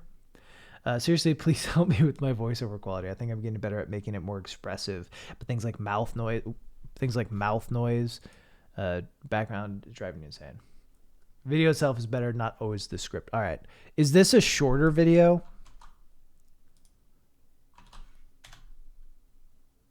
No. Hey there. Okay. Not a shorter video. All right. Let's go. I know this isn't the final version. if you can, add a closed captioning.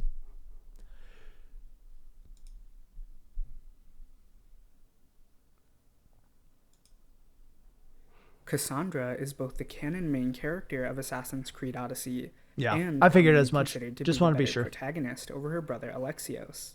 And I get why. Cassandra's voice actress, Milisanthi Mahout, turns in an excellent performance. She gives Cassandra a consistent sincerity that can ground a generally goofy script. Which is exactly why she isn't the best fit for Odyssey. Cassandra and Alexios may share the same lines of dialogue, but their two voice actors turn in such different performances that they don't feel even close to being the same character. Hey, Jolly. Did he say Cyclops? Did he hurt your feelings? Did he say Cyclops? Did it hurt your feelings? Michael Antonakis really knows when to ham it up as Alexios, channeling the Minotaur de Force performances you'd find in prestige films like Jason and the Argonauts. That isn't to say he derails serious moments, though. Just that Odyssey's script frequently serves up a ham roast and he's starving for a full-course meal. So Okay, Alexios first off, I do want to say your voiceover is fine. To ease any, there's room for improvement, and we will talk about those things. Okay, there's room for improvement, and we'll talk about different solutions or things you can do.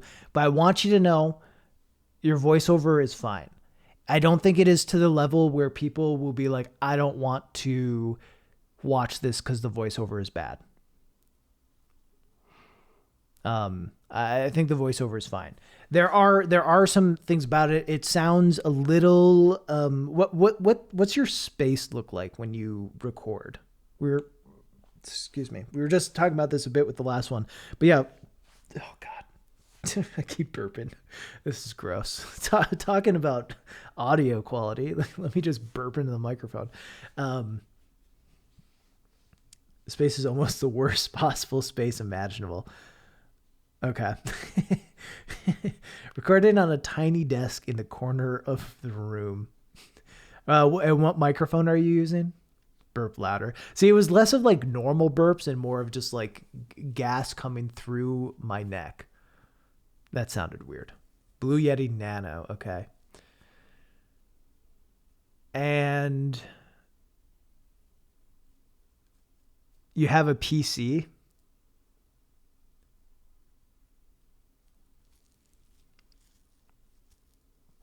Okay, a laptop. How long is your USB cord?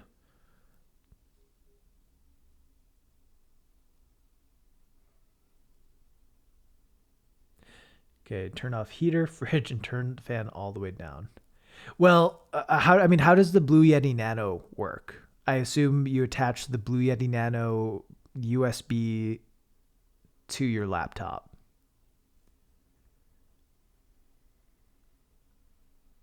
And how close is your laptop while recording to your microphone?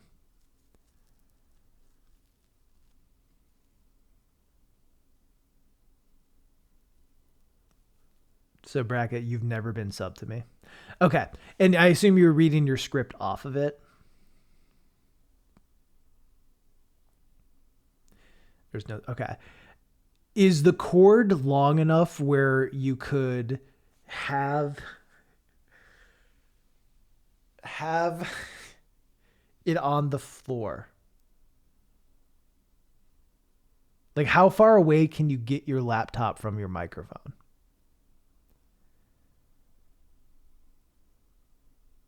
Other question, do you have a phone? Like yeah, that's like got an easy enough screen to read off of.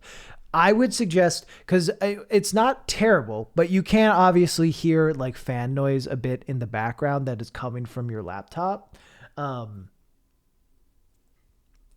I don't know if you saw with the last one. Did you see it with the last one? Certain settings for noise removal. You wanna timestamp me with a section that you think's worse? I mean, if you did this all in one setting, that would make sense as like your laptop's running for a while, maybe, so it gets louder and worse. My initial suggestion would be this. Obviously, if you got the information for the noise removal, apply that, which should help some. I would say get your laptop away from your microphone, as far away from your microphone as possible if it has a loud fan, or a fan that's noticeable at all. Like I record everything on a laptop and I read my script off a laptop, but I have I have a MacBook that has like a solid state drive, so the fan never gets loud. Like you can't hear it at all. I would say if possible, get your however long your USB cord is, get your laptop as far away from your microphone as possible, and then read your script off your phone. There are a few different ways you can do that. You might be able to just get a little stand. I bought like a $10 camera stand on Amazon that like you can just put your phone in and have it like in front of you, so you can kind of put it maybe a little behind your mic, or if you don't have much space, you can just, I don't know. A mic stand could probably help too. I mean, any way that you can kind of get your, oh wait, so you have, so you're just using whatever the Blue Yeti micro comes with.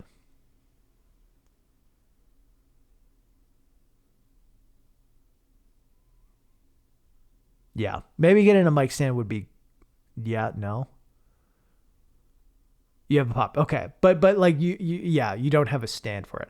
Getting a stand could probably help too, because if your mic is right on your desk, then it's going to get some of the vibrations of the laptop as well. Whereas if you have a little bit of space between it, it could help some. Also, if you want to like help on desk space, if you get like a boom arm, that could help. Granted, those do kind of get expensive. You have it stacked on 2 books. I relate to this so hard. My early mic setups were just so fucking like janky. Like it was just, you love it and you hate it. I'm just like feeling like it's bubble gum keeping stuff together. All right. I'm going to just keep watching and I will jump to, let me jump to, you said 20. While the Lost Tales of Greece make up the majority of Odyssey's standout side content, there are some other really entertaining side quests scattered throughout the game as well. Wait, so the thief and the blacksmith are Supidio's birth parents.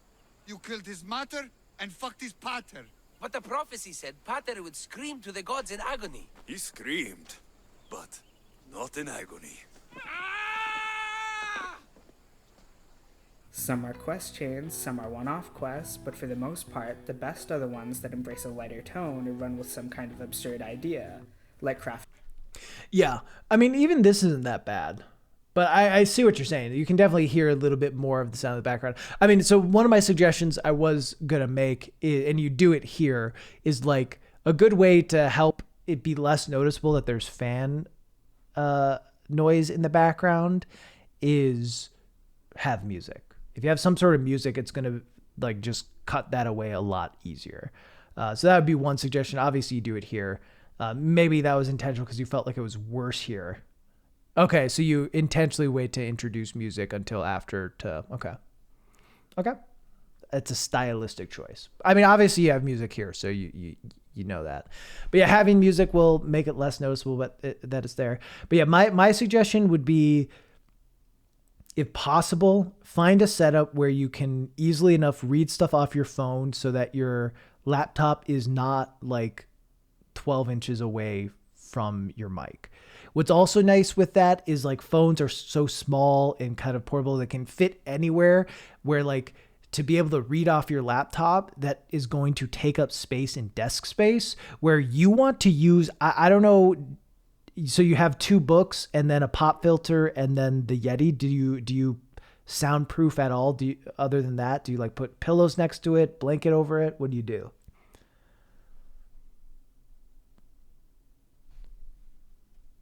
No. So if you're how tiny is this desk? Is this desk big enough where you could put pillows around it?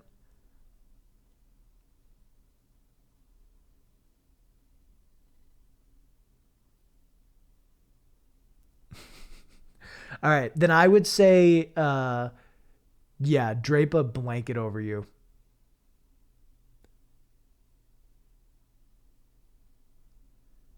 Say drape a blanket over you. That'll help cut out some noise. Or don't record on your desk. Do you have any other surfaces where you could do it? Yeah. I mean, yeah, which is why you want to be careful. If you have too much noise to remove, it will make you sound like a robot. Yeah. So you want to try to have it. You have a countertop. And how much space is on does the countertop have enough space to like put a little stack of pillows on each side and a blanket over the top of that? They said they don't have a carpeted floor. Maybe. I would say maybe experiment with that a little bit. And try to consider recording on your phone. You only have 2 pillows though. Fair.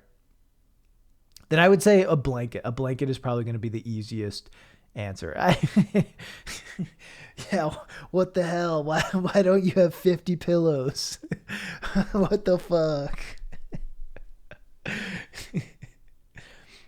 Are you in a dorm room or?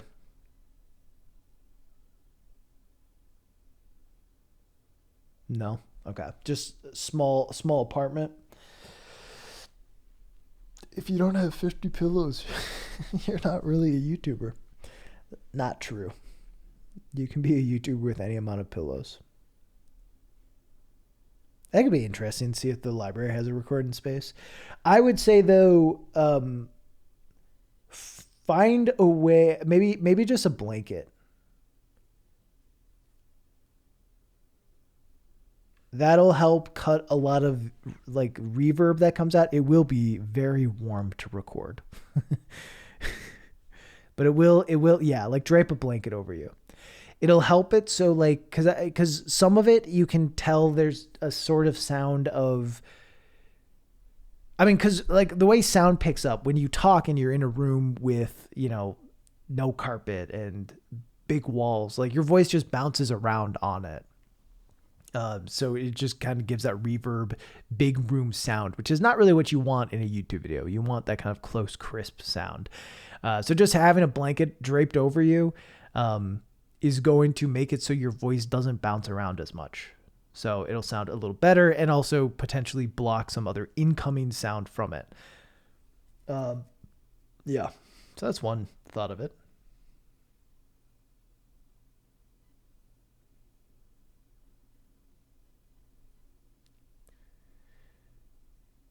Is mouth clicks and stuff. Yeah. Let me keep watching. I mentioned before, I mean, I have that problem too. I have that problem too. Yeah. Yeah, I edit a lot of those out too. To a degree, it's just kind of can be hard. Just can be hard. Tips I've looked up into and had some success with is drink a lot of water beforehand, like an hour beforehand. I mentioned this earlier. Drink water, eat an apple also. If you get an apple.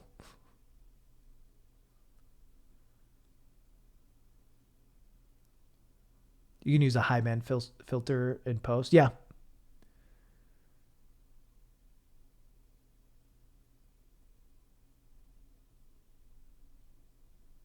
Is Audition that much better? Audition's better, yeah.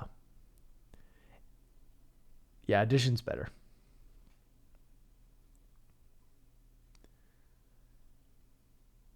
Yeah.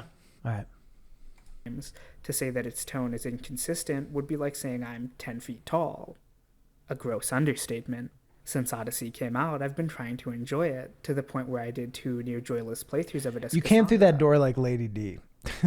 They're like, it gave me Resident Evil 8 style fear.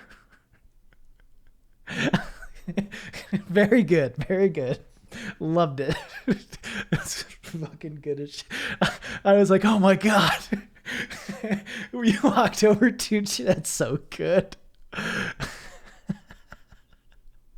That's very good. I started out doing the same thing for this video when I decided to play as Alexios for a bit, just for the sake of being thorough. Experiencing Odyssey as Alexios was a revelation, like seeing the face of God after 2 years and 3 playthroughs. I finally kind of had fun with Assassin's Creed Odyssey.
Even though I enjoyed my most that all, I mean, I know it doesn't matter that much what that stuff says because it's all credit stuff. Not to say that credits don't matter, but it does move a little quick.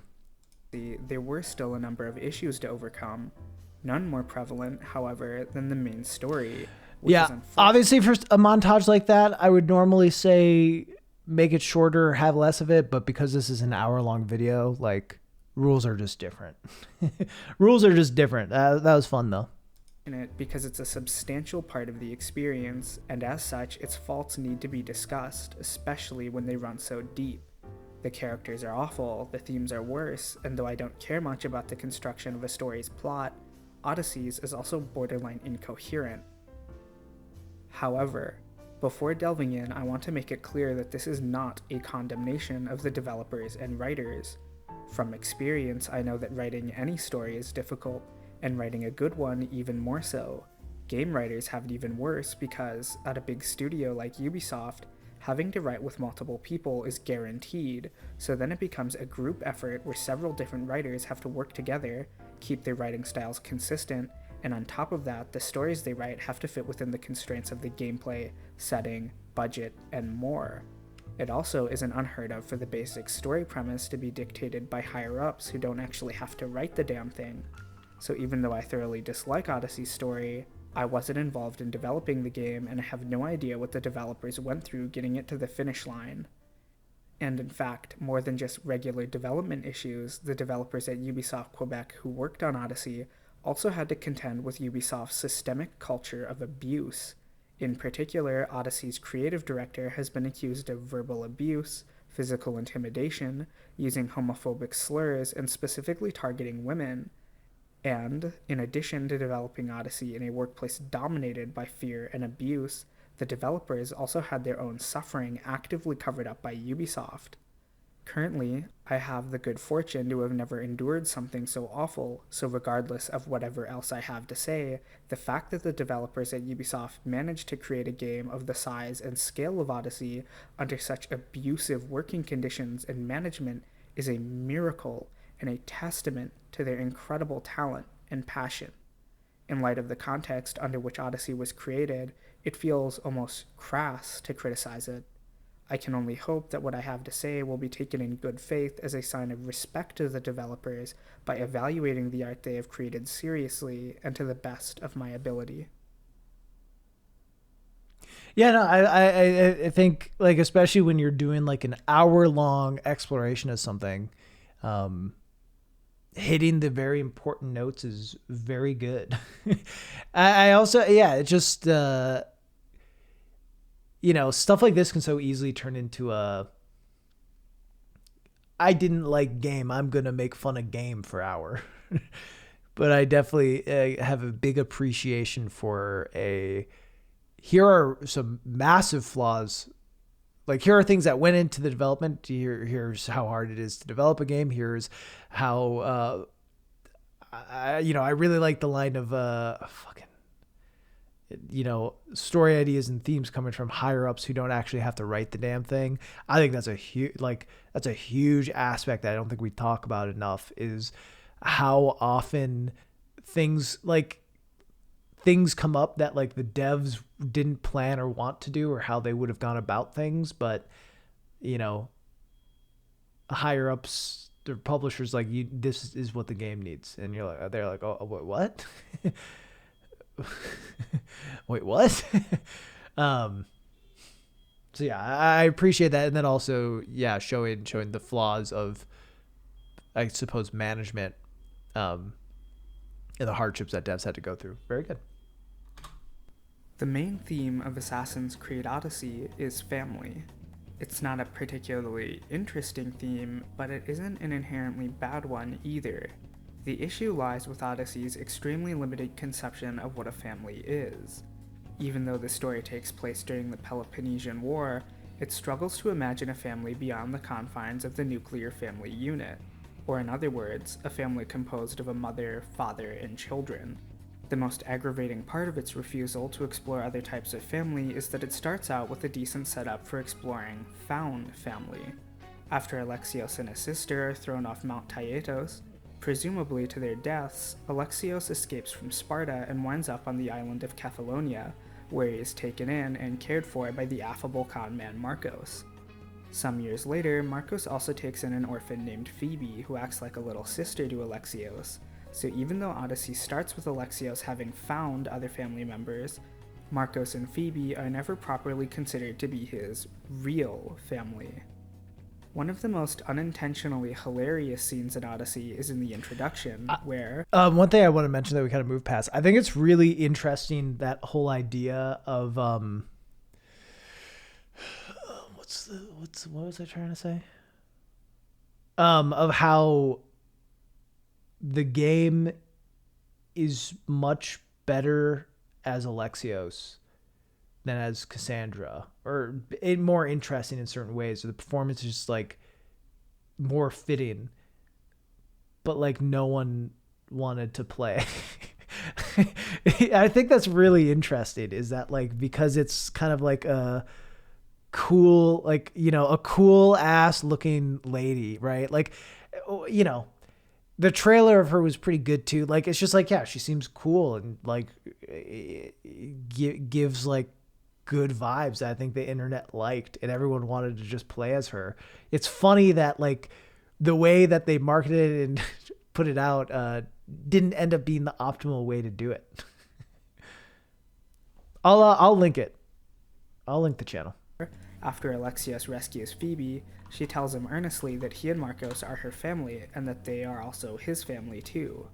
The moment the word family gets used, Odyssey immediately shows a flashback of Alexios' Spartan family, his real family. When the story returns to the present, Alexios mutters a hollow, Right. Even if Odyssey isn't trying to say that Phoebe and Marcos aren't Alexios' true family, the fact that he starts daydreaming about the family he was born into while Phoebe is telling him he's her family still communicates that sentiment anyway. At the very least, it gives the impression that Alexios doesn't consider them to be his true family. If Odyssey was using this scene to lay down the groundwork for a character arc where Alexios gradually realizes Phoebe and Marcos are just as much his family as the one he was born into, it would be one thing. But I think the scene is meant to be taken at face value because none of the endings feature anyone outside of Alexios' most immediate family members, in what is meant to be the good end. Alright, I think I got a good idea. Should I like it? It's not out yet. Is this going to be the last one? I should not have linked that, because that's an unlisted video. my bad. my bad. Shit. 2618.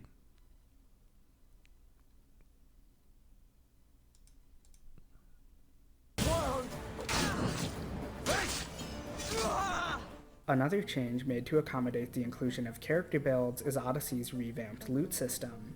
In Origins, you only got new weapons and shields. Did I already Odyssey miss it? lets Was you that get the... I'll carve you from the face of this world. No, got it.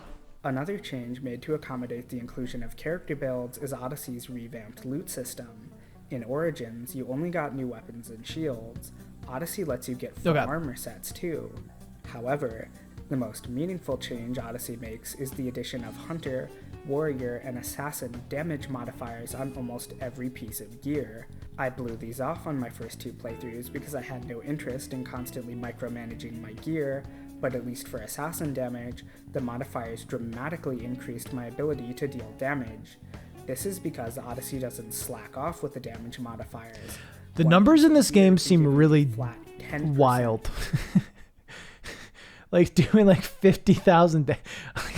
I hate that. I hate that in video. This has nothing to do with the video. I hate that in video games. Just make it 1 damage. Your first hit does 1 damage.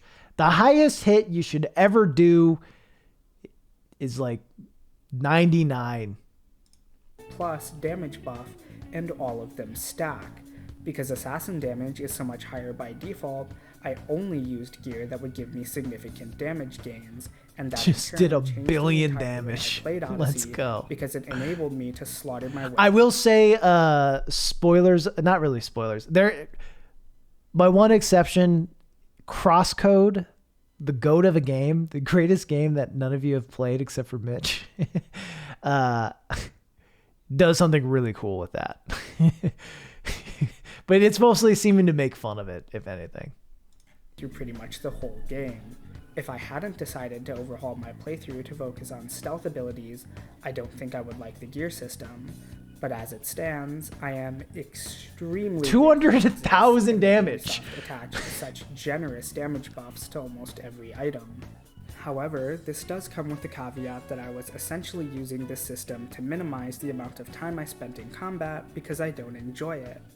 Even though I thought the combat in Origins was a bit too shallow for its own good, I think the combat in Odyssey... Yeah, I mean, you know, I know this is a longer section. I like the edits you did of like using crops and zooms to focus on text stuff, because honestly, showing text stuff in videos can be so boring. I think you do a good job of isolating that. And more shallow, which made my previous playthroughs miserable slogs because Odyssey is at least 30 hours longer than Origins. I've already brought up a few of my big complaints with the combat, like enemies' inflated health pools and the emphasis on babysitting cooldowns because abilities are the only attacks that deal music could be quiet down a bit and audio boosted. Appreciable damage. I might not mind these changes as much if it wasn't for how shallow almost all of the combat abilities are. This is good. I'm gonna move on to one more video and then we'll jump over there. Cool ass shit. Too much? No, not enough. Don't you dare say anything mean about The Last of Us Part 2. Don't you dare. How dare you? I'm sure there's plenty of... I trust your ability to make a critique that I would find interesting on The Last of Us Part 2, by the way. Which I can't say for most videos I've seen on The Last of Us Part 2. Anyway, we'll do one more. And then I'm going to go.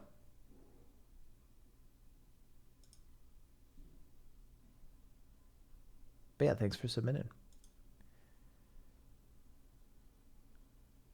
Yeah, I think you have a good style. You know, the people that you said you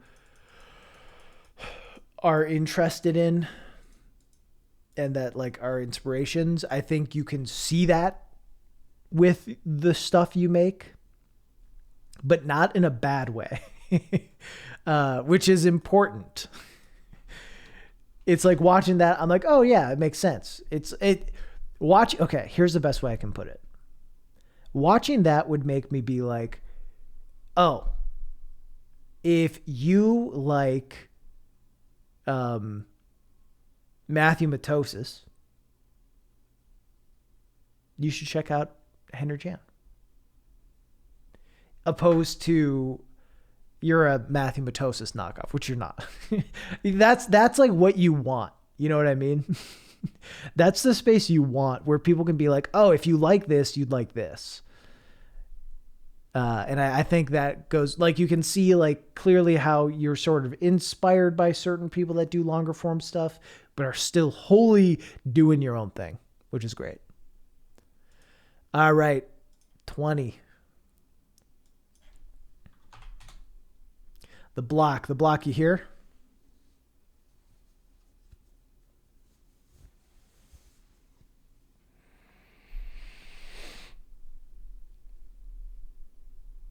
A long stream, yeah.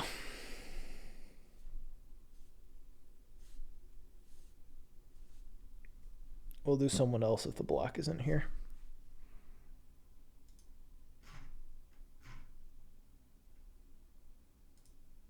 The block live, you're here. All right, you gave me a mobile link. What's wrong with you? Are you on your phone? Oh yeah, that would make sense because you took a while to respond. Doing a 24-hour stream right now.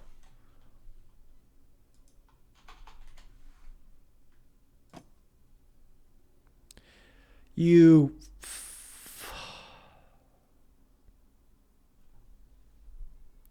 chat. I just lost the game. All right. List 3 creators you're inspired by: Daryl Talks Games, Summoning Salt, and Nerdstalgic. Can we talk about Nerdstalgic for a minute? Nerdstalgic has the keys to YouTube's algorithm. I don't understand it. But he just gets it. I mean, you know the lore with Nerdstalgic, right, Mitch? I've talked about it before. Nerdstalgic was what's the fucking channel? What's the channel's name? Oh my god, I can't remember.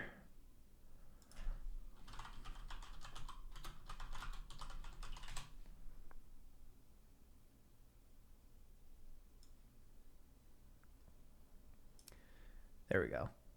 Nerdstalgic was a very famous YouTuber. Nerdstalgic had a channel called Clean Prince Gaming. I guess still has it, still making videos, which is all gaming stuff. And it doesn't have necessarily the best reputation. I know some people had like accused him of just taking posts from Reddit. I don't know. I don't know if it's true. I just didn't have the best reputation.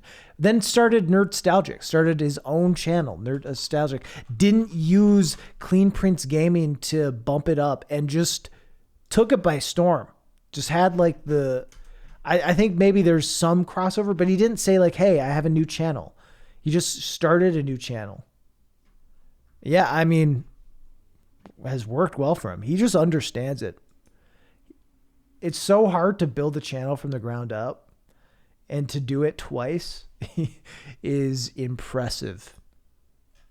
Anyway, I can already tell by this title and the topic that you like Daryl. that makes a lot of sense to me. This seems like something Daryl would make a video on, which is good. Which is good. What are your creative goals? I'd like to go into the film industry, specifically audio and video editing. I think making YouTube videos is a good start. 100%. Making YouTube videos will give you a lot of experience that'll help you moving forward, for sure. What do you think you do well? I think I do well with editing. It's not perfect, but I've improved since I started making videos. You think your writing needs work. You feel unsatisfied with scripts. Okay, let's give it a watch.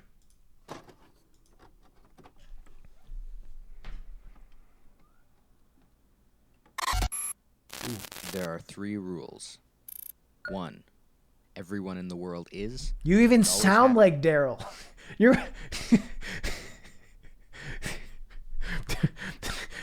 You could tell me this is a Daryl video and I would believe it. Has been playing the game. It does not matter if you do or do not want to play the game, you are playing it, and you can never stop. 2. The moment a person thinks about the game, they have lost. You can lose an infinite amount of times, but you can never win. 3. When someone loses the game, it must be announced, whether that is verbally, in written form, or even mentally. All losses must and will be declared in some way. You just lost the game. Son of a bitch. Son of a bitch. Rat bastard. Yeah, this editing's clean as fuck.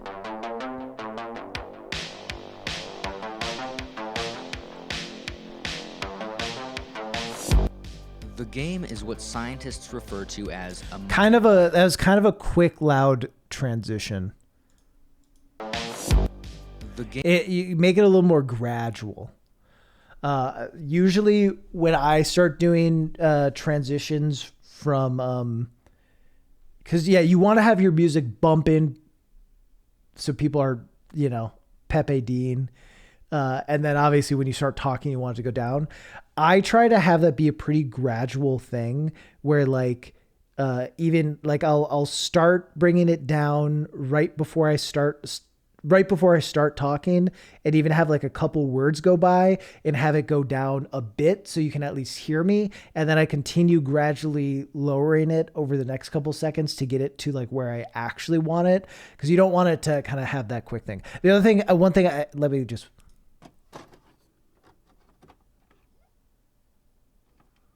is this your intro for all things? Is that your intro just for all videos or just for this one?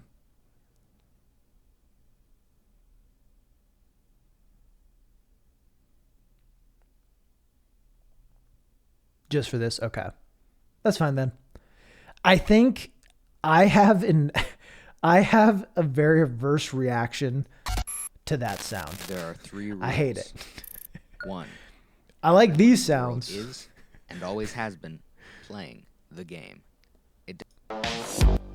The game is what scientists refer to as a mind virus, a mental or conceptual meme. Now, the majority of people watching this view a meme simply as a funny image or video, but the actual definition of a meme is an element of a culture or system of behavior that may be considered... Chat, I have to here, let me see if I can... I feel like I'm not doing people justice. Okay, there we go. Fixed it. Passed from one individual to another by non-genetic means, especially imitation. In other words, a meme is shared information with significance. Music could be down a bit. Music's probably a little bit loud, and voiceover could be boosted just a little. By 4 or 5 decibels, yeah. People passing it along, like an inside joke or chainmail. A mind virus is a meme in the form of a thought, rather than an image, video, or anything physical. So, mental chainmail. There are numerous mind viruses floating around the world today, but the game is especially unique among them. To begin painting a more vivid picture, let's Yo, this editing is fucking fire though. I mean, your audio balance needs to be a little spruced up, but your visual edits are very good. Is this something you filmed?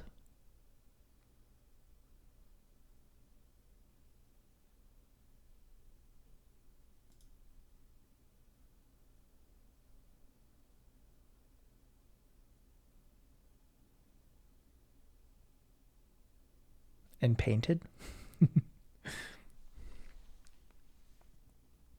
Find stock footage. I mean, that's cool too. I use stock footage a ton for stuff. Just was curious. Analyze some other mind viruses that exist in the world today. Roko's Basilisk is a thought experiment originating from a post on a forum known as Less Wrong by the user Roko. It is not only a mind virus, but an example of an information hazard, knowledge that could pose a threat to your very existence. Hypothetically, the post is quite complex, So to simplify it, I'll pose it as a what if question. What if, far in the future, scientists create the ultimate artificial intelligence? This artificial intelligence is so powerful that it surpasses humans themselves and takes over the world. Then, this artificial intelligence decides that to ensure its existence, it will punish every human that didn't in some way contribute to its creation. Now, it only punishes humans that knew the AI could exist, but did not aid in its creation. The only way to save yourself from punishment is to tell others about the AI, thus contributing to its eventually being created, and thus furthering the cycle. Pretty scary, right? This is a mind... Let me tell you about this AI, chat. Okay, this is really good. Your topic's good. I think the idea about mind viruses are interesting too. I will say it seems like most of this isn't about the game. Like you start with the game and then you go into mind viruses, right? So I feel like the title ends up being a little bit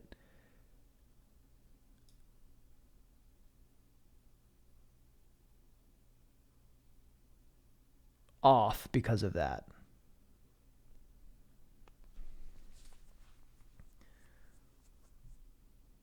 Right? Because it seems like that might only be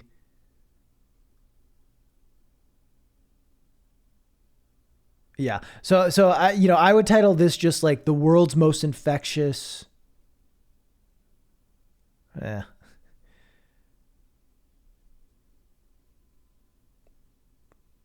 don't know, like the world's most infectious mind viruses or something is probably what I would do because a lot of it's about it. One thing I want to talk about is I was trying to use examples to show why the game was unique. Okay, so does it come back around in each of these to talk about how, like, continue talking about the game? Like in each of these sections? I mean, obviously I've only watched 3 minutes.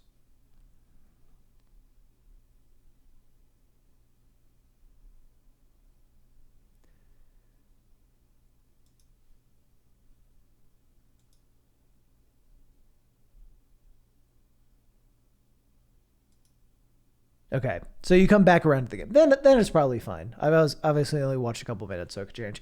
One thing I think you definitely need to work on is your audio. What's your mic setup?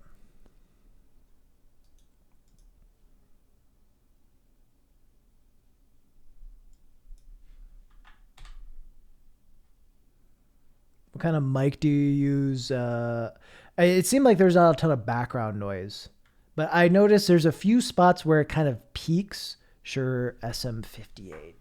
Is that like the classic performance mic, like the just what everyone uses who's ever played a show in their life? Shure SM58. Yeah, I use that. That was actually my very first mic, but then I bought I wanted to get a USB mic because I had kind of damaged my Shure SM58. I bought it in high school for my band. You don't care about any of this. I bought it in high school for my band, but I dropped it a bunch, so it didn't work all that well. They used to DJ. Nice. Anyway, so yeah, do you have a pop filter for it?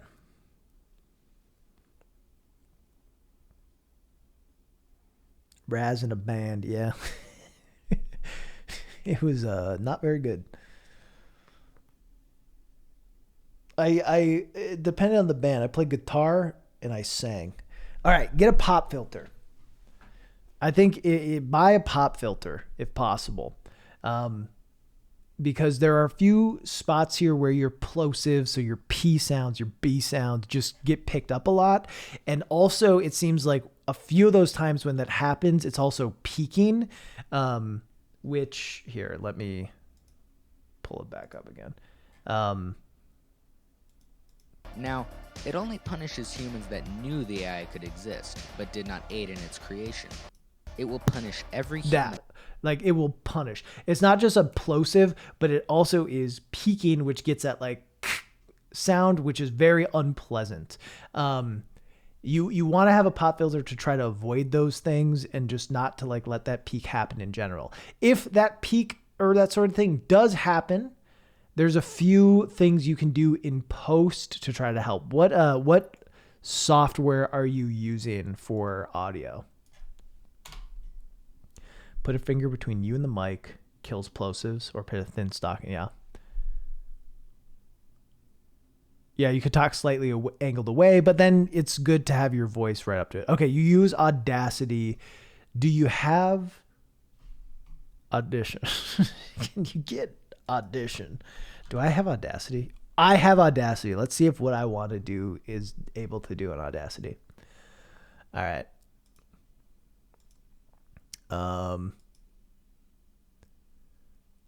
Audacity.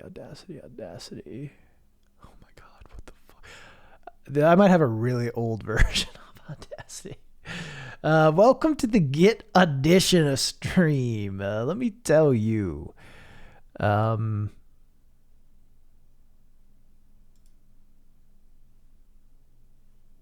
All right, I'm testing my audio. Why did nothing show up? Sorry about this. Because I can show you how I would do this in Audition, but I don't know exactly how to do it in Audacity. Dude.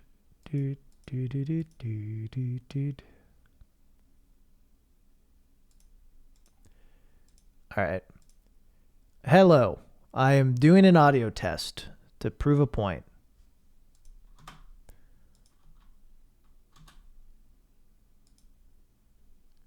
Hello.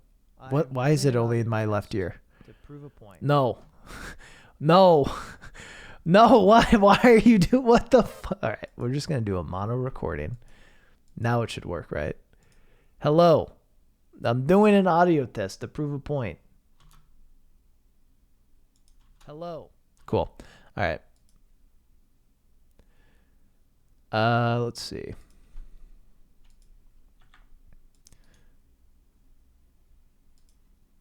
Cool. Wait. I just want to find the thing and then I'll show it to you all because I don't actually know what I'm doing.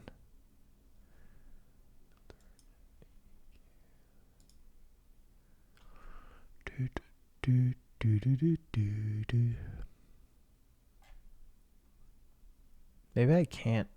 Fuck. What does any of this mean?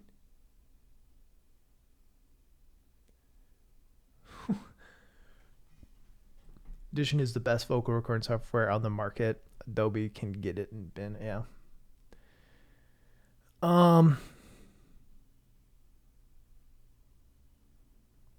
Maybe I could just Google it.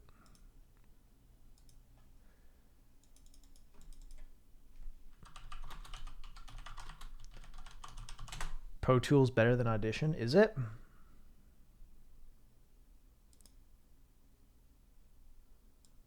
Never use Pro Tools. I guess it probably depends what you want to do, right?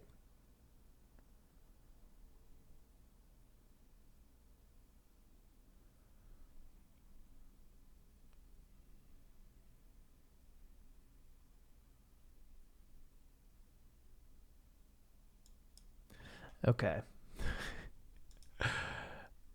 Oh my God. I don't know if what I'm about to do is right. What? How does anyone use Audacity?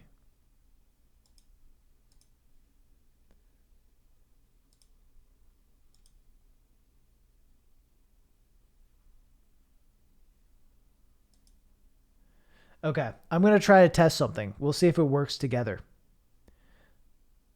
So first we'll do display capture. All right. Fucking hell. Why is it so big?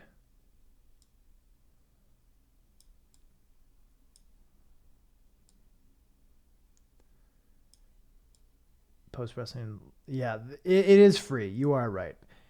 If you have some money to spend, Audition is pretty good. But honestly, a lot of things that you can do on Audition, you can technically do in Premiere as well. I'm doing an audio test to prove a point. All right. Doing an audio test to prove a point.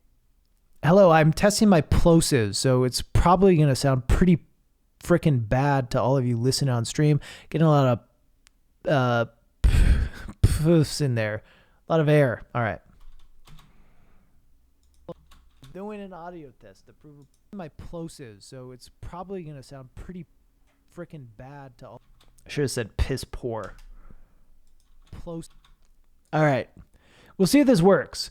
In Audition, there's a thing that's just called FFT filter, and it gets pretty much rid of plosives.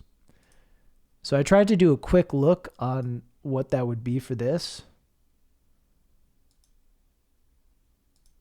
Let's just see if this works. No, literally did nothing. Oh my God. How do I do this in here, Mitch? I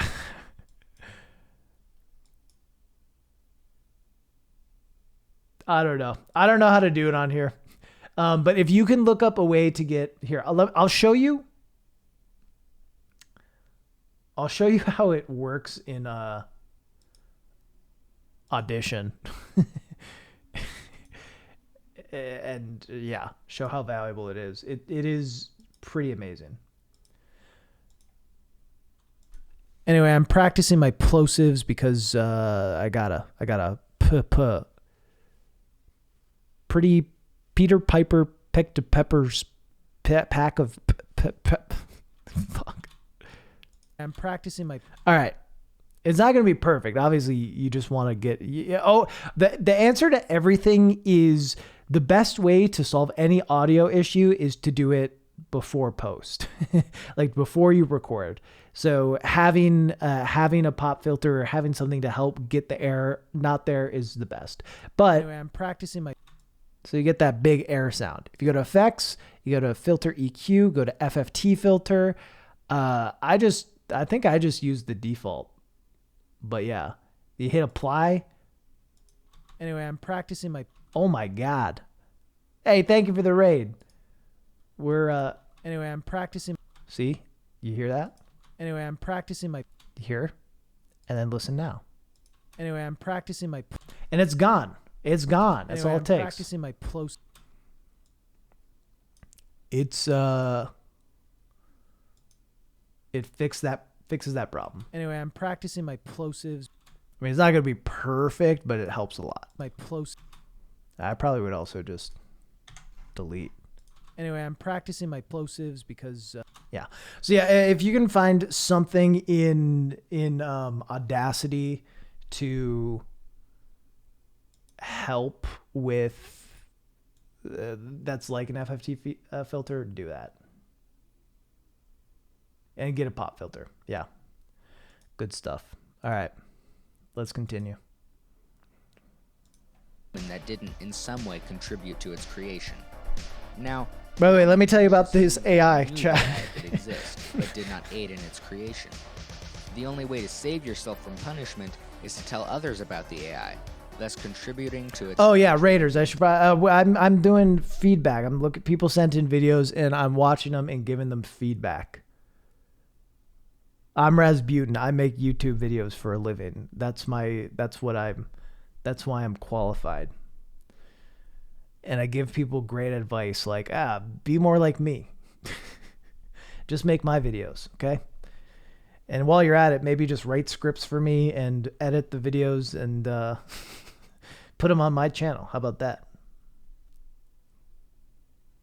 Yeah, the finger trick is you just put up 2 fingers in front of your face, which will help with the plosives. So, I mean, I have no idea what this will sound like, but right now I have 2 fingers. So Peter Piper picked a pepper. Peter Piper picked a pack of pepper. Fuck. Peter Piper picked a pack of peppers. All right, now here's without it. Peter Piper picked a pack of peppers. Peter Piper.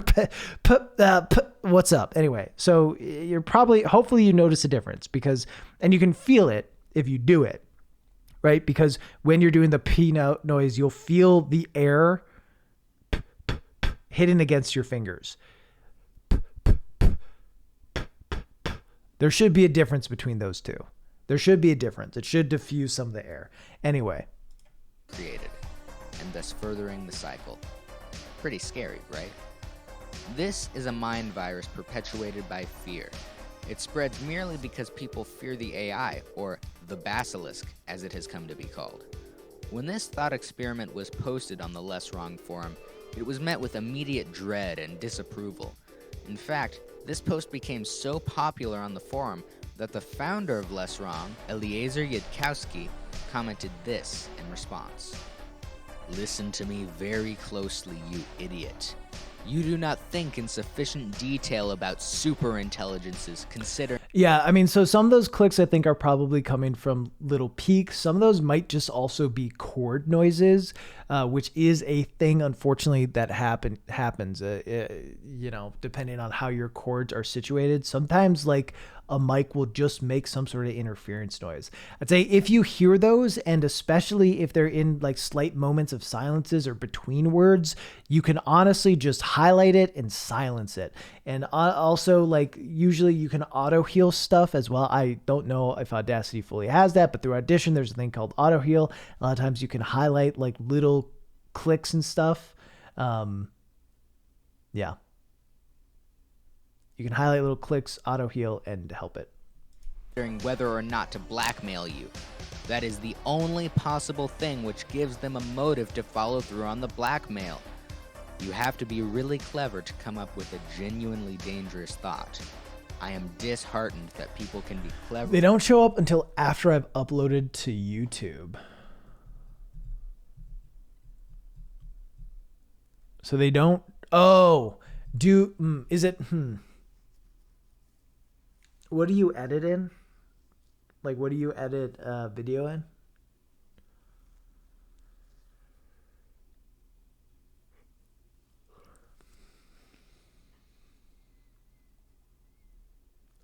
Open shot. I don't even know what that is. Interesting. So when you're playing it back in open shot, there's no issue. When you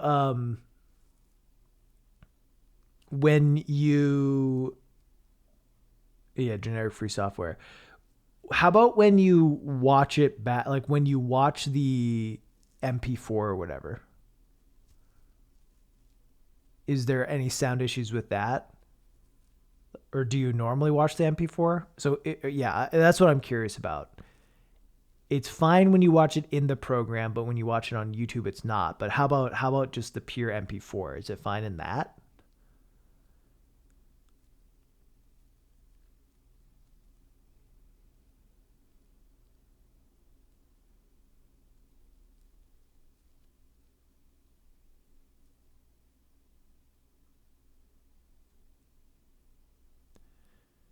Okay, my guess then is that your thing in export is the problem too. If you watch those back, I bet you it'll have that same problem. My guess is that maybe you need to change your audio bitrate on your export, maybe raise it up.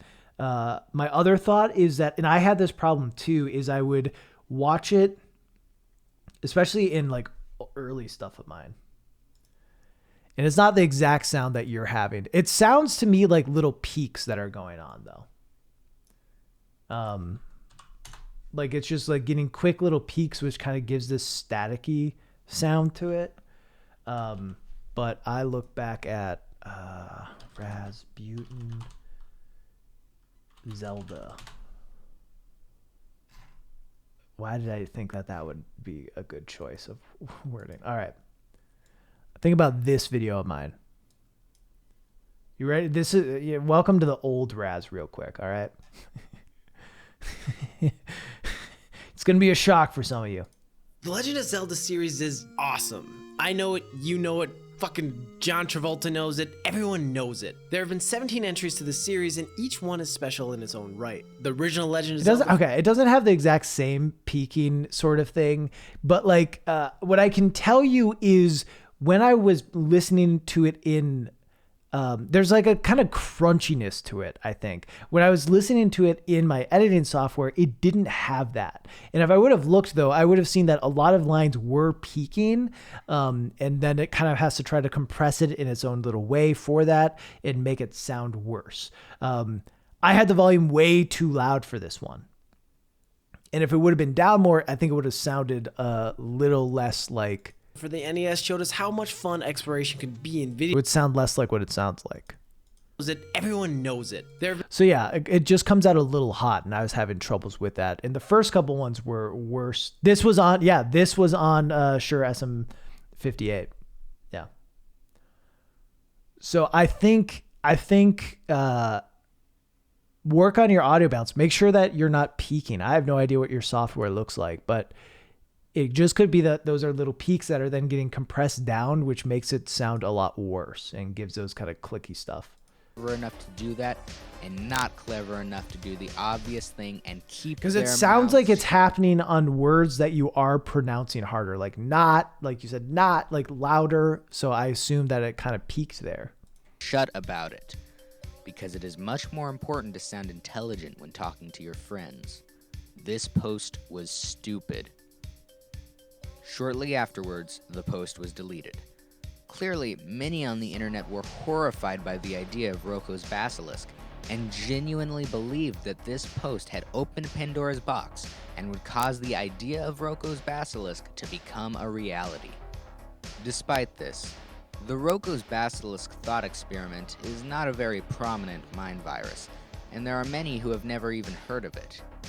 Many have said that fear is the greatest motivator. Oh, yeah. Yet, Roko's basilisk, a mind virus fueled directly by fear, is still nowhere near the level of virality that the game has reached. Okay. Why is this? Well, truth be told, Roko's basilisk isn't really that scary. From the reaction on the Less Wrong forum, you would think otherwise. But if you dig a little deeper, all becomes clear. The Less Wrong forum isn't just a space on the internet for random thought experiments. It's actually devoted to the idea of the singularity. The belief that at some point in the future, artificial intelligences will take over the world. This common belief is why so many on the forum reacted with such fear to Roko's basilisk. To them, it was far more than just an idea. So, Roko's basilisk has been confined to a small corner of the internet. There is no doubt it will continue to grow and spread to others' minds, but it only applies to a specific group of people, making its effectiveness suboptimal. Okay, I'm going to stop watching. This is great, though. Your editing is top. Your editing is top notch. And then the topic is great, too. I think you have a real knack for... Oh, shit.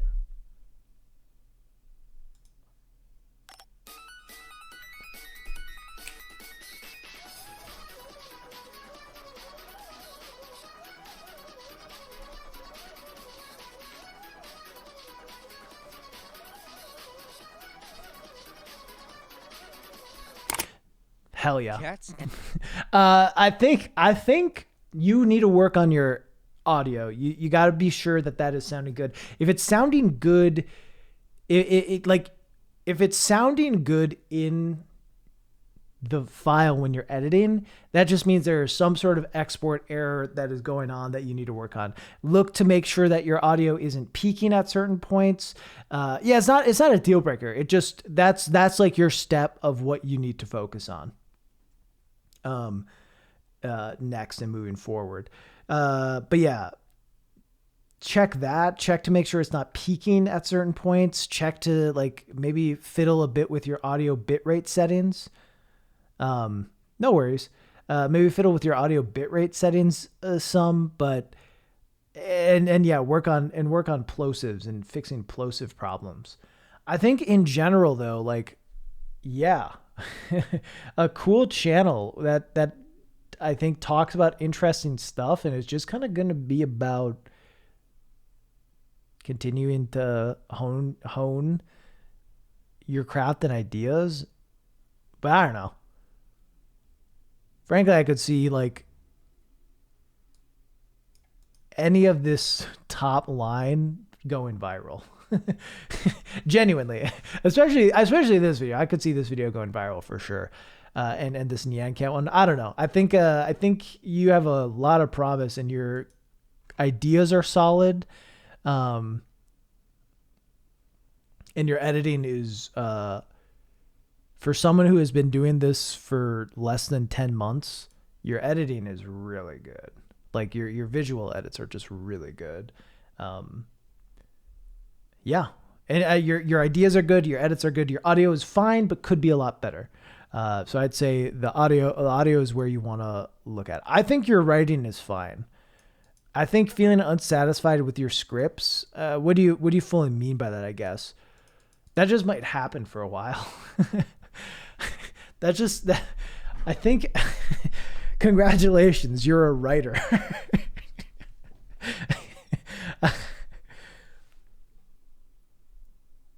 That's I don't know. It's unfortunately just how it goes sometimes.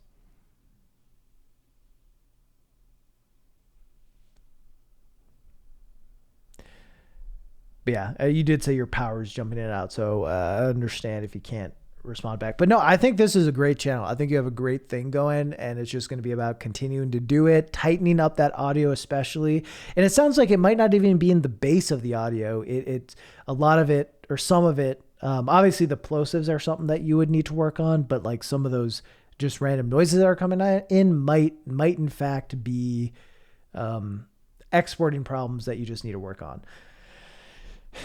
I don't know your financial situation, so I don't want to just say, hey, get Premiere.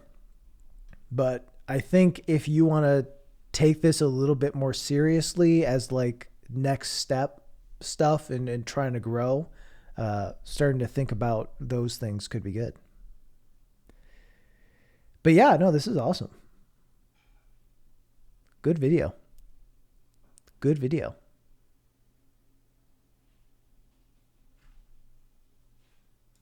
All right, Chad, I think that's all I can do for today. We got through a handful. I always feel bad with these. I always feel bad because I always have more at the end than what I started with. Yeah, hopefully some of that helps. I think your stuff is great. I think it's a great start and a great channel. Definitely can see like the Daryl inspiration. And you do sound like Daryl as well. But that is what it is. You know, it's not a bad thing. You still seem to have your own differences to make it unique. And you talk about Nyan Cat, so that's a win. All right, chat. That's about all I got, though. Who is live?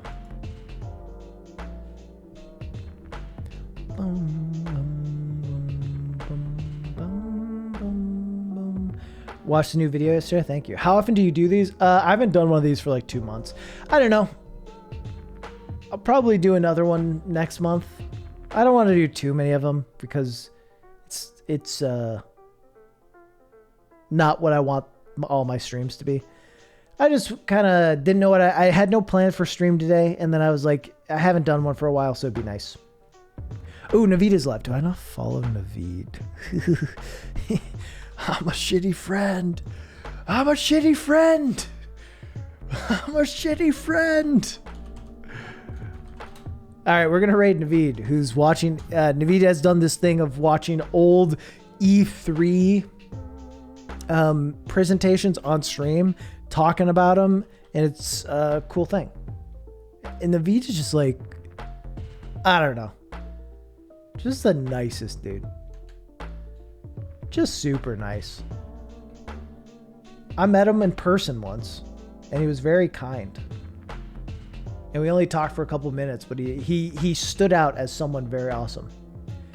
Anyway, thank you all for submitting stuff. For those who sent stuff in, I appreciate you. It's a hard thing to do, to be critiqued on streams. So I appreciate you doing it, and I hope you got some value and excitement from it. I will be back with the stream at some point in my life. Sunday? Maybe? I don't know.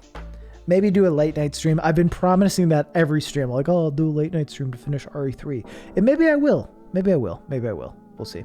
Anyway, give Nivita a follow, a primer if you have it. Say hello, be kind. Have a great day and or night, and I will see you in the next one. Bye.